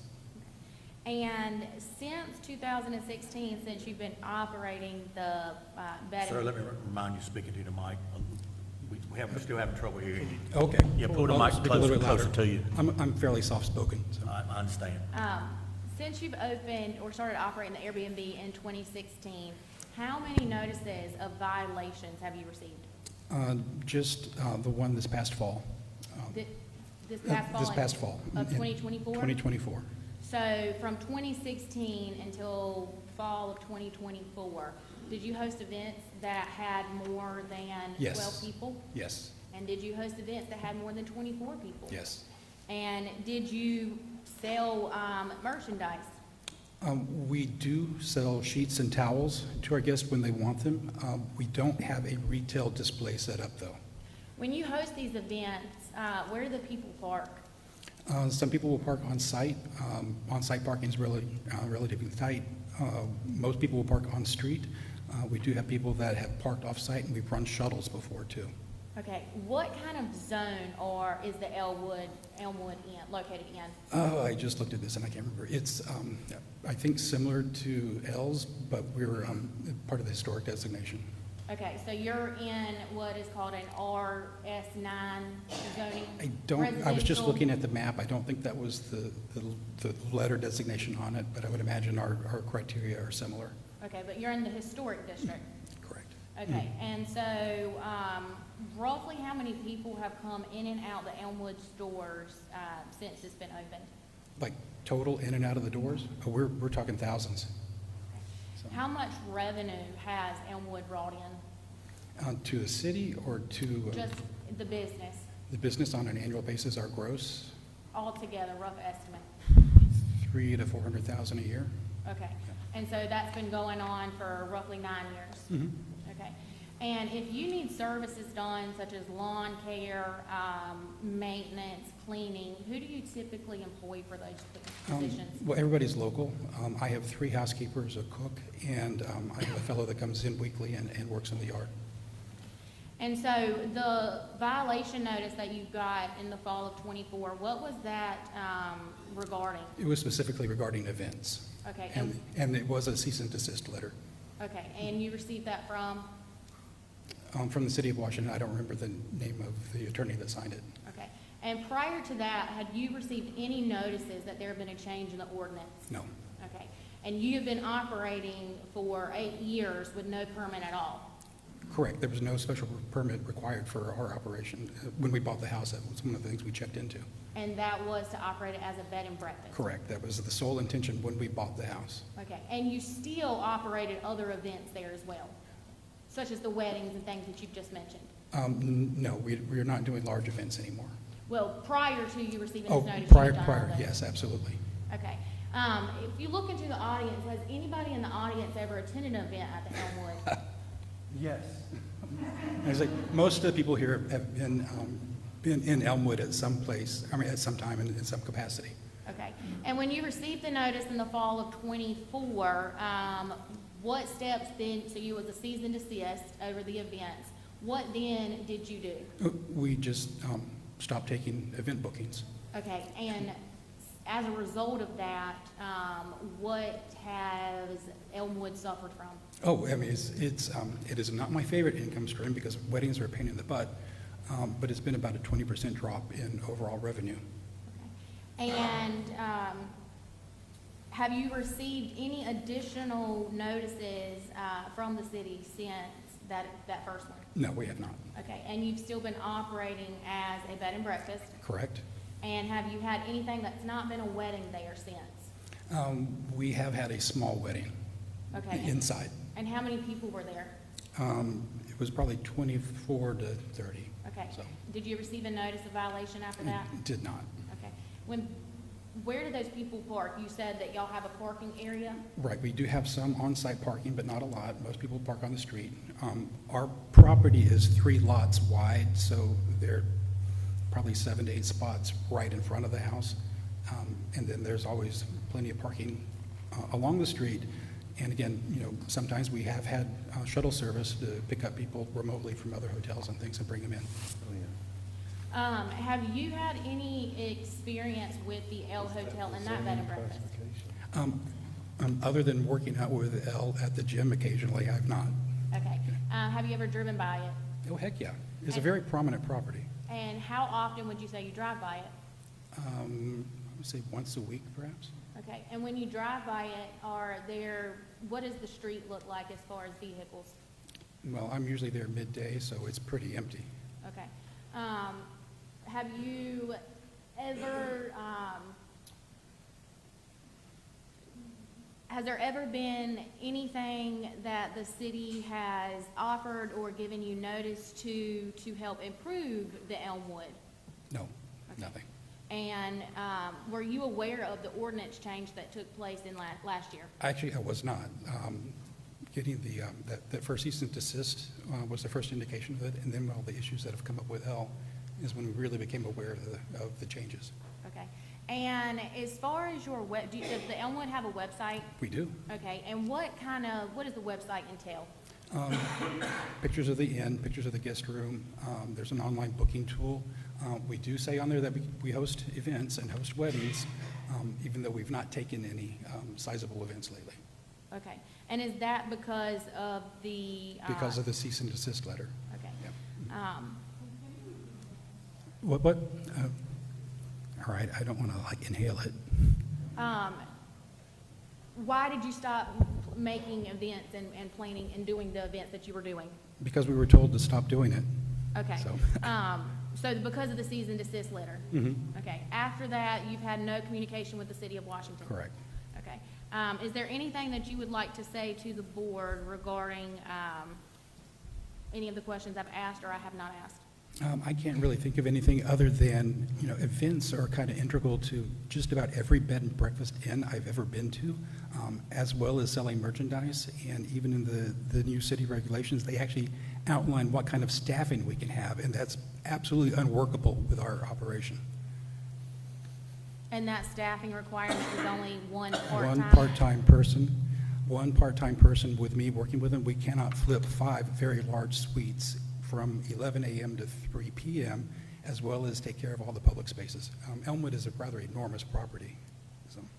And is similar in size to the El Hotel? Actually, it is pretty close in size to the El Hotel. We looked at it, the sister house across the street from El when we were first looking at properties. Is there anything else that you would like to say to the board? I can't think of anything, but I will say this was touched on a little bit. I think we bring a hell of a lot of money into town, not only for what we're paying in occupancy taxes and local sales or state sales taxes, but our guests tend to be rather well-to-do, and they spend a lot of money in this town. And so, do you think that the operation of the El Hotel is hazardous to the community and residents? Absolutely not. I think the issue is a city parking problem, not an El Hotel problem. And do you think that the El Hotel is decreasing the value of the community? You talking about value of the property? Well, just the value of the surrounding area. Value, you mean in terms of dollars? Well, That would require an expert. no, the people coming in to the overall, not a money value of You're saying that he's observed more people coming into Washington because of this? Yes. Yeah, absolutely. I mean, people come to Washington, to us specifically as a destination, and I have an amazing number of people that have come here and end up buying houses and staying here. So me and Ellen, we're a great draw for this city.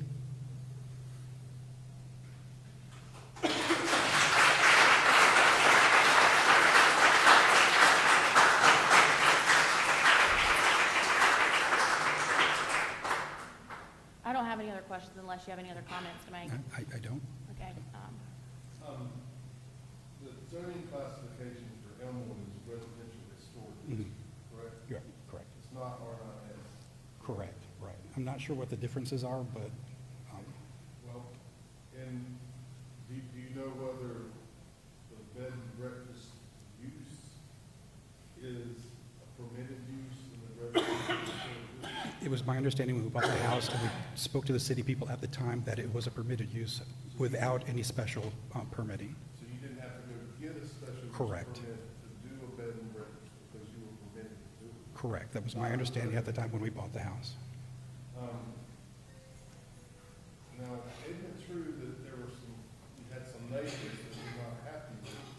Yes, this past fall, we had 2 weddings, and they did get a little noisy, and generated some complaints with neighbors. You know, I don't know who it is, but I guess I do now.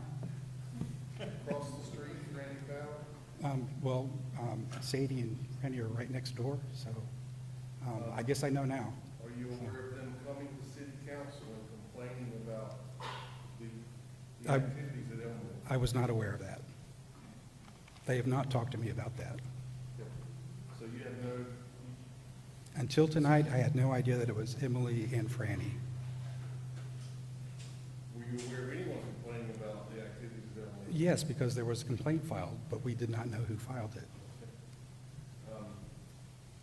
And were you told by the city or anyone else that the reason that you got that cease and desist letter is because citizens were beginning to complain? That was included in there. And all of these issues, we can address and work with them if we know what's going on. But, you know, getting blindsided by a letter like that is, you know, kind of bizarre. Have you read the definition for bed and breakfast? The new definition, it doesn't fit. First definition. The first definition was pretty vague, so. But the first definition doesn't have any mention of events or weddings or anything like that, does it? Well, that's unfortunate because that's actually a big component of virtually every bed and breakfast inn I've ever been. Yeah, no, I know. But the definition doesn't. The definition didn't say anything about that. Anything about events or weddings or receptions or celebrations. It says bed and breakfast. Right. And we serve breakfast and we have beds.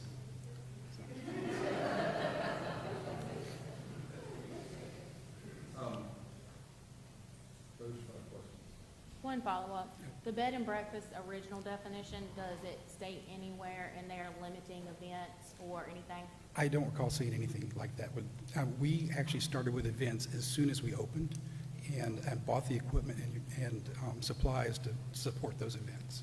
So you That it was like from like the very beginning in 2016. So you operated for 8 years with that vague definition and had no issues? Correct. Nothing further? Any questions from the board? Okay, thank you. Okay. The next witness that we would call is Lottie Jennings.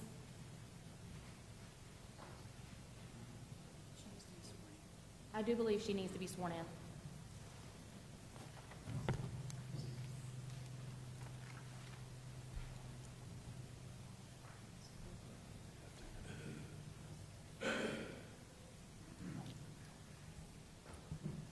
Hello, everybody. Thank you for being here and doing what you guys do. You probably don't get thanked enough, so thank you. Good afternoon. Can you state your name for the record? Yes, Lottie Jennings. Sorry for saying your name. It's okay, it's a lifetime. No worries. Where do you currently reside? I live at 328 West Main Street here in Washington. And how long have you lived there? 33 years. What is your occupation? Realtor. Okay. And do you recall the Elmwood's request, or not the Elmwood, Ms. Brabo with the El Hotel's request for a special permit back on July 15th of 2021? Of course I do. And why do you recall that? Because I stood up here before this group and spoke on behalf of Ellen Brabo and the El Hotel. Okay, and is your position still the same today, 4 years later, as it was when the request was granted? As far as your feelings towards the hotel? Yeah. So when I spoke the first time on behalf of Ellen Brabo and the El Hotel, I was excited and very much in favor of her project of having a bed and breakfast on Market Street. And today, before you, I still feel the same way. I still feel the same way, but maybe even more so than I did back then, because I have learned from watching, she shown a huge commitment to our community and serves our community in a lot of capacities. And then her business has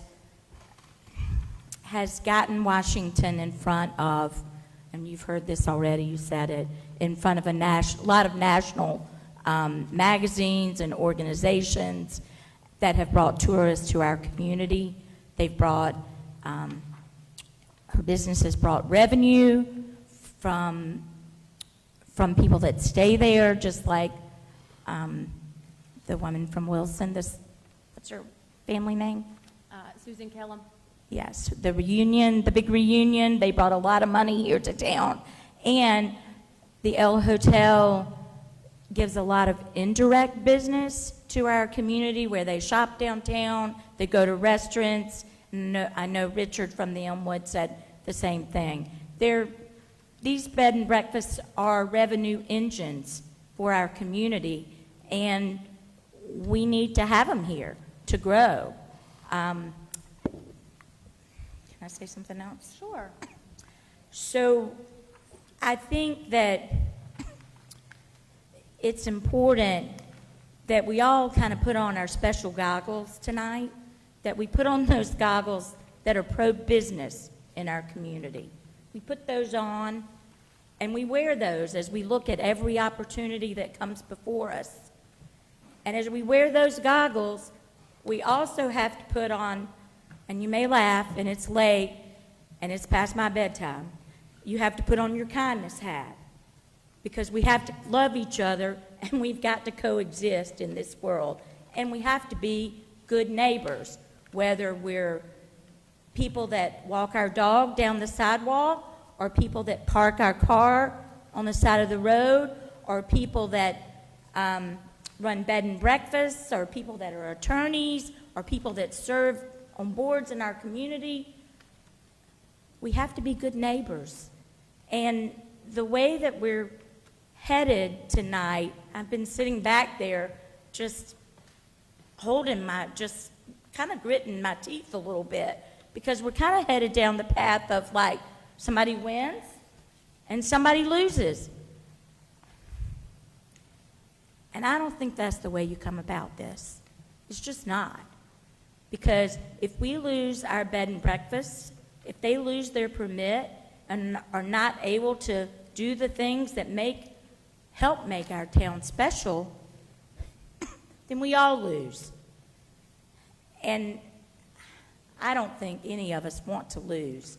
So we all have the chance to win if we kind of come together and say, let's figure this out.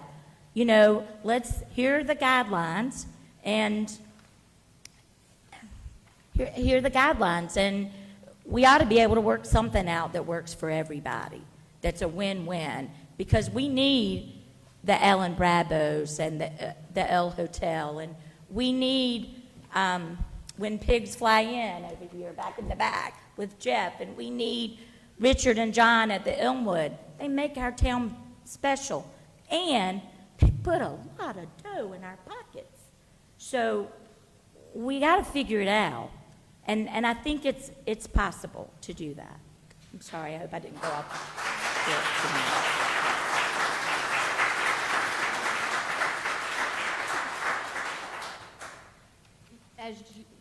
With your job as a realtor, are you ever asked about recommendations within the city and the county, or wherever you are showing properties? Yes, every single day I refer business to our hotels, to our bed and breakfast, to Airbnbs. Yes, every day I direct business there, and every one of them sends me a text back and says, "Thank you, Lottie. Thank you for referring business to us and showing us kindness." Do you think that the El Hotel is hazardous to the community? I can't see that from my perspective.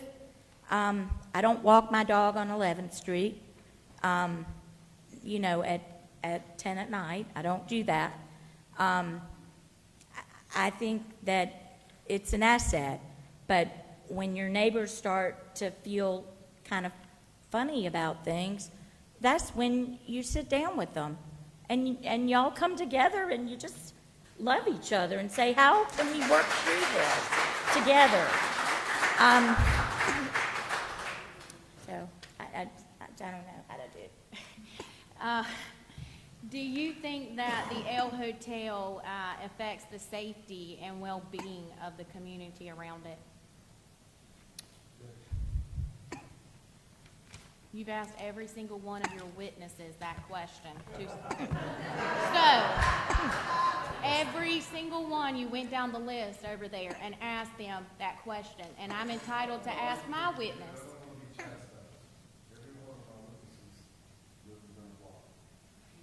And she sells property within, okay, so she would know.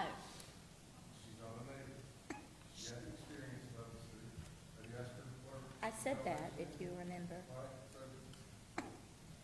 But as somebody who frequents the area and sells property and has probably sold a house or two on 11th Street and North Market Street, she can give her opinion. I'm going to sustain the objection. Is there anything else that you would like the board to know? She doesn't do it. She sells real estate. She knows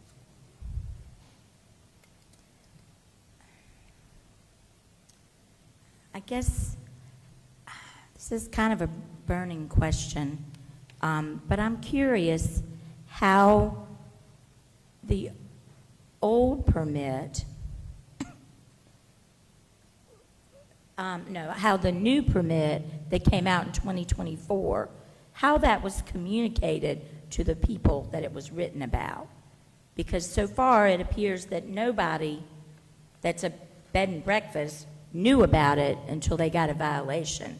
That to me seems not right.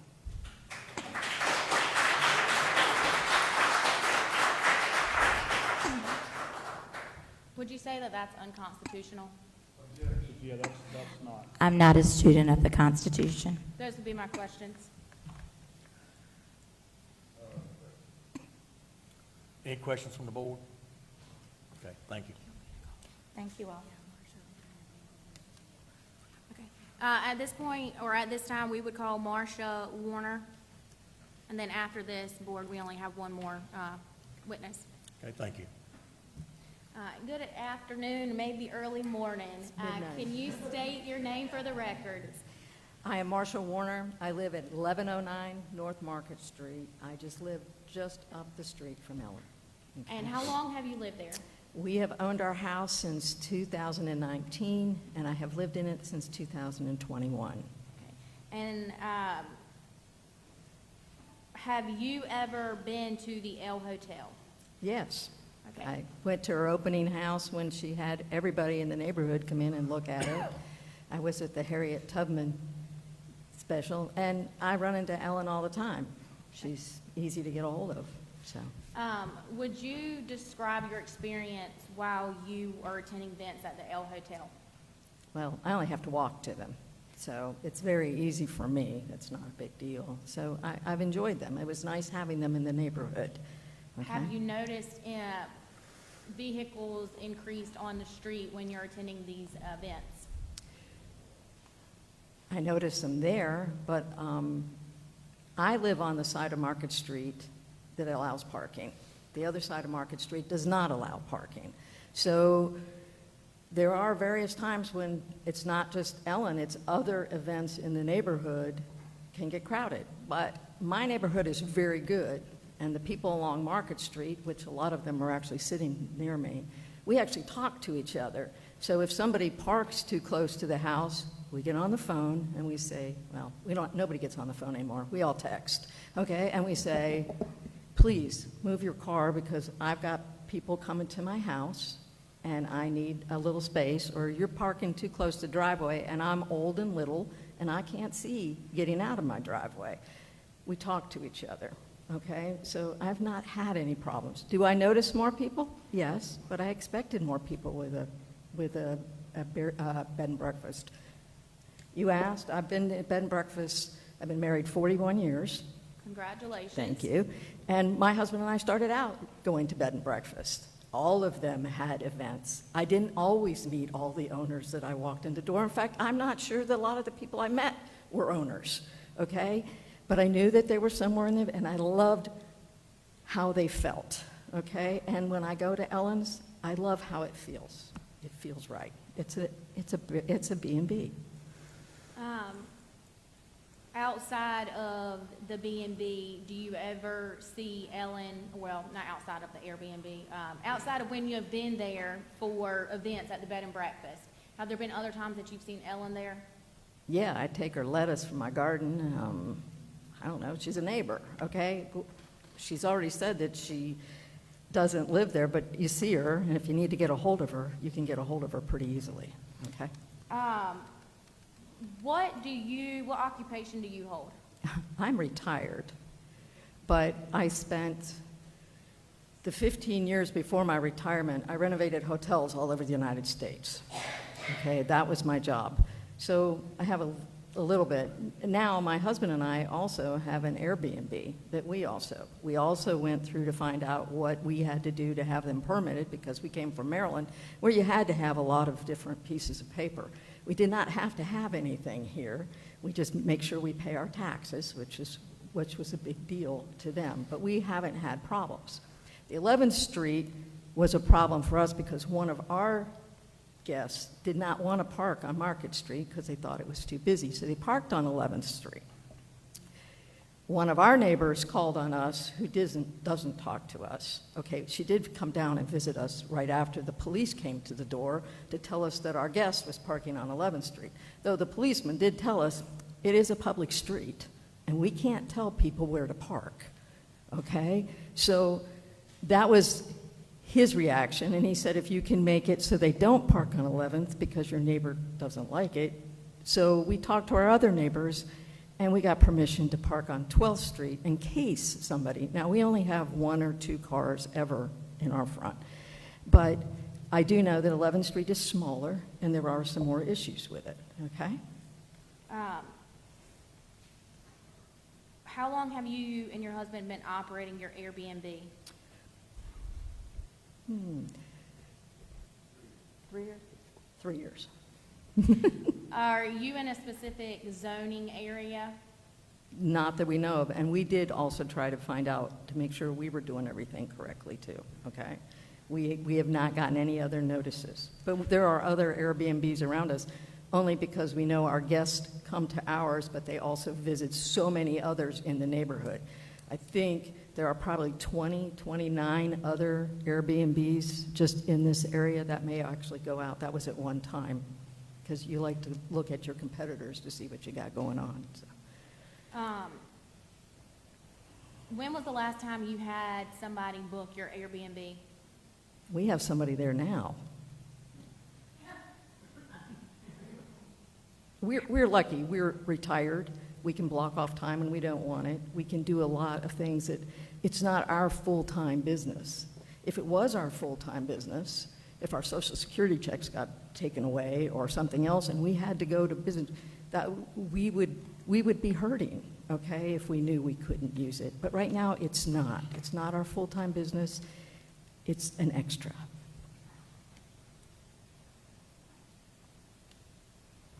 Is there anything that you would like to say to the board that you haven't already?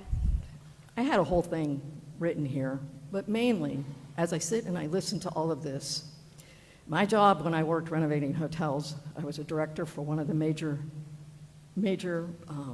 brands, and then I worked as a vice president of a couple general contractors. One of the things we had to do was bring a lot of different people to the table, okay? And as I see this and I find out that they weren't given notifications to know that the ordinance hasn't changed and that they were just started to give in cease and desist notices, I think a lot of it could have been solved with a group, with the people who were affected buy it, the B&Bs, your future Airbnbs, the Planning Commission, the other people here, if they had sat down and talked, they would have figured out maybe how to do some of this. And so some of these problems that we're having tonight and that we have spent the last 5 hours doing could have been resolved in a sit-down meeting with just some people who look at each other.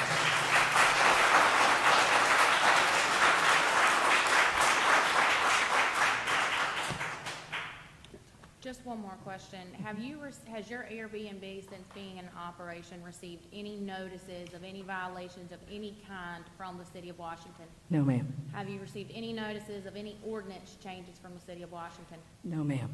Those would be my questions. Mr. Hosher? Thank you. Thank Any you. questions of the board? Okay, thank you, ma'am. Nothing? At this time, we will call Ellen Brabo.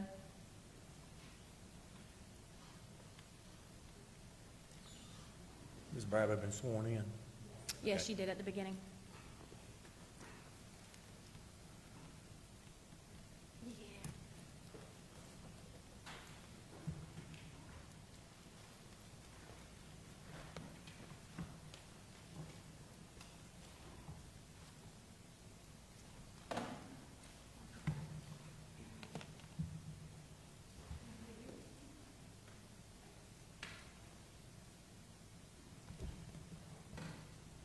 Ms. Bravo, can you say your name?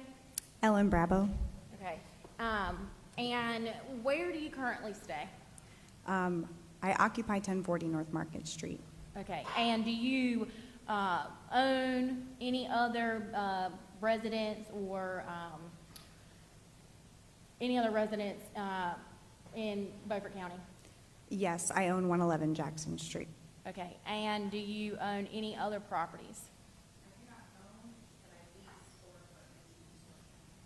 Okay. Have her speak right directly to the mic, a little bit closer. Mike's? Yeah. Is the green button on? Went off. She's gonna need a battery or something.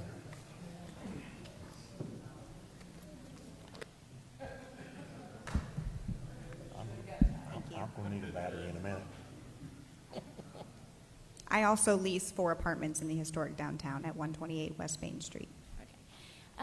You recall when you moved to Washington? Yes. When was that? 2021. And what brought you here? The property that is now the El Hotel and the community. Do you remember when you stood in front of this board 4 years ago asking for this permit? Yes. Okay. And at that time, what was your understanding of what you were allowed to do? Operate a bed and breakfast. Okay. And that was based on the definition that the city of Washington had in their ordinance at that time? Correct. And the unsaid items that come with that as well. And was there any limitations on telling you not to host any kinds of events? No, we actually talked about the events that would be coming with me being the owner of the El Hotel at 1040 North Market Street in my special use permit hearing. Okay. And that hearing you're referring to has already been entered into evidence, the notes from it. And I want to read and make sure that this was what you heard on that day, because I was not here. On-site parking requirements are 2 spaces for the dwelling unit and 1 per bedroom, no more than 2 spaces in the front yard. The staff recommended condition is it must be owner or operator occupied. Is that what you recall being the requirements that you had for your bed and breakfast? Yes. Okay, and so it said that it was recommended that it be owner or operator occupied. Correct. Okay, and so you were then started to have people come in and out of the bed and breakfast. And then I believe in 2022, you purchased a property at 111 Jackson Street. January 2023, we closed. Okay. Or I closed. And what is that property used for? It is a rental property. Okay, and how many rentals, have you had there? I don't know the exact number. The property began renting in March of 2023.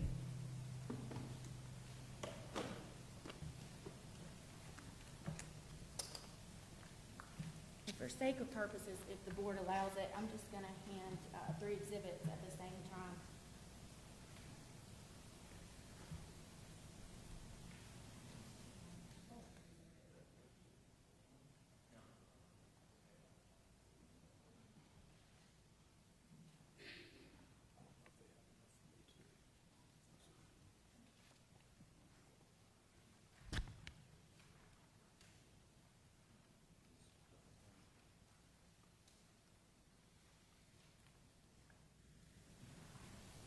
Ms. Bravo, I'm handing you what's marked as Exhibit 2,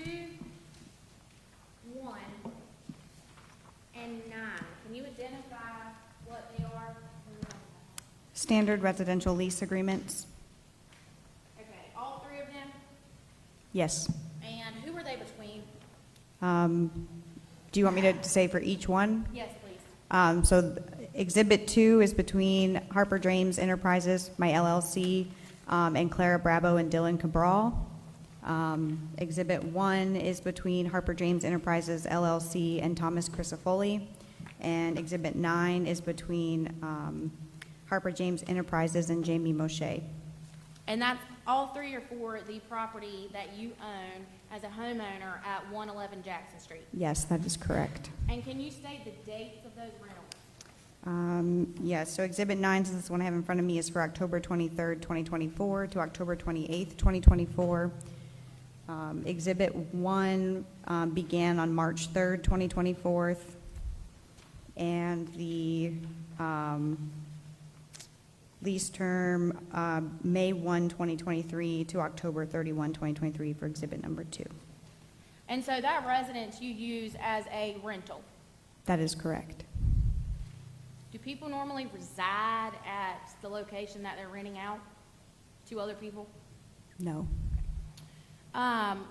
There has been a lot, it was previously mentioned that the El Hotel has gotten a lot of publicity from outside sources. Can you explain that to the board in more detail? Yeah, absolutely.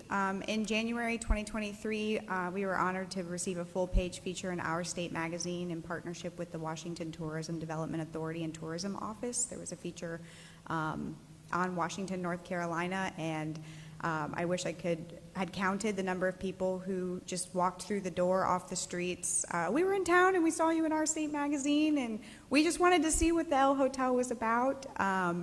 And this year alone, we have been featured by Southern Living magazine as well as Travel and Leisure magazine. And Kendall mentioned earlier, we have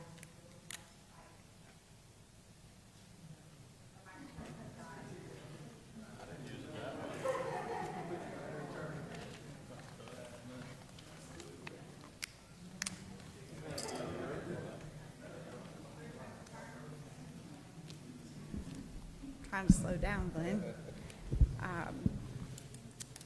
We were fortunate enough to receive an email from HGTV interested in coming and featuring the El Hotel. I'm going to hand you Exhibit 4 and 7.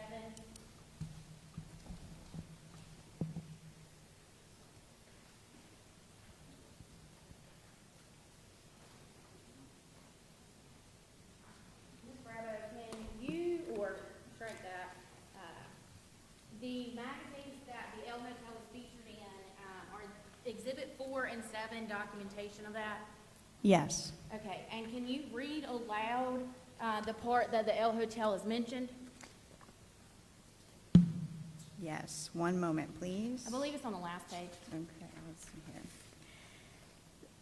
The title is Enjoy a Boutique-Style Stay. There's hardly a cookie-cutter hotel to be found in Washington. Instead, opt for a one-of-a-kind stay at the El Hotel, a female veteran-owned boutique property based in the historic Bowers Trip House that effortlessly blends old and new. And can That's you from read- Exhibit 7. Okay, and can you read the other exhibit? Yes. Jake, I know it's unpopular, but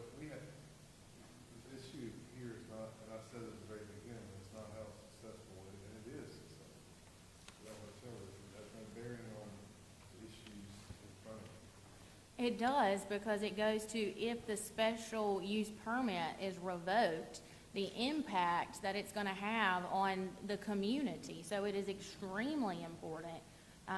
You've heard how many people talk about how great of a place it is. The only concerns is about parking. So it's important that El Hotel is established in Washington.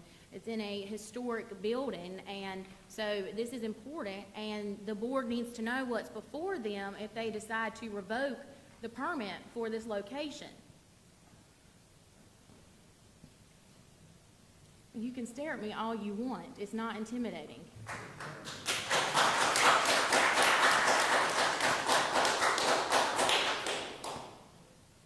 That issue tonight is whether or not a bed and breakfast is being operated in the manner it's supposed to be operated. And whether or not, if you do revoke the permit, it will have an impact on Ms. Bravo, Washington,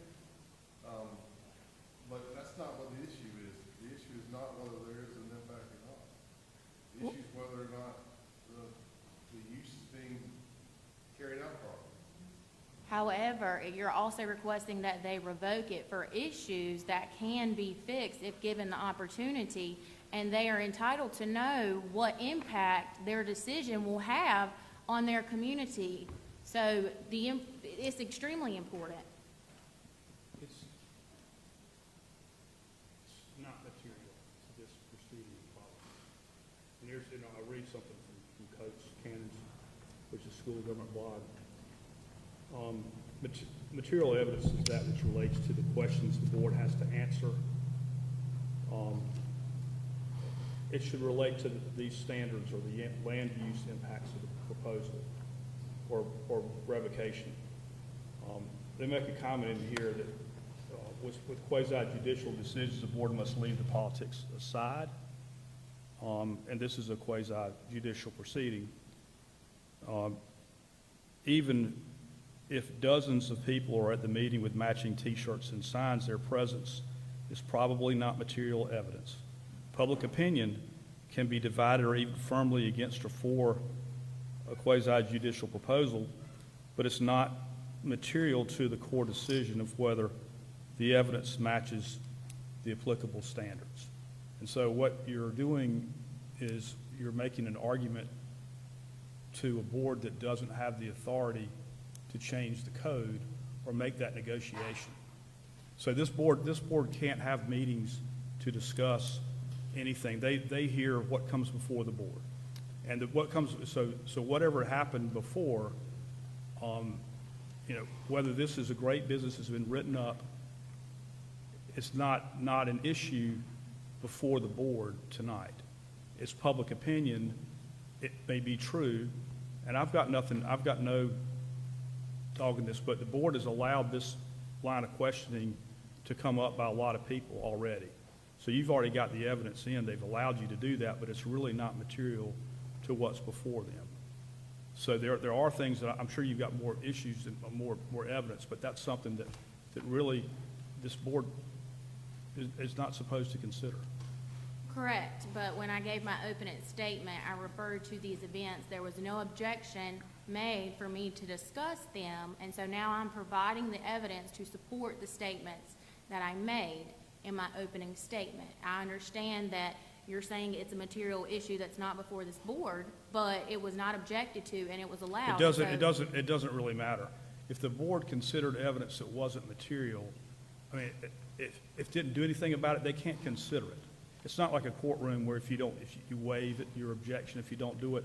These are core things about what this board can consider and what I would advise them. And what I'm going to do at the end of this, there's several issues about evidentiary standards and matters that matter, and I'll share that with you. It's just something that most lawyers I know that are local government lawyers will read or know about what the School of Government says. And these are issues that have to do with competent evidence. For example, I think you objected to a Facebook thing earlier, but that wasn't authenticated. But for documents, the rules are much looser than they would be in a court of law. But a Facebook post from an unknown source or the neighborhood conspiracy theorist might not be competent, and so on. And there's also the opinion testimony that's been over and over again. There's been a lot of opinion testimony about things that they might not be qualified to give. But if the board can only consider evidence that the statutes allow them to consider. And so the problem is if you're putting on evidence about how wonderful this place is, that could all be true, but it's not material to the question before the board. And that's the problem. But it's been allowed for 4.5 hours, Yeah, and now exactly. we're trying to restrict it when the one that's being affected by it the most is having the opportunity to explain that. Right. Well, I mean, you can make the argument, I think, because you've already put a lot of people saying that, but just the same, at the end of everything, this is what I'm going to tell the board, whether it's been in evidence or not. They're not supposed to consider it. It's just like if you had somebody to testify about this is going to increase the values of the neighboring properties by, double. Just because you put it in doesn't mean they should consider that evidence. That's what I'm trying to tell you. Understand?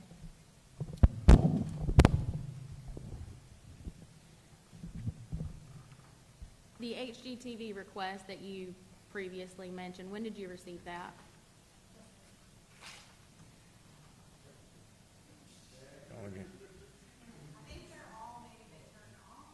Let's try this. Mine's working.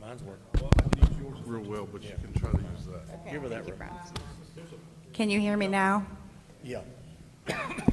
Just within the last couple of weeks. Okay, and TMZ's also used the bed and breakfast as well. Yes, that's correct. The ordinance that has been highly mentioned, that was changed in 2024 regarding the bed and breakfast, when did you learn about those changes? When I received a letter from the city this year in May, Okay. a violation. And so that was when the El Motel became aware that there had been a change in the permit, or the ordinance granting them the permit? In the change in the city code, yes, that's correct. Okay. There was testimony earlier about someone attending a wedding back in December of 2021. Is that accurate? In December 2021, we did not have a wedding. We had a Christmas open house for the community to show them the progress of our renovation. And after that, did you receive any kind of notice from the city that you were in violation? I did not. There was mentioned that you had had a wedding in sometime in 2022. Is that correct? Yes, we hosted our first wedding October 2022. And after you hosted that wedding, did you receive any notice from the city? I did not. And did you host any weddings in 2023? Yes, Did you receive any notice of violations from the city? I did not. And you hosted weddings in 2024? No, we did not. Okay. Did you host any other events in 2024? Yes. Such as? Bridal shower, baby shower, anniversary party, those types of events. And how many people were there? Usually on average for those types of events, we range from 20 to 30. And after any of these events, did you ever receive notice from the city that you were in violation? I did not. What kind of events has the El Hotel hosted? It ranges. So we used to host regularly a yoga on the front porch for ladies. We've hosted Hal Weatherman when he was a candidate for lieutenant governor. We've hosted a fundraiser for the Open Door Women's Shelter as well as the Cancer Research Institute. We had a retirement party that you mentioned earlier, baby showers, bridal shower, family reunion, cookie decorating class with the local baker. We had a scheduled egg painting workshop with a local artist that unfortunately we had to cancel. But we've tried to be creative with the events that we host to ensure we're filling a need in the community as well. And you hosted all of these events because it was your understanding based on the permit that you got that you were allowed to do it. Yes, Okay. And after you hosted all of these events for 4 years, you had never received any kind of complaint, notice, response of any type from the city? no, And so you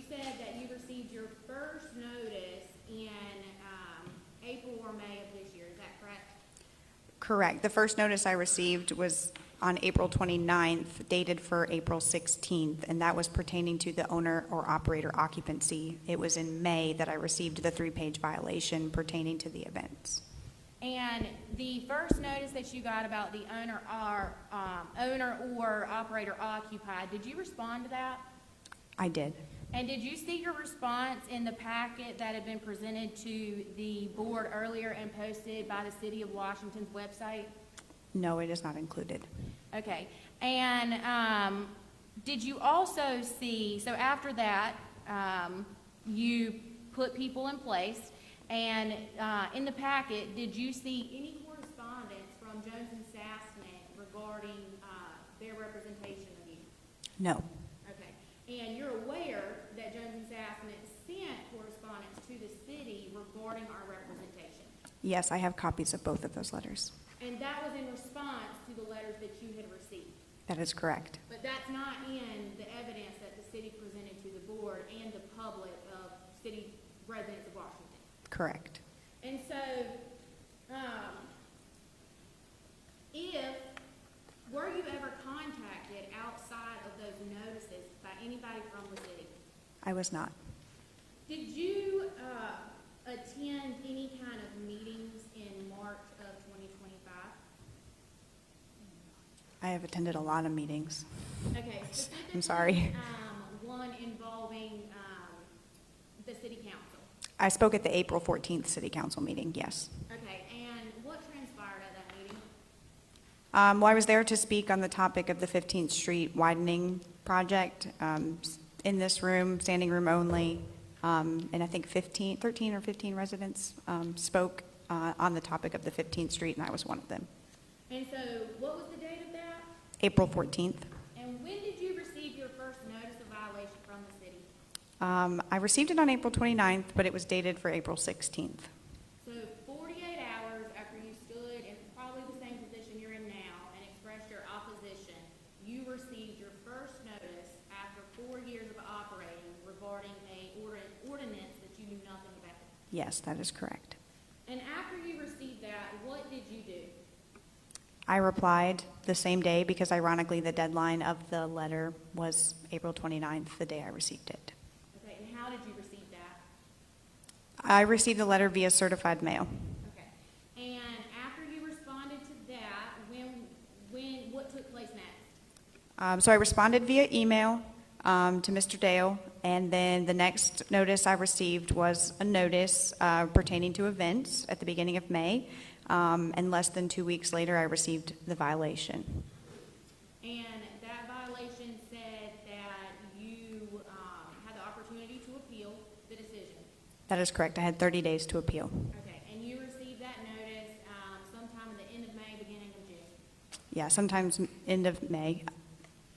In that period between April the 16th and June, the date of June that you received your last notice, were you contacted to come to the city of Washington to try to discuss the violations that you had been alleged of? No. Okay, were you given the opportunity to do that? If receiving a violation is an opportunity, but no. And so, at the time, you did not know that the ordinance had changed, and you did not know that you were in violation of any of the ordinance change. Not before receiving that letter in May, no. Okay. And after you received it and you became aware of it, what has the operation of the L Hotel looked like? Well, I'll be very honest. It's not in my character to cancel a scheduled contracted event. And so while my notice was received in May, there was no way I was going to cancel the contract that I had with the Kellum family for their family reunion when they had invested thousands of dollars planning and travel. So yes, I did move forward with the contract for June 14th, but we have not hosted any events since we received our notice outside of the family reunion that was already contracted. And so since you received notice, you have taken steps to correct the violations that you were unaware of? Yes. Okay. And after that, after you receive these notices, has anybody from the city come to the El Hotel to see if you've corrected these alleged violations? Not to my knowledge. Have they left you a note on the door? No, What have they done? nothing that I'm aware of. Did they place a sign in your yard? Yes, they did. Okay, and that was regarding what we're here for tonight. Well, it's regarding the revoking of the permit, which caught me by surprise, I'll be quite honest. I did not realize that this evening was my first chance to appeal the violations, would also be the board considering revoking the permit altogether before a decision had been made as to what the violations are. Just for a second, do you think that's reasonable? I do not. Do you think it's fair? I do not. And do you feel that you announcing your running of a local position in this community has affected the treatment that you have received over the last few weeks? That coupled with my outspokenness on the 15th Street widening, yes. And how has that affected you? Financially, emotionally. Altogether. Spiritually. It impacts me greatly. I mean, I have staff that I'm responsible for. Their livelihood, their children's livelihood is in my hands, and the ability for me to ensure that I'm paying them on time. And the source of revenue and the time and commitment that I am putting into trying to defend myself in what could have been a neighborhood conversation in which I am a member of and happy to conversate with the neighbors on any concerns, as I do value their perspectives and their livelihoods. And so it eats me up inside. I had a breakdown in my kitchen yesterday because I am very frustrated that I have not been afforded the opportunity to simply have a conversation with my neighbors, and I'm sorry if you didn't feel like you could come talk to me. So, you can knock on my door anytime, door's always open, except for when it's secured after hours, we have a keypad, thank you. Did you intentionally violate the ordinance between it would be enacted and you getting your first notice? Could you repeat that? Sorry. Did you intentionally violate the ordinance from when it took place in '24 until you got your first notice? No. Did you do it willfully? No. And had you known the ordinance changed, would you have complied with it? Absolutely. There's been a lot of talk about parking, and that was one of the things listed as a concern. And so what do you have to say regarding the parking on 11th Street and 1040 North Market Street? Well, I will offer, if I could add some context. In 2023, I was approved as a Tesla business. I went through a Tesla site survey. The city sent Mr. Respis out. We had a whole conversation about giving me a designated transformer to which I would pay the costs. I had meetings with the city manager as well. And while none of that came to fruition because I did not have the capital to make that investment, it is a discussion that I did explore with the city about being able to create that asset and that resource here for our community. I think about parking, because if we're adding 6 Tesla charging stations. And so, but that was not a decision that was moved forward with. And so I think that there has always been an open dialogue between myself and the city. Other neighbors have mentioned that I'm available. They see me twice a week. I don't know how often you see your neighbors, but twice a week seems like a pretty good amount of time to see your neighbor. If you have a concern, to raise it around the parking. And so if there is a parking concern, and I respect that, I've seen the photos, people parking on both sides of the street. I'm not the parking police, but I try to be. I've told people to move their cars on more than one occasion who park at a stop sign. Happy to oblige with alternative parking solutions that can be balanced between my business and my neighbors. As far as parking goes, so these are 2 exhibits. The first one, do you recognize that? It would be exhibit number 8. Do you recognize that? Yeah, that's my landscaper's truck and my car. And what street is that? That is on 11th Street. Okay, and this picture was taken on Tuesday of this week, roughly, correct? Yeah, Mr. Martinez was there, so. Okay, and so this is the middle of the day when the El Hotel was hosting no events, is that correct? Correct. And can you count how many vehicles are along 11th Street? Looks like 6, maybe 7 down at the end. And no event was going on at the Ale House, and there was that many vehicles on 11th Street? Yeah. I'm handing you this that has been labeled as Exhibit 10. Do you recognize this? Yeah, I took that photo. Okay, and can you identify what it is? This photo was taken on Sunday, June 8th. We had no guests, no overnight guests at the El Hotel or any events in any capacity or any staff working that day. Okay, and along with that picture is this picture as well. You recognize it? Yeah, I took it at the same time. Okay, and is this 1040 North Market Street? Yeah, that is directly across the street from the front facing of the El Hotel. And how many vehicles are on the road? A lot.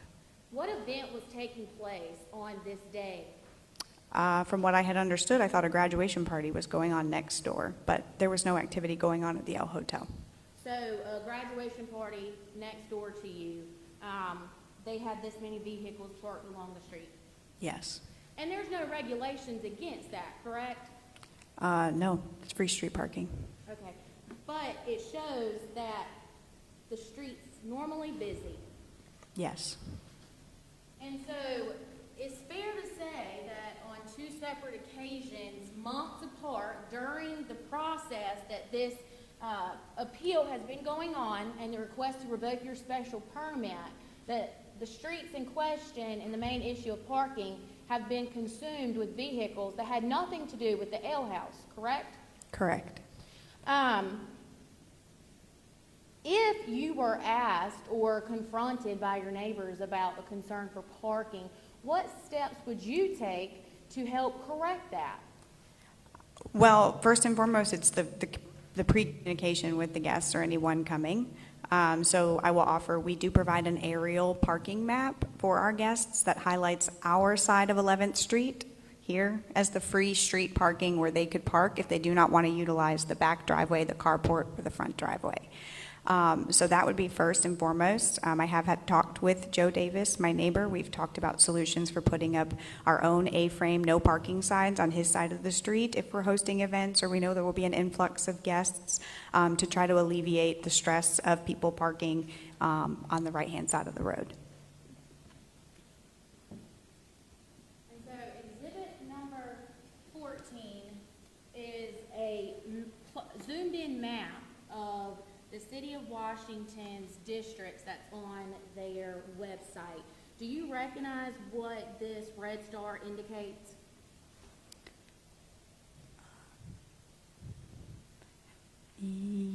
Well, so I think I would be here, right? Am I here? Yeah. Is that my property? Yes. Is Yeah. that? Yes, that's my property, yes. Okay, and so there's a lot of streets in that area. Yes. Okay, how many of those are one-way streets? I don't think any of them are. Okay, and so traffic can go, there's no limitations on the traffic that can go through there? No, not to my knowledge. And they're all public? Correct. Is there, to your knowledge, any signages regarding the streets around that say do not park here during certain times? Not during certain times. I will offer, my parents owned 114 East 12th Street until June of this year, and there is a no parking sign on their side where that house was to prohibit cars from parking outside of that side on that side of the street. And so there are ways to alleviate the parking concerns, correct? Absolutely. And would you be willing to assist in finding a solution? Absolutely. As far as it being another issue of owner or operator occupied, is there someone always available to anybody staying at the El Hotel? Yes. Okay. And it was your understanding that somebody had to occupy the El Hotel when you got your permit? Correct. And someone is always occupying the L Hotel. Correct. Is it illegal to own several different properties? No. And testimony has been offered that you testified at other meetings that you resided at 111 Jackson Street. Is that a true statement of your testimony? I'm a homeowner at 111 Jackson Street. So that was your statement? Yes, that is in the exhibits. Okay, so that was also what had been offered by the city of Washington earlier to the board? Correct. So you never portrayed to them that that was your sole residence and that is where you resided?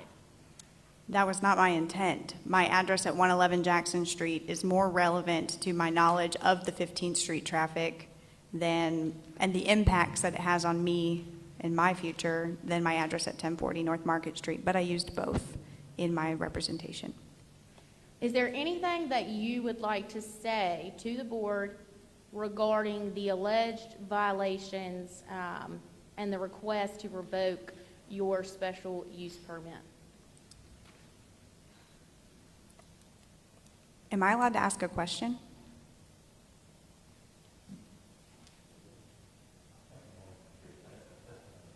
Well, it's a...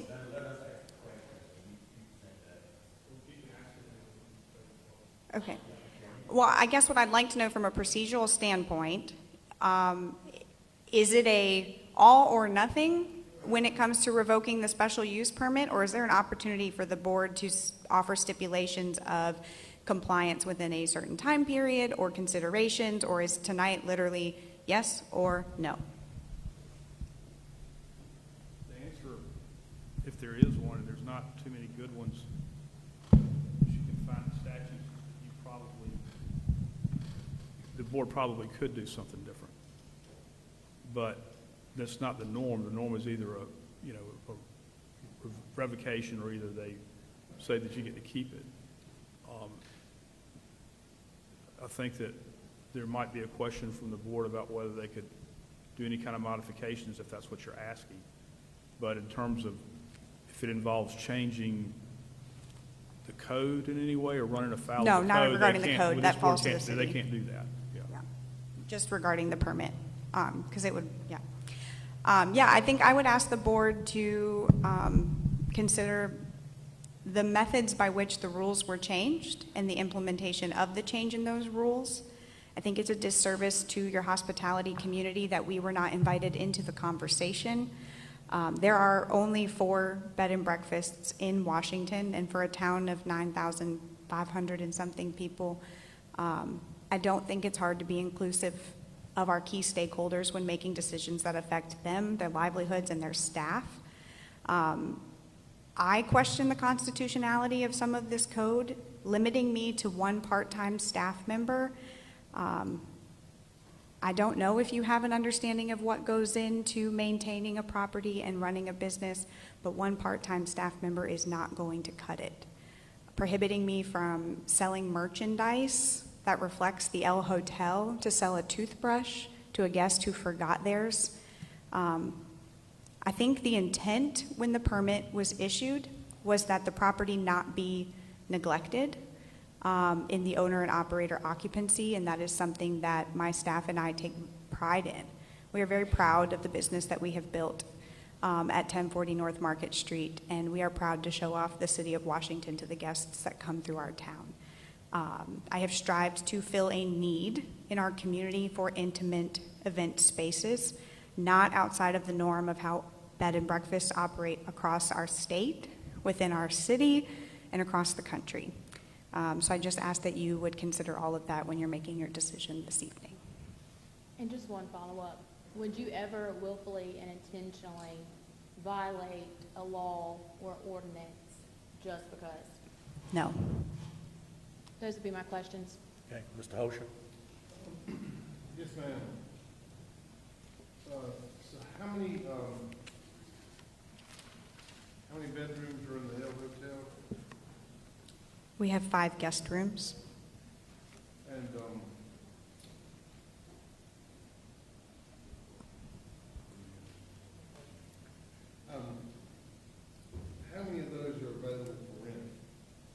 We have 5 guest rooms. So do you have any guest room, do you have any bedrooms that are not available for rent? We have 5 guest rooms. How many bedrooms are in the L Hotel? We have 5 guest rooms. Okay, so there's not a private room for you or your operator? We have 5 guest rooms.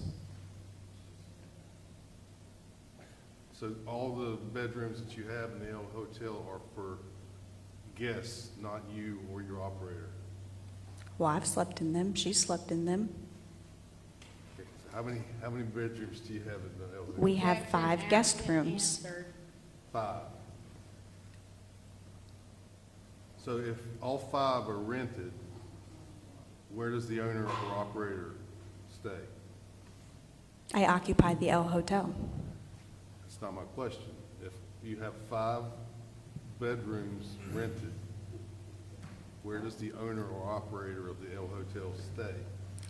The permit says that the property will be owner or operator occupied. Okay. I occupy the L Hotel. And you heard earlier that the planning definition of occupy is to reside. Objection, that was not the definition that was read.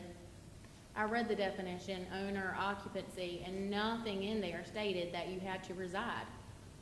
And you have not offered a definition for occupied other than some witnesses that said different things, but the definition that the city of Washington has in their ordinance does not say nothing about residing. That was read into evidence and no objection was noted. I understand and respect your position. The interim planning director, Dominique Cunningham, I asked him, what is the planning definition of occupy? And so you're And he saying, said to reside. so you're saying that the interim planning director's definition is different than the city of Washington's ordinance definitions that are on the website? I disagree with your interpretation of that. Nowhere in the website ordinance does it say anything about residing. And so you're saying you've offered I'm not him, going to argue with the lawyer. well, they don't match up. And it's no one. Objection. You're making an argument. That's what you're doing, which is fine. But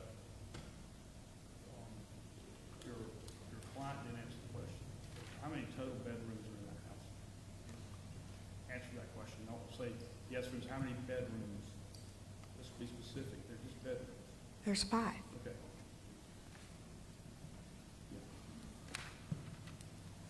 And if all 5 bedrooms are rented, where does the owner or operator stay? You can answer the same answer that you just gave. I occupy the L Hotel. Okay, so if all 5 bedrooms are rented, there's not an owner or operator on site. Is that right? That is not correct. Where does the owner or operator stay if all 5 bedrooms are rented? You can answer. I occupy the L Hotel. Okay.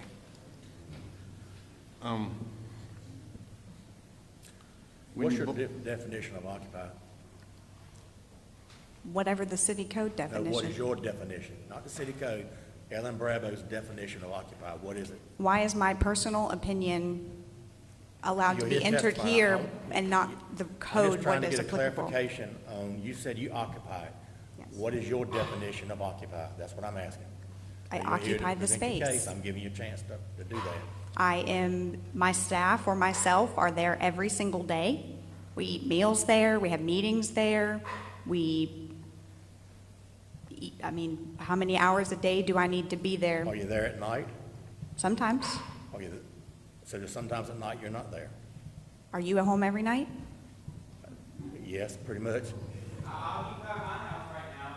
Sir, you're out of order with this. You're not allowed to speak. Okay. I'm not trying to All be right, Ms. Holstra. flippant, but I would ask that you consider that, I'm not going to be in one place every single night. Right, I understand that. I'm just saying that if 5 bedrooms are rented, where does the owner occupy sleep?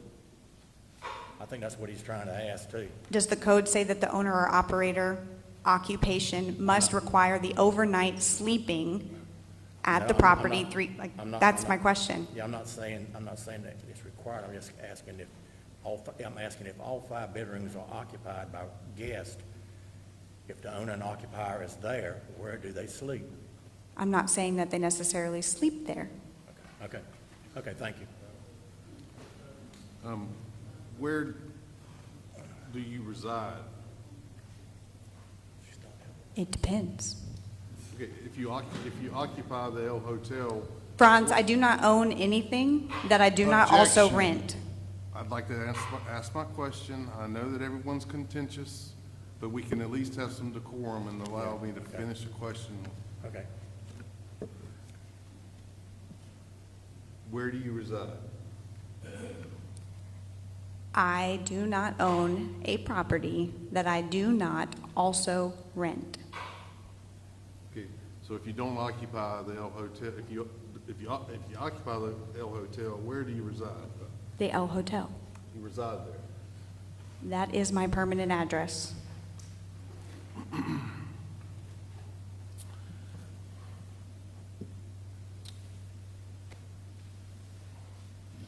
Is the El Hotel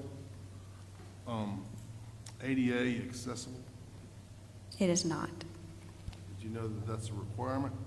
Objection, outside of the scope of what the violations are, an ADA violation has not been offered or listed in the revocation. Sustained.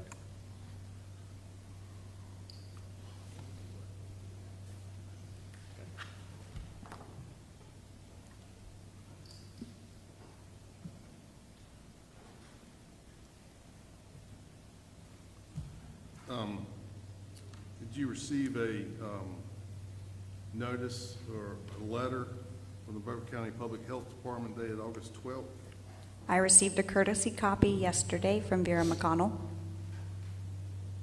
Okay, and is she asking you to come into compliance with their regulations? Objection, that is outside of the scope of what we are here for. If the health department violations has not been listed in the revocation, they had the opportunity to present their evidence. No mention of it has been made, so it's outside of the scope of what we're here for. If I can't talk about the wonderful amount of revenue that this business that's at stake of closing its doors has brought into this community, then I don't think that it is fair for other items that have nothing to do with why we're here for at all to be offered. If I may, I'm gonna let Mr. Holscher, I'm gonna let him continue on this line of questioning.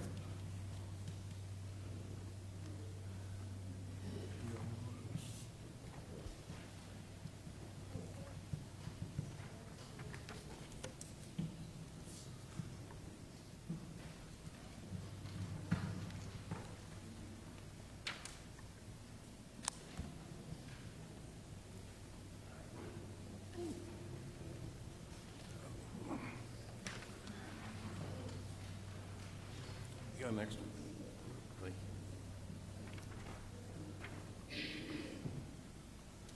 you. I bring your attention to paragraph 2. Would you please read that paragraph for us? Objection. For the same basis that I've already stated. This is the Public Health Department. If This that is, letter, can I, I object. I would like to finish talking without Yeah, getting go ahead, interrupted. go ahead. North Carolina General Statute states, for the protection of the public health, the commission shall adopt rules governing the sanitation of hotels, motels, tourist homes, and other establishments that provide lodging for pay. Third paragraph, no establishment shall commence or continue operation without a permit or transitional permit issued by the department. You do not have a lodging permit from the department, do you? I submitted an application within 20 minutes of receiving this letter. Do you have a copy of it? I'm not the one that answering questions. You got this letter because you did not have a permit that was required by statute, right?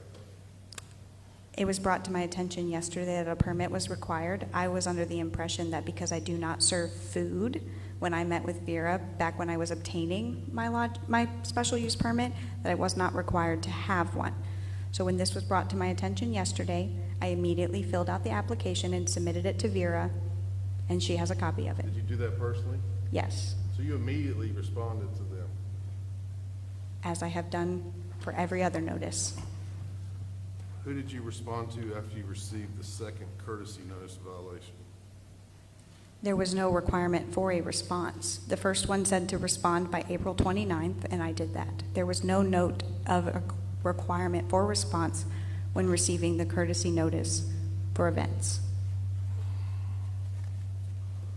Weren't you invited to speak about the alleged violations with the planning department? Well, less than 2 weeks later, I got a 3-page violation. Did you do anything during that 2-week period?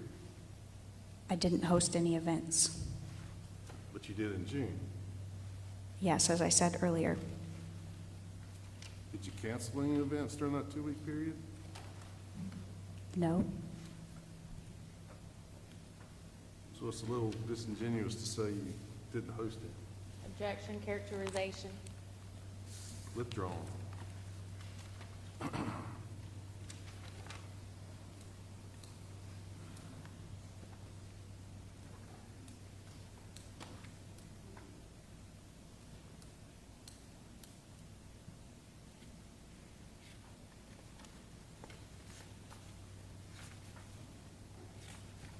So you did get a letter on April 16th, which was a notice of violation. I received a letter on April 29th. I'll try again to finish my question. So you did receive a notice of potential special use permit violation dated April 16, 2023. Is that correct? Dated April 16th, 2025. Yes, that is 2025. correct. Thank you for correcting. And after you received that, you sent an email into the planning department. Yes, that is correct. And then you got a courtesy zoning notification dated May 5, 2025. Is that right? Yes, that is correct. Did you contact the planning department about that at all? I did not.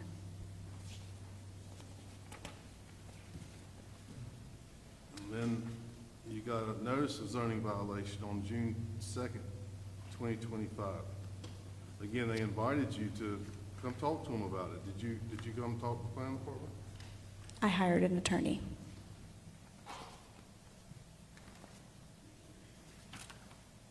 Did your attorney come talk to the planning department? Objection, attorney-client privilege. You don't have a privilege with us. We've discussed something, I do, and I've already entered into evidence in my opening statement that I had sent you 2 notices, so that question is also asked and answered.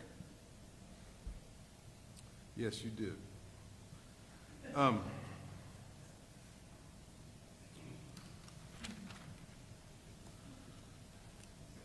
So how did you, well, let me just go through your application with you.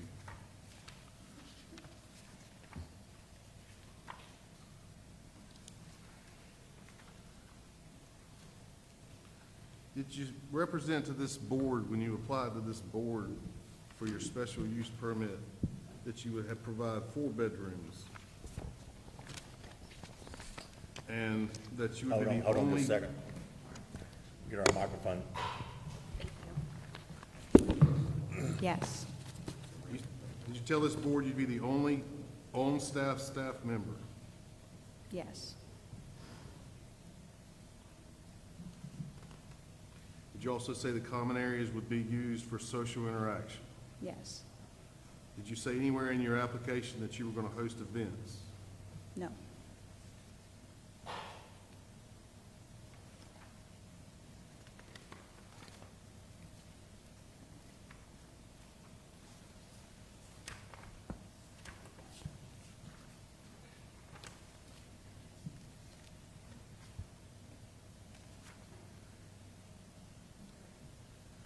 And did you, in answering the Chairman Fuchs' questions, did you say that you were going to have a maximum of 4 couples and a total of 8 people plus 2 children? 10. Yes.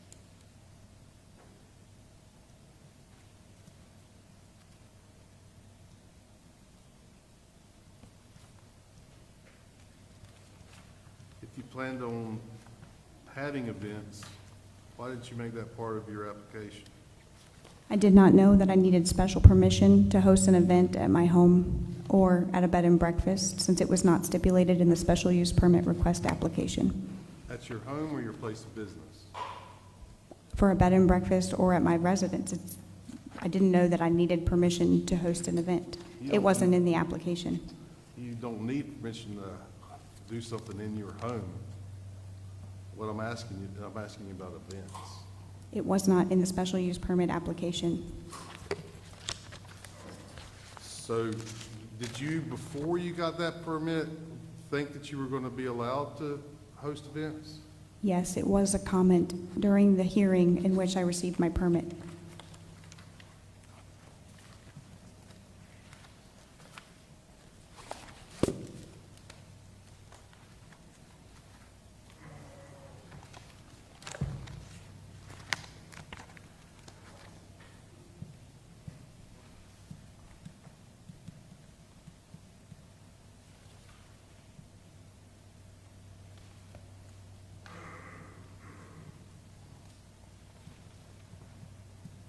Those are my questions.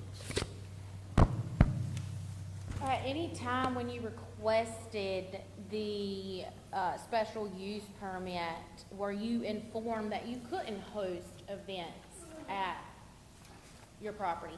I was not.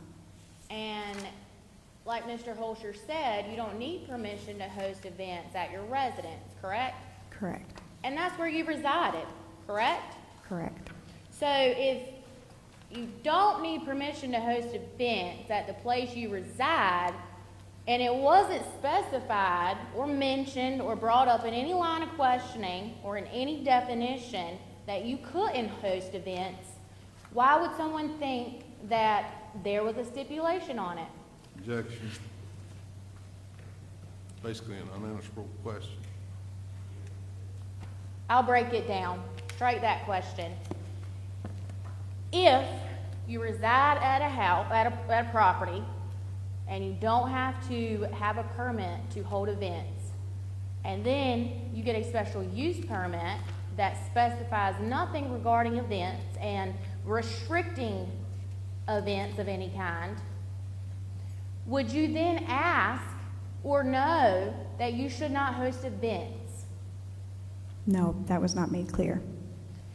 And so the only things that were made clear were about the parking and that it was a recommended condition by the staff that it be either owner or operator occupied. That is correct. Was the definition of occupied clarified at the meeting when you requested the permit? I do not recall. Okay. But the board had the opportunity to ask you questions about your permit. Absolutely, yes. And you answered all of them as already been admitted, correct? Correct. And at the time, you stated that 10 at max. Was that for overnight guests? Yes, that's correct. Okay. And during this period, have things changed regarding the El Hotel and what has been offered? Yes.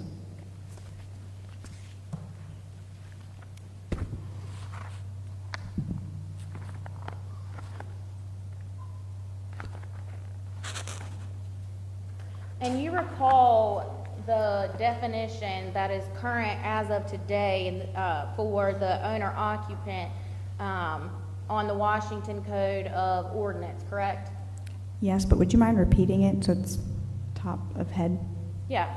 Owner-occupant means any person, firm, corporation, lessee, receiver, trustee, guardian, or personal representative holding legal title or legal right to occupy or carry on business upon any lot, or any manager, operator, or any other person authorized to occupy or conduct business on behalf of an owner.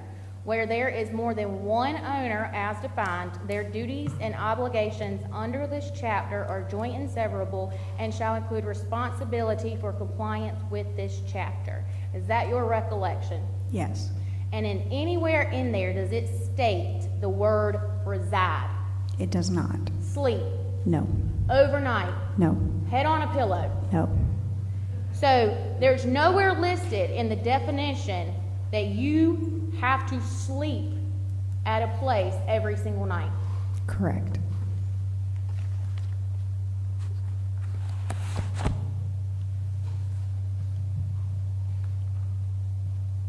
When you came and asked for the application or asked questions, Excuse me, I'm not done with line of questioning. Oh, I'm sorry.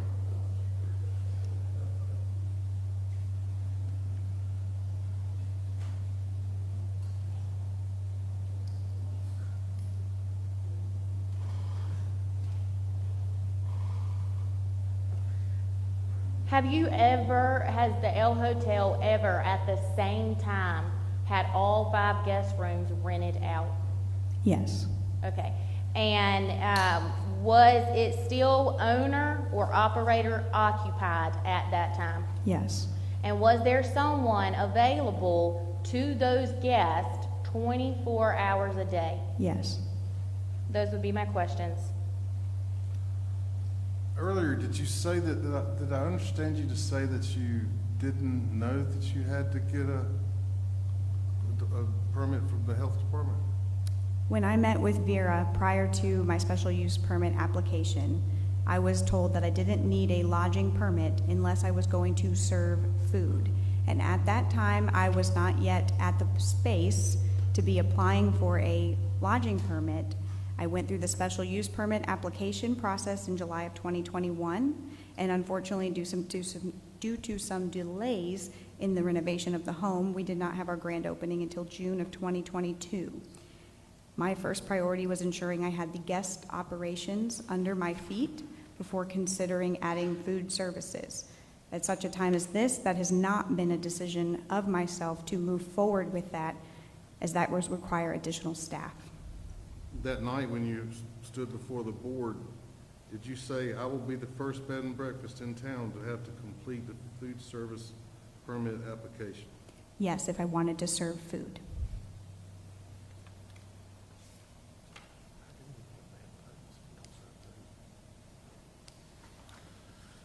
Okay, those are my questions. You don't serve food.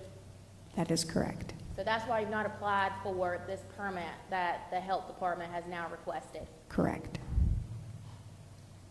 And was there any mention when you came before this board and asked for this permit of having to obtain a special license or certificate or permit of any other type to run the bed and breakfast? No. Those would be my questions. Can you redirect, Mr. Franz? No, that's it, thank you. Okay. It's been a long night. I've got a few questions. So what is your understanding today of how your bed and breakfast is to be run?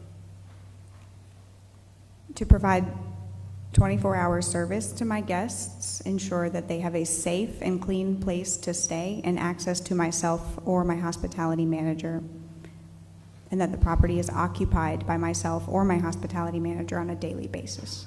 And the number of guests per night? 12, Okay. And the number of rooms that you can rent? 5. Now, but your original permit that you agreed to said 4. Do I need to apply for a new special use permit for adding the 5th room? And that's a serious question. It was not something I was aware of. I can't answer that. So if you were allowed to continue, this is theoretically, if you were allowed to continue, and your special use permit is not revoked tonight, will you be holding special events at the hotel? Now that you've been told that you cannot, will you continue to hold special events?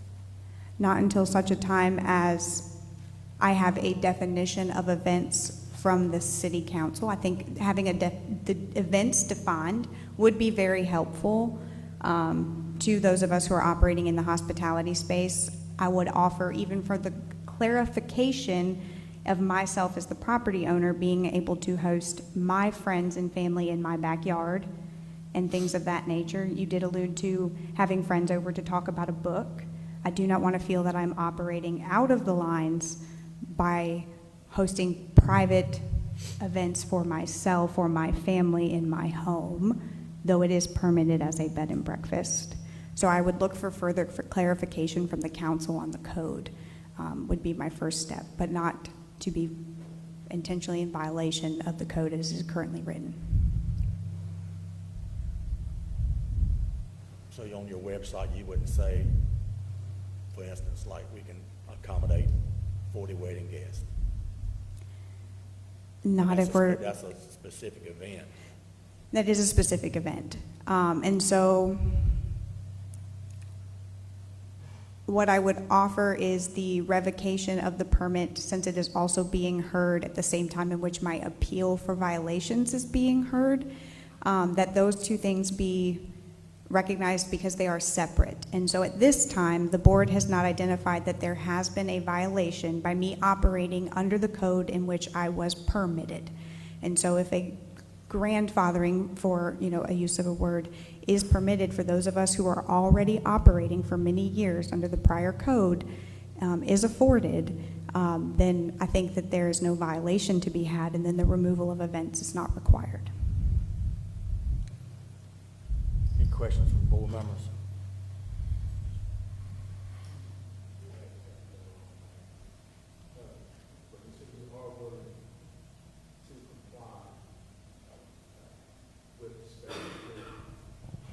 With clarification. I'm willing to comply with my special use permit as it is written,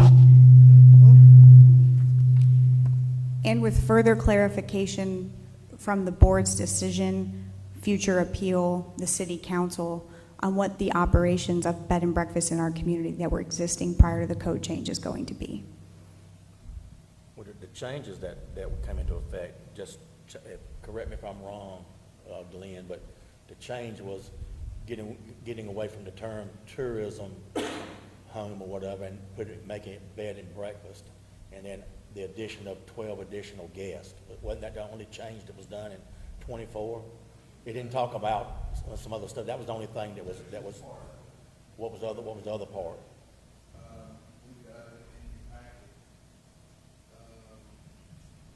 I mean, that was the main gist of it, wasn't it? The change to the ordinance from when she got the permit to now was in 2024, and it specified the way the tourist homes that had previously, bed and breakfast had been classified as. Right, Bed and that's breakfast right. That's had why I say, yeah, the word tourist home had And been done it- away with, now it's bed and breakfast. put the limitations of owner-occupied, period of less than 1 week, no more than 12 guests, the dwelling must be maintained, signs shall be in compliance with Chapter 40, the business cannot sell merchandise other than meals on the premises or employ more than 1 part-time dedicated staff, private indoor-only event services can be held exclusively for overnight occupancy guests with an allowance of 1 additional person per guest up to a maximum of 24 people. Outdoor events are not allowed. So that is what the ordinance was changed from after she had already received the permit. When it says outdoor events not allowed, that still would not give her the right to have an indoor wedding with 30 people, would it? That still would not be, that would not follow a rule, right? What are you asking me? I'm asking whoever wants to answer it. I do want to ask a couple quick questions if y'all are thinking about. I'm just trying to get, it just seems to me like we fell into a little bit of a sinkhole here. And it seems like she's responsible for what she's done, and I think she realizes that. And I think there's some room in here The question the chairman's asking is you will get an answer from me, and it's very clear tonight that Ms. Bravo and Ms. Alligood are going to disagree with the answer. But the answer from the city's perspective is, candidly, the city doesn't go around trying to find violators of things. The city normally reacts to complaints. Complaints, right. And this all began, and so the old, I said it in my opening, the old simple bed and breakfast definition was a private home offering bed and breakfast accommodations to 12 or fewer persons per night for a period of less than 1 week. That definition is very short and sweet. I understand some people can say it's vague. Doesn't say the word event, it says bed and breakfast. Bed and breakfast, a private home offering bed and breakfast. So, that's what it was in 2021 when Ms. Brabo applied for her permit. Right. And then in 2024, well, between then and when it was amended, staff received complaints about at least one of the bed and breakfasts in town. And told them they needed to stop doing what they're doing. And then, as sort of a compromise, the city said, well, how can we help these bed and breakfasts do more than just bed and breakfast? And that's when the amendment came about to say you can do things, because most of the complaints were because of noise, outside, parties, late. So when you do a zoning thing, you zone to try to take care of, that use. So the definition of bed and breakfast was revised in 2024 to say, hey, you can do more than have 12 people come stay in your house. You can actually have 12 overnight guests, and they can have one guest as well, and you can do that inside. So you actually doubled what they could Indoors. do. So And the rule, when it changed to 24, you actually almost doubled what they were originally allowed to do. The city doubled their availability for guests. You added them the availability to have 12 extra guests. Well, Well, actually, In a minor. again, my point is this, the original bed and breakfast definition means a private home offering bed and breakfast accommodations to 12 or fewer persons. So at night, 12 people can go stay there. And in staff's and the city's interpretation, that doesn't mean you can have an event. Right. And then the definition was changed to let people have some stuff inside. And I gave you the rationale from the planning board meeting. But now the definition says, and you have it on page 1 of our application, and Ms. Alligood has read it twice, an owner-occupied single-family dwelling offering overnight accommodations for transient guests for a period of less than 1 week. Occupancy is limited to 12 guests per night, and blah, blah, blah, blah, blah. To skip some of that stuff, and then you get to the important part. Private indoor-only event services can be held exclusively for overnight occupancy guests with an allowance of 1 additional person per guest, up to a maximum of 24 people. Outdoor events are not allowed. I'm not saying I personally like it. I'm not saying I personally dislike it. That change was made, honestly, to let bed and breakfasts do more than they were allowed to do before that change. And So let's say I'm at the bed and breakfast, and I got a friend who I'm bringing in as a guest that wants to have a wedding there. They can have 24 people there. Is that correct? and Mr. Chairman, That follows the rules. Is that right? Okay. So she could have indoor weddings, but it would be limited to the amount of guests staying overnight, plus the extra 1 guest that's allowed to be there.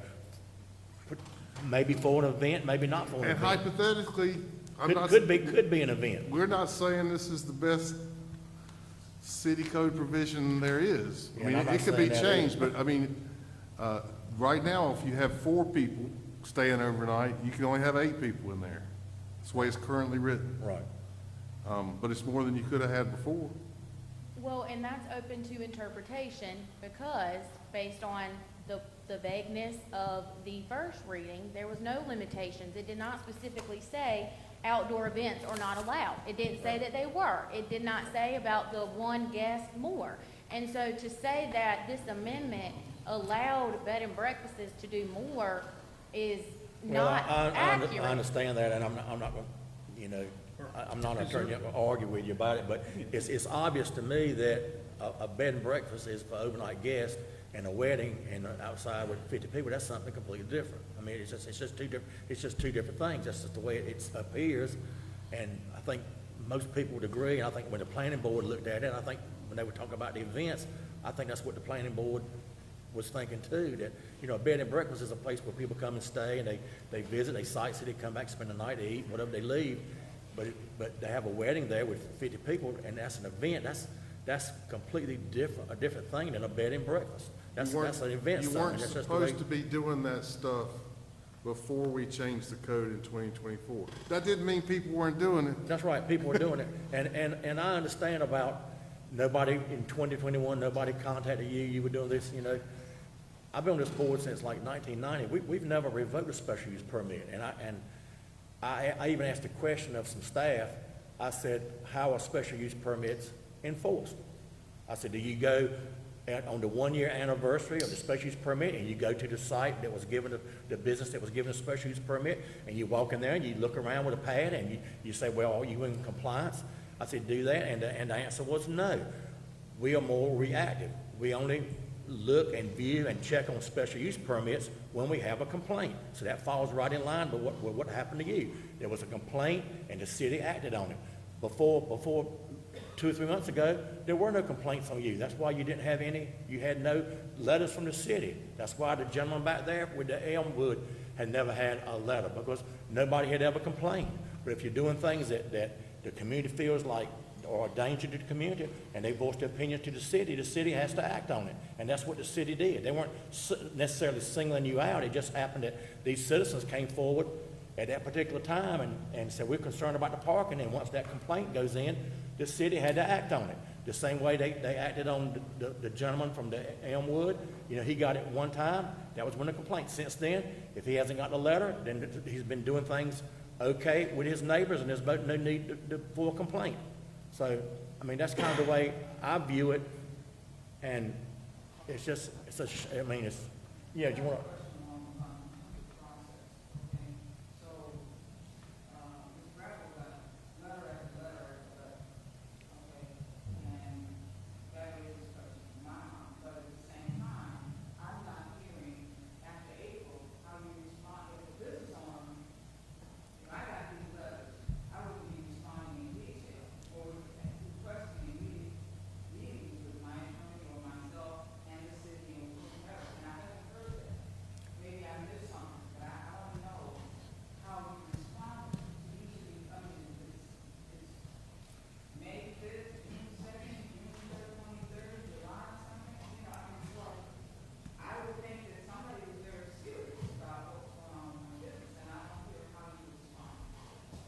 Yes, absolutely. And I do take them very seriously. I received the first notice on April 29th, which was the listed deadline for me to reply, in which I did email Mr. Mike Dale on that day, as well as then I received the next notice, which was pertained to events. So the first one is the owner occupancy. The second one was for events.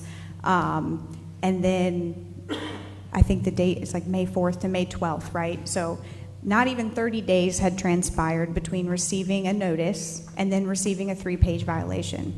I would like to add that I received 4 copies of every violation that I have been issued. It starts to feel not great, right? Like I got the one, but to get it 4 times on the same day or within a 24-hour period starts to feel like a little, and harassment feels like a very strong word, but I'm just trying to share that, like, once you receive 4 copies of the same violation, my first response was, I need an attorney, because I don't understand the depth of what is being said here, and I'm not an expert on city code, so I immediately sought counsel, retained counsel at the beginning of June. That was notified to the city. I then received a same copy. Mind you, 30 days had not transpired. I received another copy of the same violation notice with the amendment of adding the family reunion, to which my attorney provided notice to the city again that I had representation. My petition to appeal was submitted in June within the 30-day requirement from the first violation that was received. And that hearing was scheduled for today. If I may, the city wasn't sure what Ms. Bravo's address was. And so, wait a minute. Hold on. So the June 2nd notice of violation was sent to two addresses. It was sent to 111 Jackson Street and 1040 North Market Street. Didn't hear anything from her. When the second notice of violation went out, we sent it to both addresses again. So she did get two of the first and two of the second at two different addresses. Ms. Bravo, something I don't quite understand. You paid a lot of money for that house, I know. I'm saying hundreds of thousands of dollars. I don't know. I don't want to know. I just don't understand if the city wrote me as a person, if I had a business, I've had a business before, the city wrote me a letter and put the word violation in it. My next thing that I would do the next morning, I'd be up there at the city asking them what's going on, why am I in violation, explain this to me. I don't see where you did it. Why didn't you do that? Why didn't you physically go up there and say, look, I've got this violation letter, this is affecting my livelihood, tell me and explain to me what it is I'm doing or what it is I can't do. Why didn't you do that immediately? I'm not talking about when you wrote on my back and said, I live it there, but Yep. the other letters, why didn't you just go up there and sit down with Glenn or who was there and just say, tell me what's going on, how can we fix this? What kind of, conversation, why didn't you have a conversation with them, like that? I believe the burden for that responsibility also lies with the city, and that dates back to March Planning Board, when the decision and the presentation to change the rules by which bed and breakfasts operate failed to include the key stakeholders they would affect. And so to receive a violation notice for a code that I didn't know had changed and to have not been included in that conversation, to me, did not feel like there was an opportunity for an open door to have a dialogue. It felt like, especially with the timing, and I understand that that has been presented, but the timing to me did not feel ironic, and I did not feel like there was an open door for a dialogue and conversation, since that is not the habits and the standards which the city had been operating up to that point. And to address your question about the response back, and so in the period that she received that May 5th one, she saw our office, and we contacted the City of Washington on June 17th via email, classified mail, and fax, letting them know that Jones and Sassnet was representing her. Please direct communication to us. Did not receive anything back. Ms. Bravo contacted me and said she had received another notice after that date. We sent a second notice to the city, email, fax, and classified mail on June 26th, letting them know again we were representing them. Please direct communication with us. This is our notice of appeal. And I have not received any response back to discuss this. I had to contact the city on several occasions to request a copy of the revocation and the evidence to support why it should be revoked. Several different people at the city via phone and email, and it was over 2 weeks before I got a response from somebody. And nowhere in that documentation did it list any complaints, formal, written, or anything, or any notices that have been provided to Ms. Bravo regarding the change in ordinances. And so I still, after the city confirmed, received the check from my law office to pay for this appeal, still they sent letters to my client when they knew that she was represented and have not and did not communicate with me directly at all, despite several attempts to communicate with them. I did not find out about this when this was scheduled. I found out on Facebook. Jones and Sassnet represents this individual, and the city knew, and I had to find out about it on Facebook. I've got a question for you. Are you saying that the city can't send code violations directly to the owner of the property without even if... That is not what I'm saying. Well, yeah, I'm but saying... if they're getting a letter or a notice of violation, they don't have to go through the attorney. That goes directly to the Correct. party. So what she's been saying is they didn't do anything to contact you. So did you do anything to contact the city attorney? Did you call him? Did you Set up a Try meeting. to set up a meeting with them. I think these are the questions that they're Yeah, asking. Yeah, And I- we keep going around about what you told them that you were representing here. I think I can appreciate that.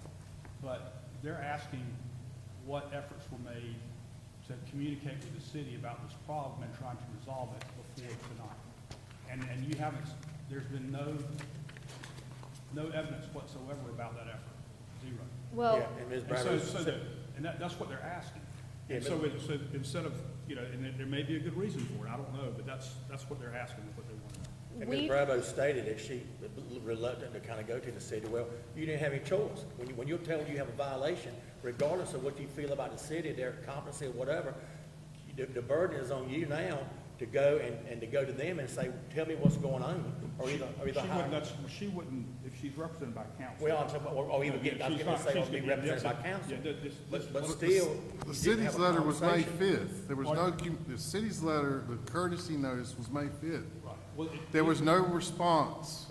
There were events after May 5th, and because of those events, the first notice of violation went out. That's why that happened.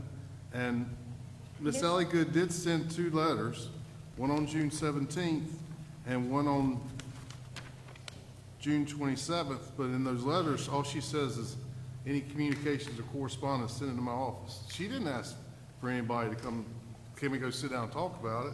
And I called her twice, and she didn't call me back until the next week. And when she finally did, I said, can we talk about this? Is there anything we can talk about? She said, no. that is absolutely exactly what an happened. incorrect statement. I said, we haven't done much together. Hello, how are you doing? And do we have anything we can talk about? Incorrect statement. We both took an oath. Well, I'm just, I reached out several times to the city of Washington, Mr. Dale, other people, and never got a response back. I did not have the contact information to the city attorney. I contacted the people that had sent these correspondence.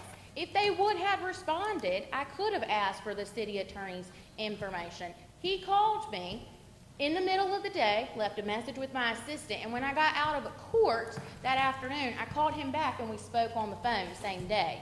And then the next day, he called several times while I was in court, and I returned his phone call later in the afternoon. He did ask if there was anything for us to discuss, but at that point, it's 2 days before this. right. I just think. This is what you got from the city on July 18th. And anywhere in there, does it say contact us or anything like that? Just Okay, say an okay, all appointment. right, okay. Let's move forward. Is there anything else that either attorney wants to ask of Ms. Bravo? Is there anything the board wants to ask of Ms. Bravo? Thank you very much. And you have a, I have a question, to who? mainly for clarification. Okay. I've heard that there's been some discussion about what you can do in a private home. In that, say in that neighborhood, for example, or the next door neighbor, could a private homeowner have events and charge people for events under the city's code? Well, I was going to call Dominique to ask him some questions about, in rebuttal to Ms. Bravo's testimony about this number of events and they are paid for. That turns you into a commercial use, which is an entirely different use than a bed and breakfast. And I don't think it's allowed in R9S. But I've heard that, you can do what you want to in your own home, which is true to a point, but that's in a residential area. You're not saying Well, that. you go around the neighborhood and say, we're going to have my daughter's getting married. We're going to have a reception. And But you're not charging, you're not charging. Right. How about the Girl Scouts sell cookies in the house? Okay. Can we hear from, unless Ms. Alligood has additional evidence, can I let Glenn Moore tell you how a city code amendment is done, and that this one that was done on May 24th, the way it was done with, there's a notice in the paper? Yeah, well, briefly, if you want to, just briefly. Or are you more on this one? Make it brief, because everybody wants to get out of here, so make it brief. Or I'm going to find me a bed and breakfast. When we receive a request to do a text amendment, which is certainly something that I think needs to happen in the future to get some of the changes that you're after, it goes to planning board first. We do advertise it in the newspaper. You advertise it in the newspaper before the public hearing. We do not send notices out because it's an amendment that is citywide, and we don't send individual notices to every household, no. We're required by state law to notify it in the newspaper. We have public hearing at the planning board level. They make a recommendation to city council. We run another ad for a city council meeting. They have a public hearing at the city council, so the public gets to actually speak twice to the city staff and the city council to voice their concerns, and then the council takes action on it.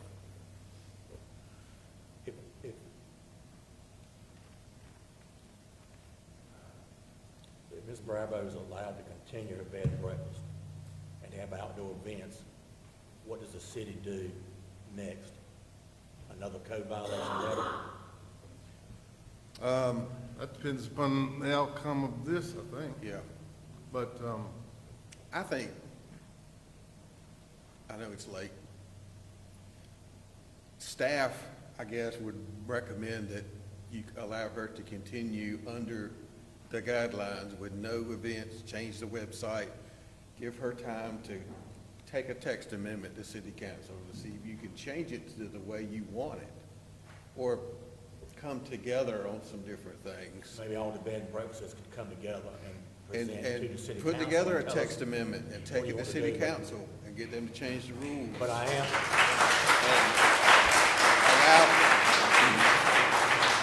one thing that we. Allow her to continue if she's following the rules, no outdoor events, indoor only, 24 people max. Take the advertisements down on the website. And what will we do about the parking situation? What is the city's, what would you recommend the Well, city do with about the 24 parking situation? people, I wouldn't think that'd be more than 10 cars, and you can probably get that in the driveway and in the back.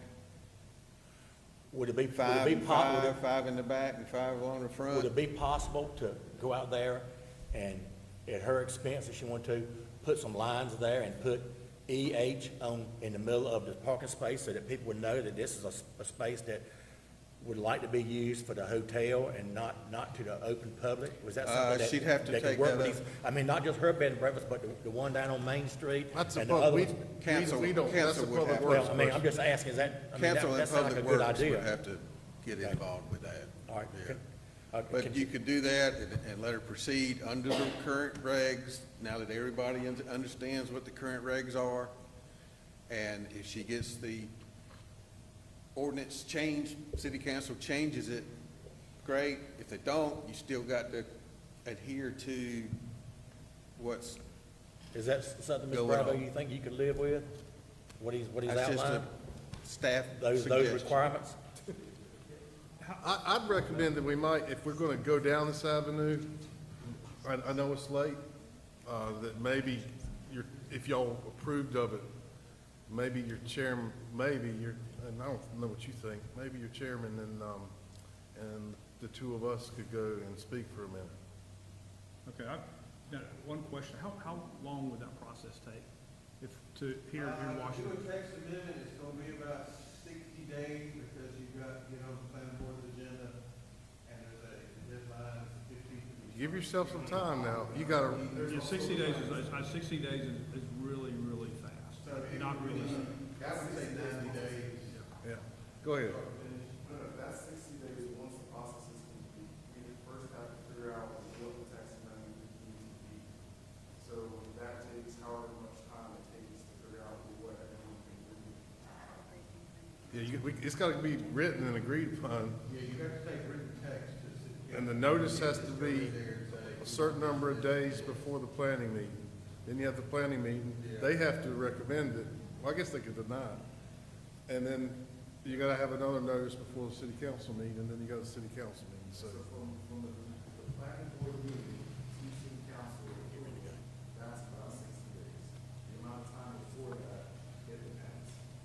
And so that process could not start to finish in before new city councilmen will take office in January after the elections? Or will that process still be going on with, in the event that somebody that's on it now doesn't make it then you're gonna have that I as a. really don't, I'm getting really uncomfortable with this kind of conversation. I would leave that alone. I don't want to talk about that at all, but if hypothetically something was proposed and got denied in a certain period of time, you can bring it back. It's not dead forever. Right, but what I'm saying is if this is being worked on in the middle of transitions, then do you have to start that process back over?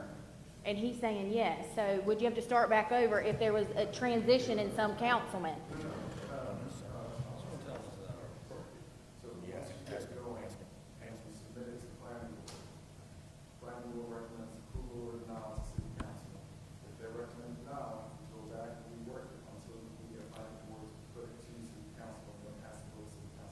I'm not sure you understand what she's asking.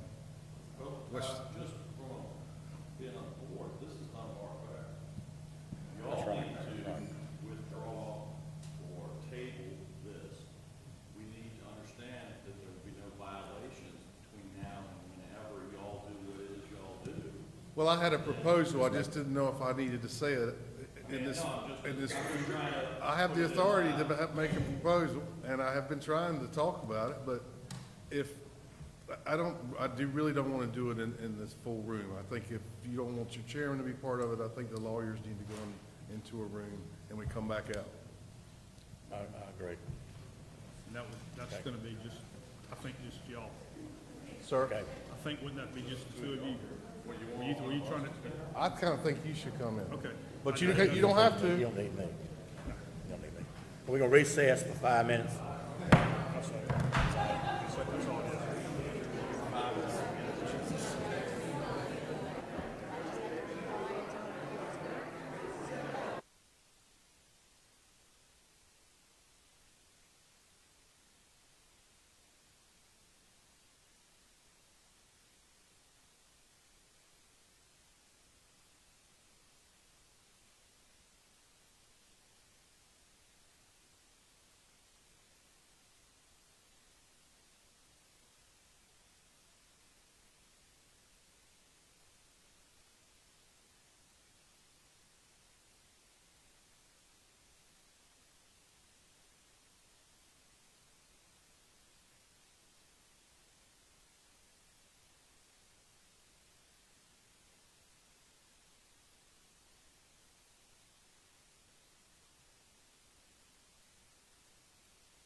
sure I'll be interrupted if I don't say exactly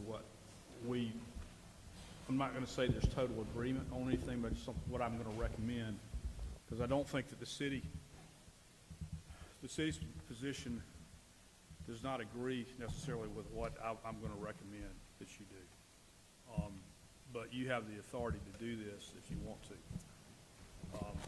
That would be, we discussed, Ms. Bravo engaging with the planning board as soon as possible. That we give some time frame from today that she would get something before the elected board with a text amendment or something like that. That she, during this time period, that she fully comply with the conditions of her special use permit as interpreted by the city attorney today in this hearing. There will be no more violations. I know you didn't make any, but for right now, we're just going to say that. If you did, either party could bring this back up under proper notice, and I do think we agree that that would not happen in September because of some conflicts that your lawyer has. It wouldn't be fair to do that without a lawyer there, but, and I'm not sure if I missed something. The time frame would probably, I'd want probably a maximum time frame, maybe 4 months, but she has to maintain this engagement.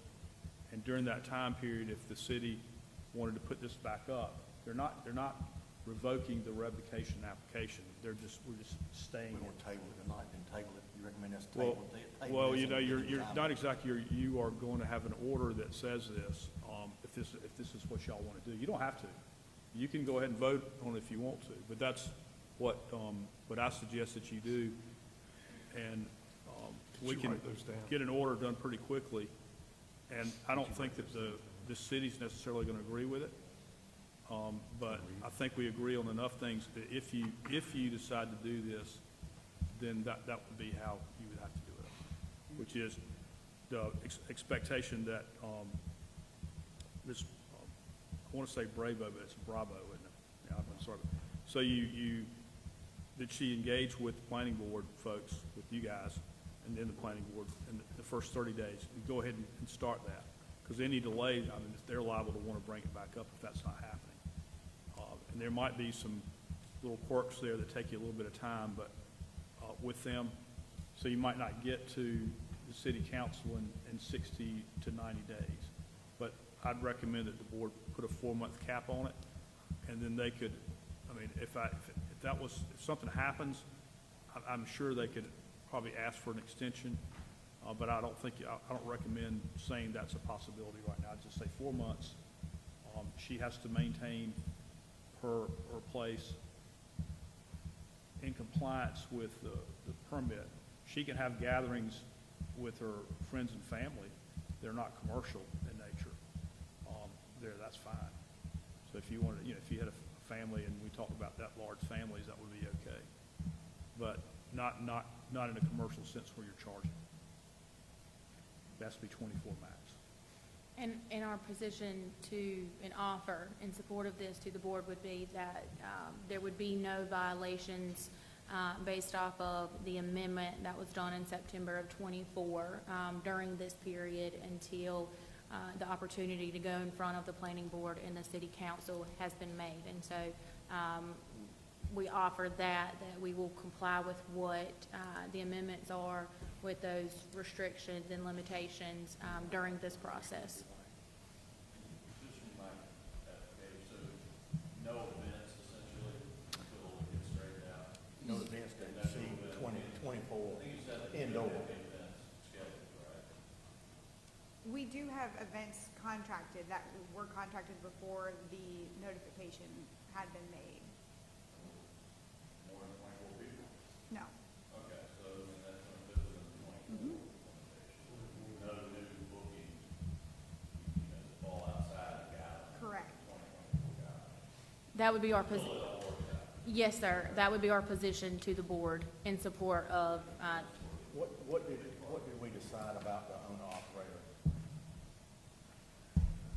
We're not gonna decide that right now. Decide that right now. What the motion should be, if you wanna do this, would be, we move to, Table? continue under the terms, expressed by me. Okay. And then we put that in order.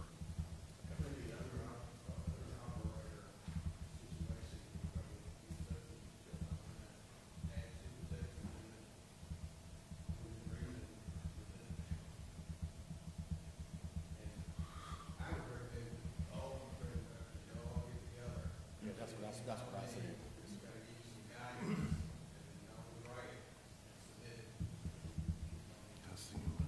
And that way everybody knows what everybody else's expectations are, and everybody's on the same sheet of music, and have a little a support group that make sure that you understand what everybody's doing. Well, I did this, well, I didn't realize,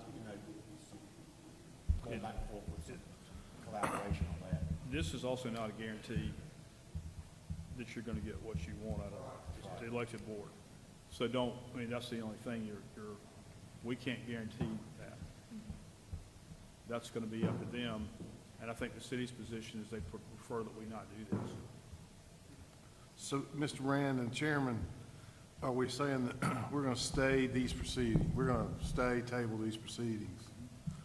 In the meantime, Ms. Bravo's, I've been saying it wrong all night, too. I don't know if I can change. Bravo. Bravo. Bravo. have I said it wrong?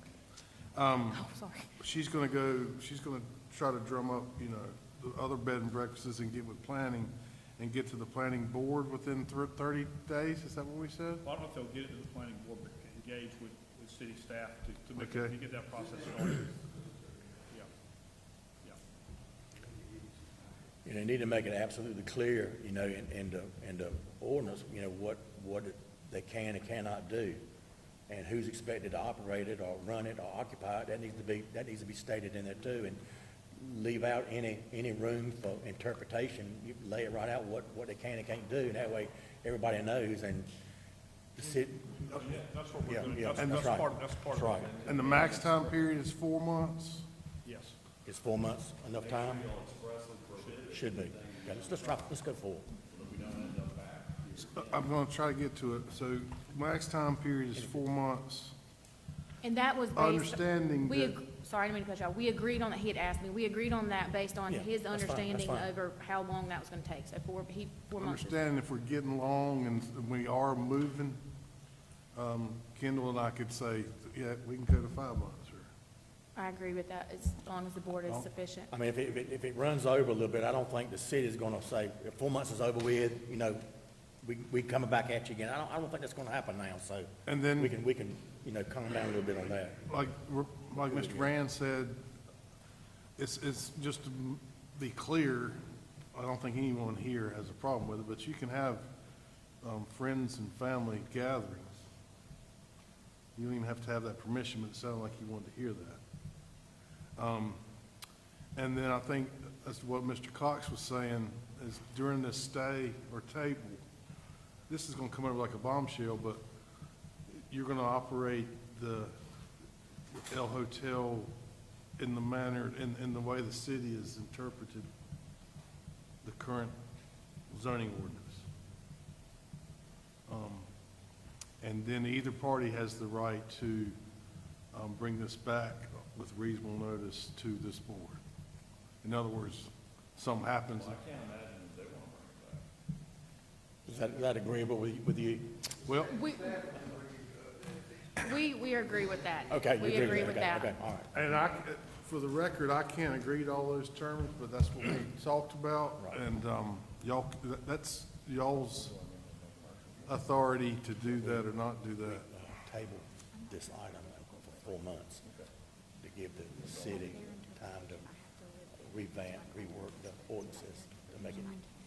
Well, and that's, But- the motion should say that if you're gonna do this, if you move for the board to table the issues concerning Ms. Bravo's business for 4 months, under the conditions expressed by, The attorney, the by board attorney. Board attorney. Okay. And then we'll have the order done probably in a day or a couple of days. I don't know if I'll be able to do it. But, Mr. Cox, in other words, allowing the parties to bring it back with reasonable notice. Right. If the city does something really bad that makes them mad, they could say, let's just go back to Board of Adjustment and get it over with. If something else happens that the city's very unhappy with, we can bring it back and say, let's get it over with. Okay, we in agreement? And just for clarifications, the interpretation of it is regarding like the events and the limits on how many people can be there, the 24 with the, yeah, so that is what, is she correct? That, I mean, that's your interpretation of it, so I just wanted to clarify. Indoor, yes, indoor 24. and But outdoor- you don't get up to 24 unless you have 12 overnight guests.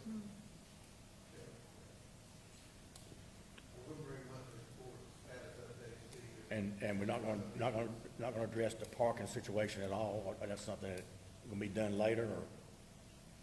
There shouldn't be a problem. If they only have 24 people, there shouldn't be a problem. There won't be a parking. Well, you're gonna just have to do a better job. If you're gonna have 12 or 13 cars, you're gonna have to physically have somebody go out there and make sure that they either stagger so they don't, both sides of the street, they need to be like this to give vehicles, emergency vehicles, all that 15 feet or so that they need, 20 feet they need to go through there. That's something that you as an owner-operator are gonna have to get a handle on. Well, I would think the driveway and the carport and the car garage might get Yeah, used a well, little more. I'm saying if you got people on the street, you need to know where they're parked and kind of be responsible for them. Where they park, make sure they don't block a driveway. I mean, that's gonna be your responsibility to do that, make sure they park where they're supposed to park as your guest. So, I mean, that's just common sense.